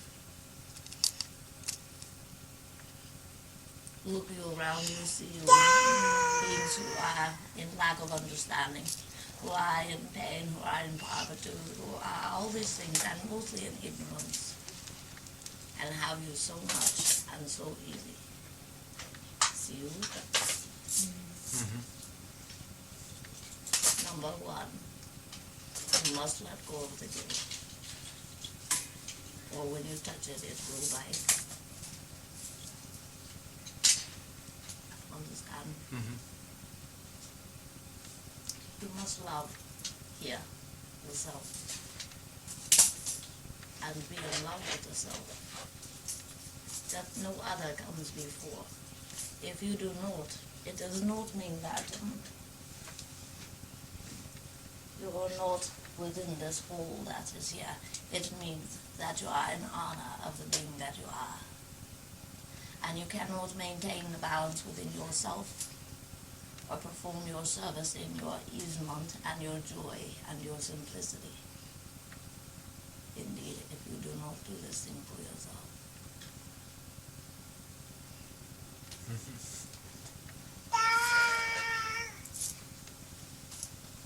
I can skip across this planet because I can.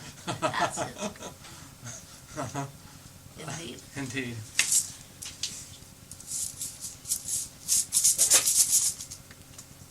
If I were to say to you, it has nothing to do with earning this reward or earning this thing or this greatness.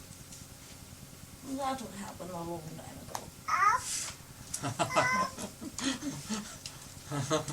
Desire you what is done in another ceremony. Oh, yeah. That know this thing, understand you. That is why I say to you, very important. It is up to you. You make the rules now. Not the same as it has been.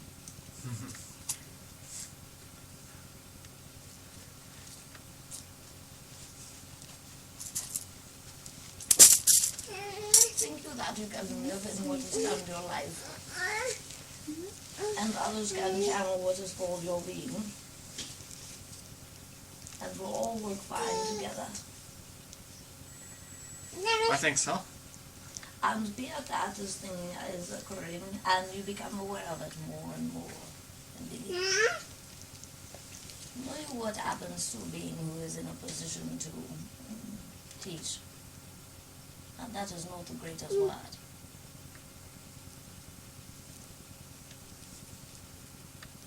You go around pretending that you don't know.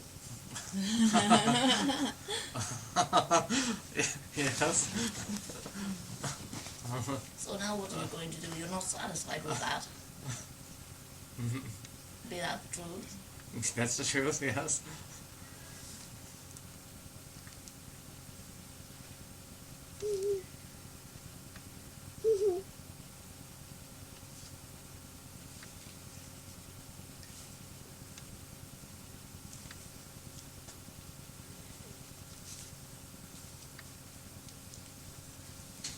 You must contemplate this thing. What you're willing to do for yourself. For your joy. Yeah. Now, let's say if I didn't want to do that, what do you do? What you mean, where do you start? Right. You start with here. Start with those that are close to you. Indeed. Start with letting go and letting it be. Simple.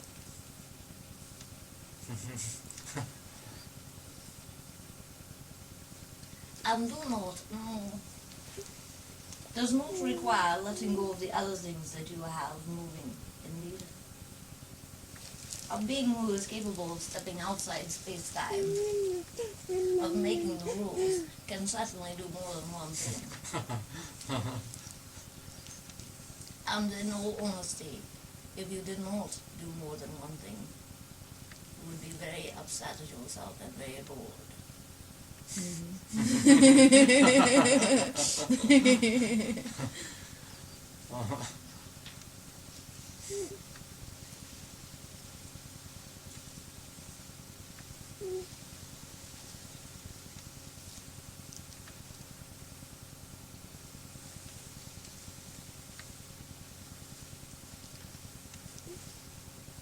Start with getting some beings together.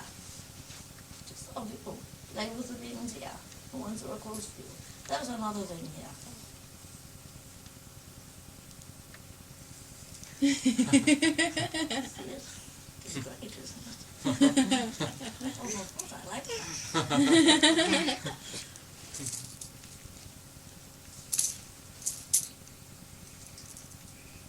A lot of the beings have not allowed the foundation support to be present. And I am not just talking about funds, I am talking about people. The other beings that are meant to be there.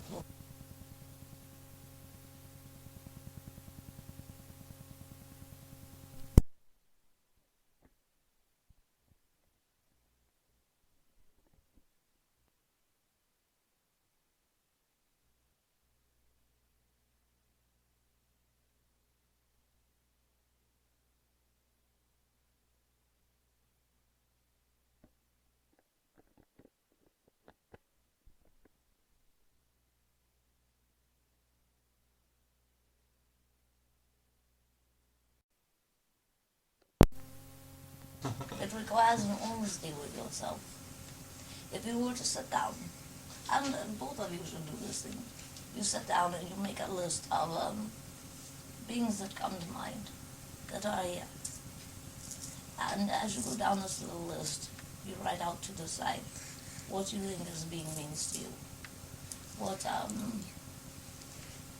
connection there is. You begin to see a different picture, indeed. Now, does not mean that just because a being happens to be present in your life that they belong on this list. You understand? Honesty. Indeed. It's the only way you will have peace. I will say again, the group of you shall do great things. Knowing those adventures that you see within your heart, indeed those great expedition, that's a word, those will be present. There are some things that have been laid away.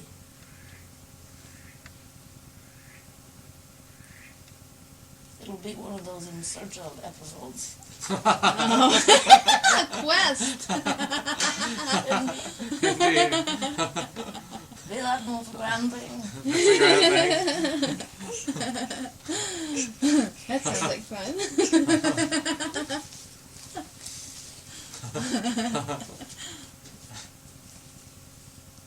There are a great many things to do. It is only even now that what is termed the public is beginning to come to a stage where they are awakening. And they are asking for many things. And many of those beings who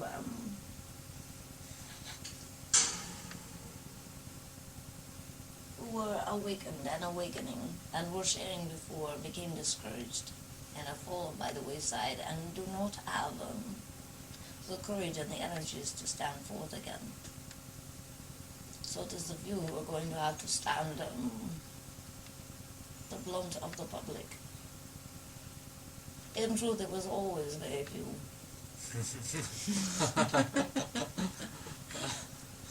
Indeed. And let's put it this way, God bless those who have gone before and taken all the darts. Really? and to the north. That was a wise creation on all of your parts. See you it now, indeed. A little bit. But then it was very frustrating that things did not move more. So what's the relationship between Michael then and Micaiah?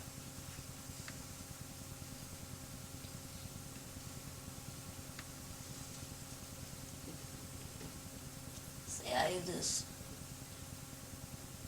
It is for you to tell Michael. Understand? There is a profound respect there, and you must come to an understanding of your being. It is that this being what is called Earth, a very small planet, in a very large number of planets, indeed, in a vast system of universes. You have not come from here. Never ever think you have. Be it as you were to come forth to this being, it would be as that your being was already. Understand? There is great love there.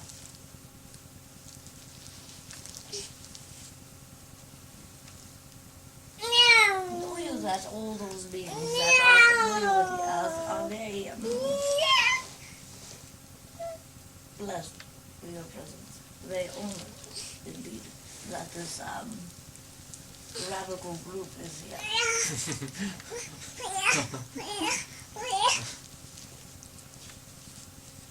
And it also means there has been great growth before this time.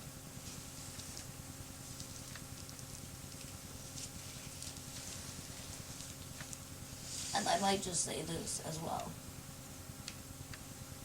If there were this small thing that needed doing, indeed, and let's put it this way, the gods that be, greater than you have contemplated God to this point, decided they wanted to directly check it out, do a little something, to have a good scenario of the situation.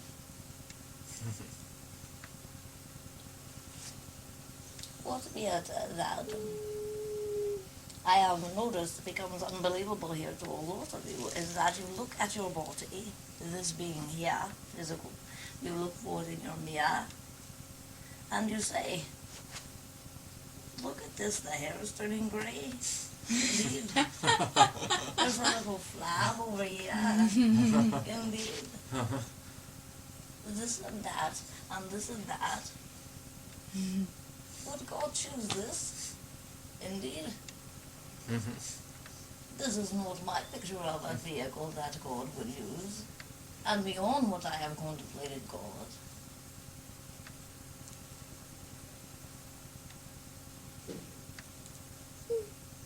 Know you that it is perfect. Would any other way, it would not be in balance, and it would not be even the smallest possibility of being seen here at all, or felt here at all. Understand? I think so.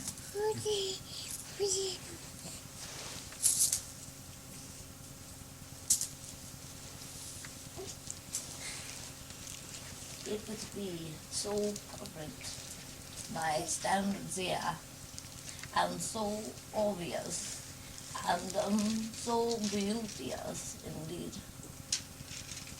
All of that would take away from it. Okay. Understand? Yes, I understand that.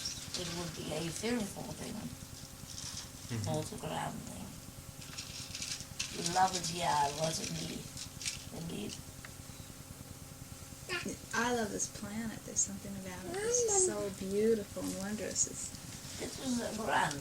Know you that a lot of beings do not understand, however, that what is seen here is the opposite of what is real here. Oh, I know. I mean, I look out in California, nature, I don't see the buildings and the houses and the pollution and the cars. And that's the ground. You're seeing other things. Oh, it's beautiful. Say like this. You've seen pictures of what is on the planet from afar, from space. Yes. They call this thing. Yes. The true color is opposite of what you see. If you see it green, it is truly red. Oh, wow. Understand? Okay, I understand. It is giving off what it is not. Okay. Oh, That that is what makes you are sense. seeing Okay. with these eyes. It is taking in what it is, and that is what is unseen. See you? Okay. Oh, wow. It is a wise thing to know.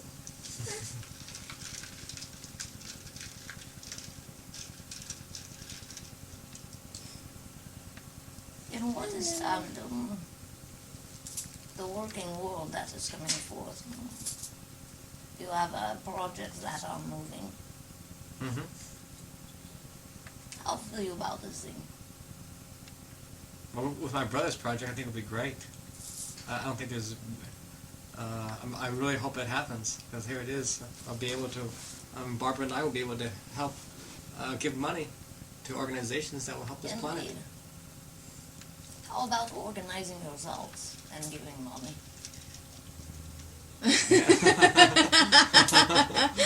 what Well, I am that's saying? I am saying this thing start here. Where think you that a powerful being creates from if it is not here? Yeah.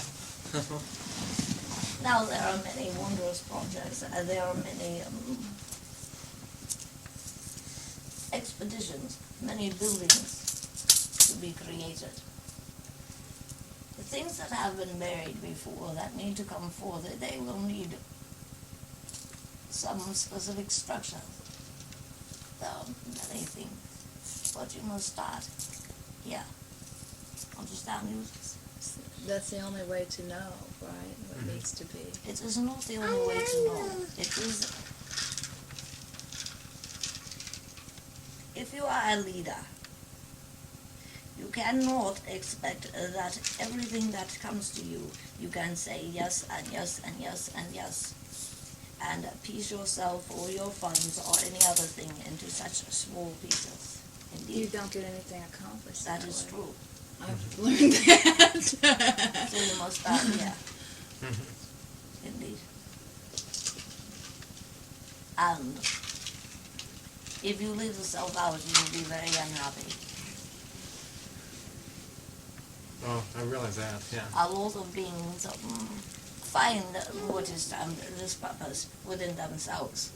This will not be the case for you. You must give it to yourself. There's a difference. See you? Right. Yeah. I definitely see the difference. What about me? How would I know? How would you know what to do? Is that what you're asking? Yeah.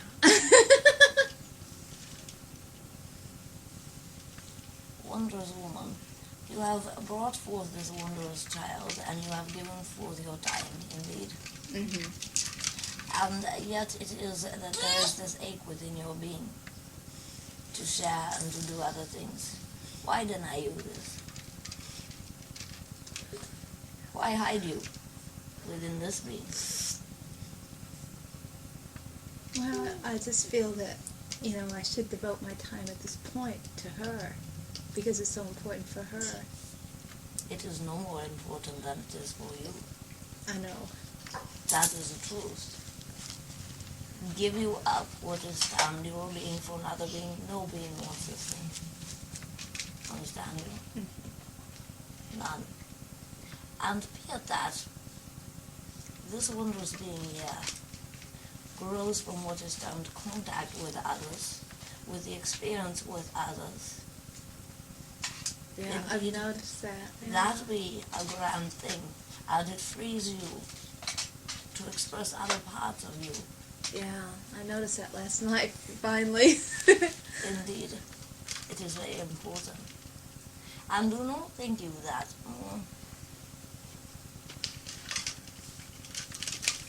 They cannot learn wondrous things in that fashion. See you? Wondrous children. They may not always act like they like a thing, but once they learn it, they have it. And if they learn it when they are small, they have it forever. It does not take as long.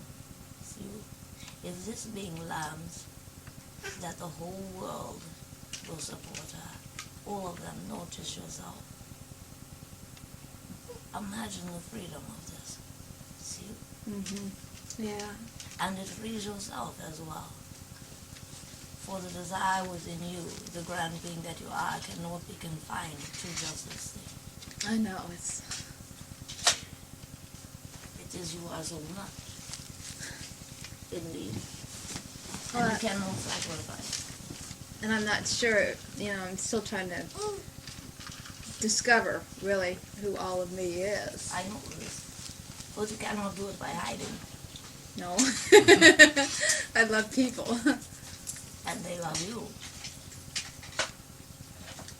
No, you don't. Some, yeah. Some. It is part of the tenderness thing. You hide it. It is your power.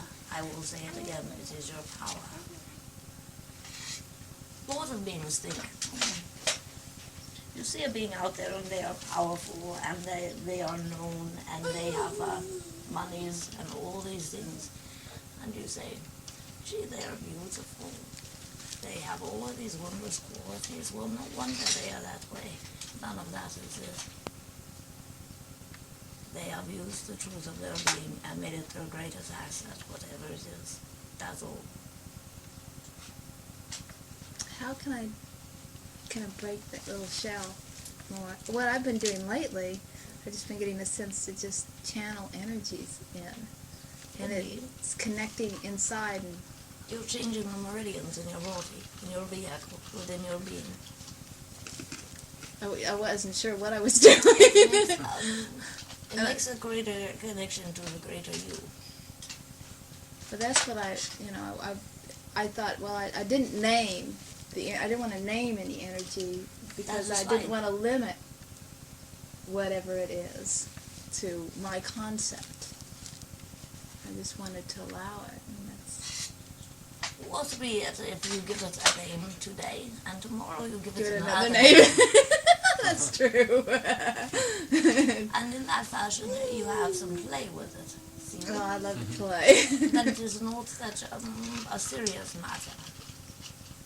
And in that you will see what is termed your power, your creativity, indeed. That by your name that you give it, it becomes changed in this fashion, and it may be very subtle. How do I know names? I mean, Pick one.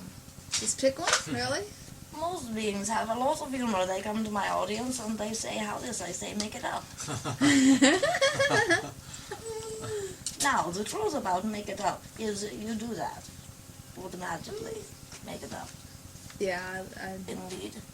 yes. And yet, in the making up process, there becomes some self-evident truth from what you might term past and future. So you will have names that come in that you go, oh, I recognize that, I remember that one. And you will have others that you say, oh, that feels good, I haven't tried that before. Well, see, I've wondered because everybody seems to be getting specific names. Like Richard and Micaiah, and a lot of people are coming up with names, and I hadn't gotten any sense on any names. Start with no name. Write it down. No name. No name? Okay. And then write down tenderness. Tenderness. Indeed. And when you feel that energy from those words on that page, you follow that energy, indeed. And whatever comes, you write it. Does not matter. Okay. If it's an emotion, you write that. Okay. Indeed. Bargain. Bargain. Okay, that sounds great. I haven't really... The reason you do no name, you must understand yourself. outside space-time, name is not necessary. I've had that sense. It is, you understand the concept of the void, Yes. or even of what is termed a black hole. Yes. Indeed, the nothingness. How give you a name to this thing? And you are A this name thing. limits it, doesn't it? It has nothing to do with limit. Well- It is that you are that, and it is speechless. Okay, yeah. It does not come forth yet into sound until there is decision to create. Then comes forth name, sound. Okay. So you move back into your essence, and you say, there's nothing here, no name. Well, that'd be grand. Okay. Well, I remember being one with the source, so to Indeed. speak. I mean, I have this real sense about that. That blending, that without, form or body or... What you call name here. Sound that comes forth from the beginning had no sound like you put them together here. Okay. Yeah. Indeed. Yeah. Write yourself a story. I've had stories floating around in my head a lot. They just haven't gotten on paper. Write them down. You will see name. What can you tell us about Chanda, Barbara, and Aaliyah and I? What desire to know? You mean We're- the family We're very group? curious about Yeah. our connections.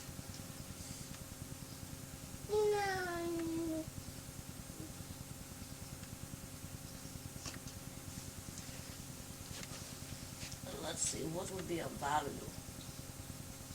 A lot that might have been said in the past is not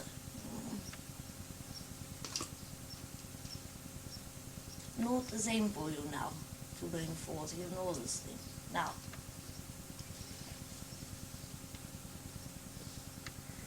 This is a wondrous being. You will have much to share with, indeed. Indeed. And it is in a freedom. I want you to understand this. It is not that you cannot be in line with others, and it is not that you are tied by what will be termed the past or the future you have spent together. It is that it was a choice. Now you must understand that coming through your beings, the energy that you are, has created a gateway that was very dynamic. You understand this? It has nothing to do with drawing them to you because of something that has happened. Okay. It is like this. If you decided to give forth an opportunity to the universe in general, and you said, all right, let me see. Being that I am this being and I see this all, I think perhaps this being right here would perhaps love this opportunity. Indeed. And being the God that you be, you would see that the greatest thing possible could come forth. Indeed. So it is not that you set it within your mind, you have been here together, you have been there together, or you are this or that. It is not that. Okay. I got it. Yeah, I got it. It's not what was, it's what is now. What the Indeed. possibility and the opportunity. It is not the same time on this planet. It is moving forth already. Very quickly. And that the beings who are together now and coming together now will no longer have the concern about the past. You understand? Mm-hmm. It is that is either let go of or they are not present. Okay. Yeah. But obviously they are present. Mm-hmm. I've been trying to figure out what I feel there's something I'm supposed to do, but I'm still trying to figure out exactly what it is. And You must start with yourself and doing some things. You understand? Say you started like this because of your secret tenderness. And you have someone who will share with this wondrous being while you go forth, say, with some woman, and simply take an hour or two and begin to share. Understand you? Mm-hmm. So that you begin to get in touch with the sharing of you. I know it is difficult for you to picture sometimes at this time. Be it that you are in front of a crowd of people and you are sharing. You are perhaps dancing and moving, indeed, speaking. I am. And showing. I understand. That is because you have not looked forward at the possibilities and at what is termed the capabilities of tenderness. I haven't really understood what it means. You haven't wanted to. It's a secret. Yeah, I've had that little door closed for a long time. And it's a secret you've tried to keep from yourself, and yet it is evident. Well, I've felt it in my energy some. So I know it's there. Indeed. So that is what you must begin to open. Know you what is termed the observer. That part of you that watches. Yeah. Indeed. Let that part play with it. Let you watch how you interact, indeed. What energy moves when you are speaking to these beings, when you are in their presence, when you are doing certain things. Okay, I hadn't thought about doing that, but I know how to do that. Know you that tenderness moves slowly. If the touch is very fast, it is not tender, is it? Then in what do you call these movements with the body that are very slow? What do you call Tai it? Chi. Tai Chi. Indeed, do you this thing? I've never done it. It'll be a grand thing. Even if you get a book from a library and look at the moves and just begin to do them. Indeed. I'll try that. That sounds good. We don't know that many people in San Diego, I so understand this thing.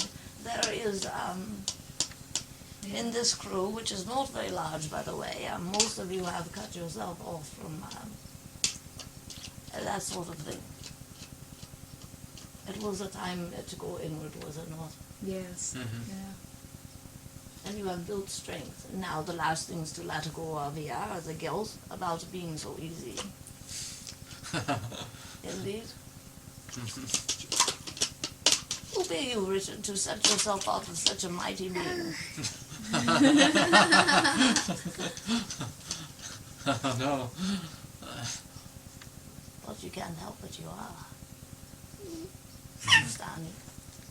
So why feel guilty about it? It is all right if you want it to be a secret. You don't have to tell everyone. That's not the point. Mhm. You must tell yourself.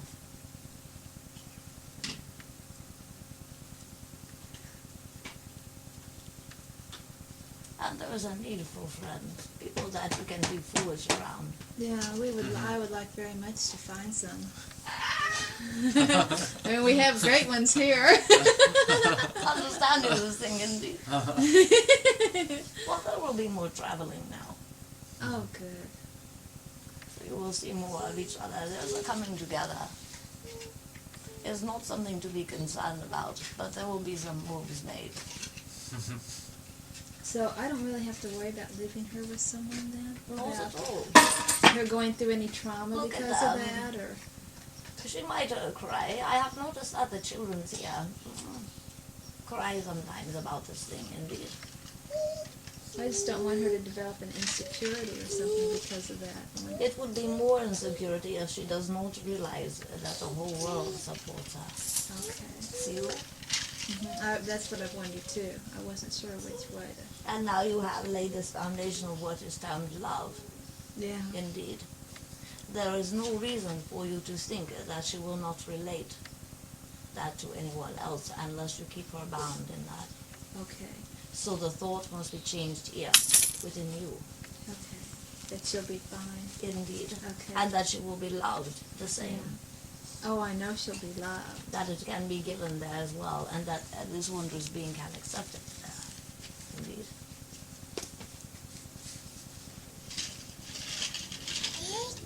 A little model, you know.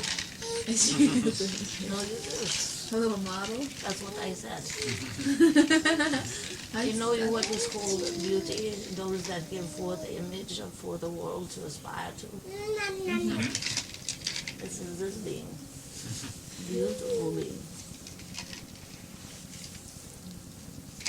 She's a treasure. Many treasures, I would say. Mm-hmm. Great teacher, too. Let her teach others as well.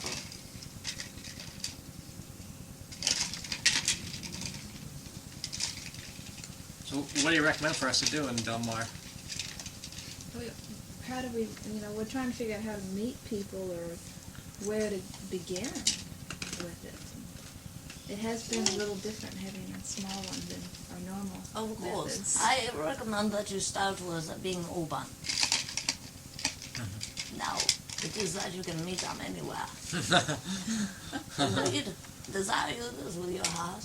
Yes. Be open and I shall see to it. Okay.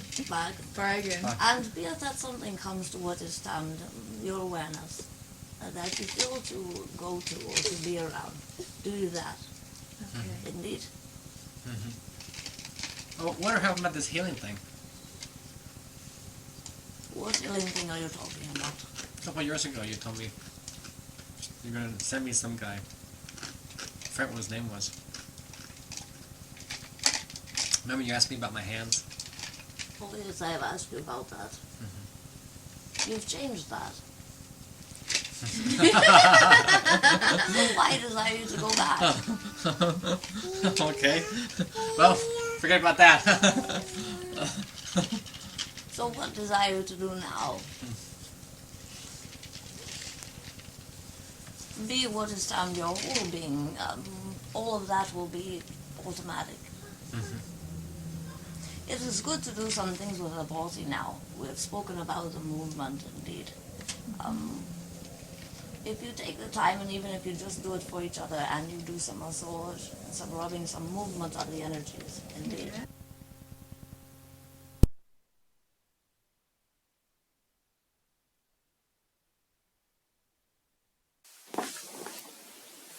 We see through many different lenses. During this time we are alive, we see through many different lenses. I have both the audio and the written of my personal discussions with Zoran. At that time, I was having a lot of what you could call unique UFO experiences. They were in my mind's eye. You will see that I asked Zoran numerous times to go aboard his ship. I'll be honest, it was happened to me a couple of times. Yet the main thing of our discussions at that time, I didn't truly understand it. Being aboard a ship, I'll be honest, it's a grand experience. I wouldn't trade it for anything, yet at some point in time, you have to come home to Earth. You have to face the music. Zoran told me I could go aboard the ship any time I wanted. It took me over 35 years to understand what he was talking about. A few years ago, I was meditating and asked that question again. As clear as day, I got the answer directly from Zoran. He was laughing, and he told me, "This is the spaceship. Everywhere you walk is the spaceship. Everywhere you see is the spaceship. Everything you feel is the spaceship." And as I was transcribing these tapes, I missed a huge portion of what he was telling me. A few years back, I wrote the book Family and Friends. Somehow I know there's a thread of love tying us all together. I've been fortunate in my life to recognize many of my friends from the other side. Many people may say they are imaginary friends. I'll take that as a compliment. You see, even Einstein understood the power of imagination. Zoran uses very simple languages. I was amazed that he talked so little. His explanations were just a few sentences. A few days ago, I talked to my friend Don Rockland. We were both discussing how powerful less is more.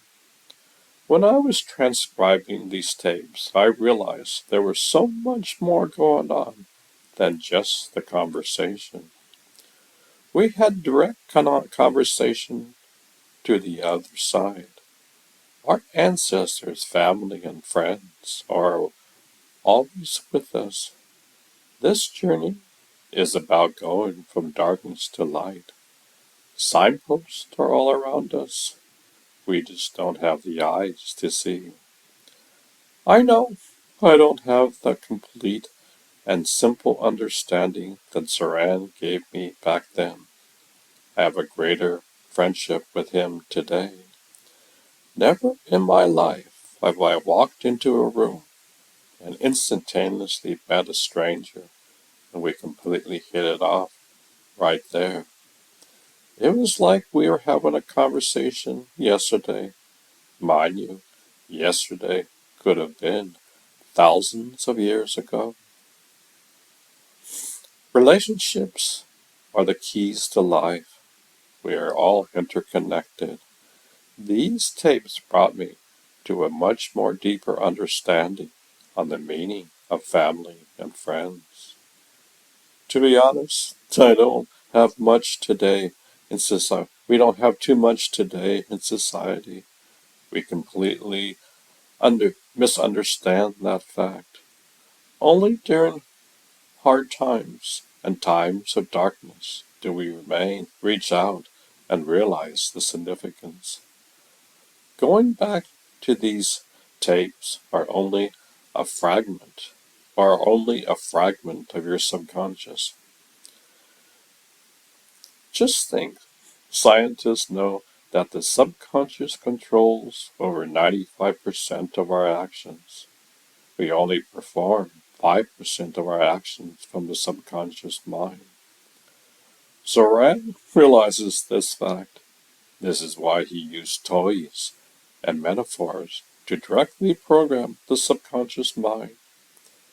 He would advise people to go into the agreement book and change it accordingly to what they want. He would instruct people to write it down, digest it, close the book, and watch what happens. Mind you, the seed takes time to germinate.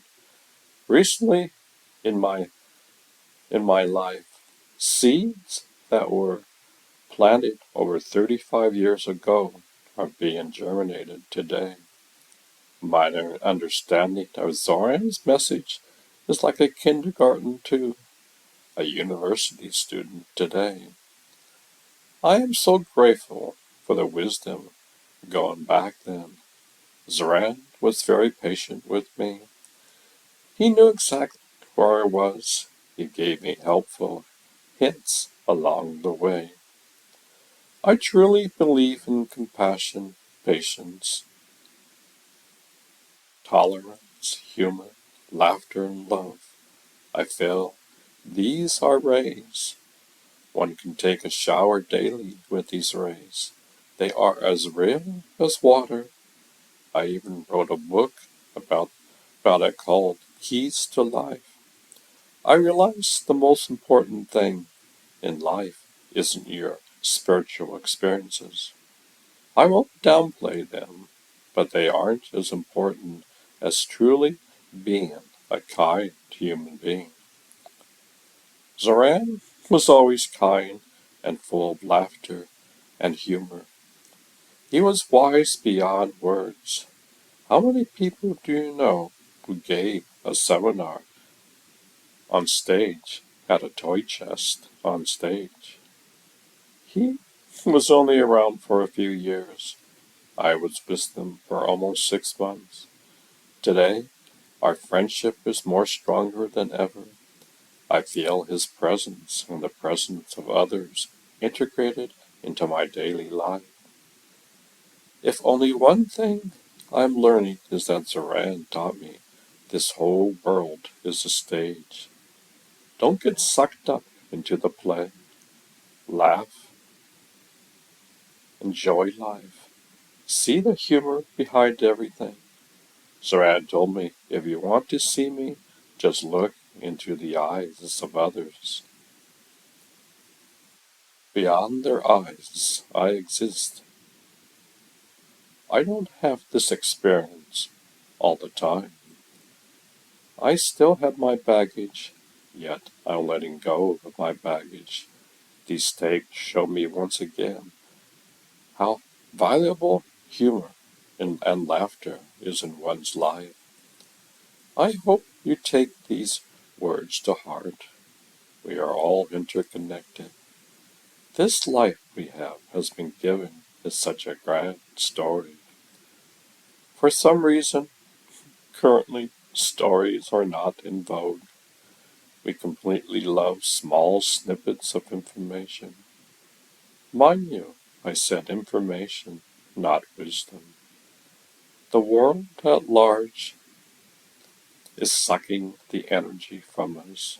No wonder we are tired and frustrated towards life. This message is all about slowing down. It's all about going to the place inside of you where absolute silence exists. This is your true nature.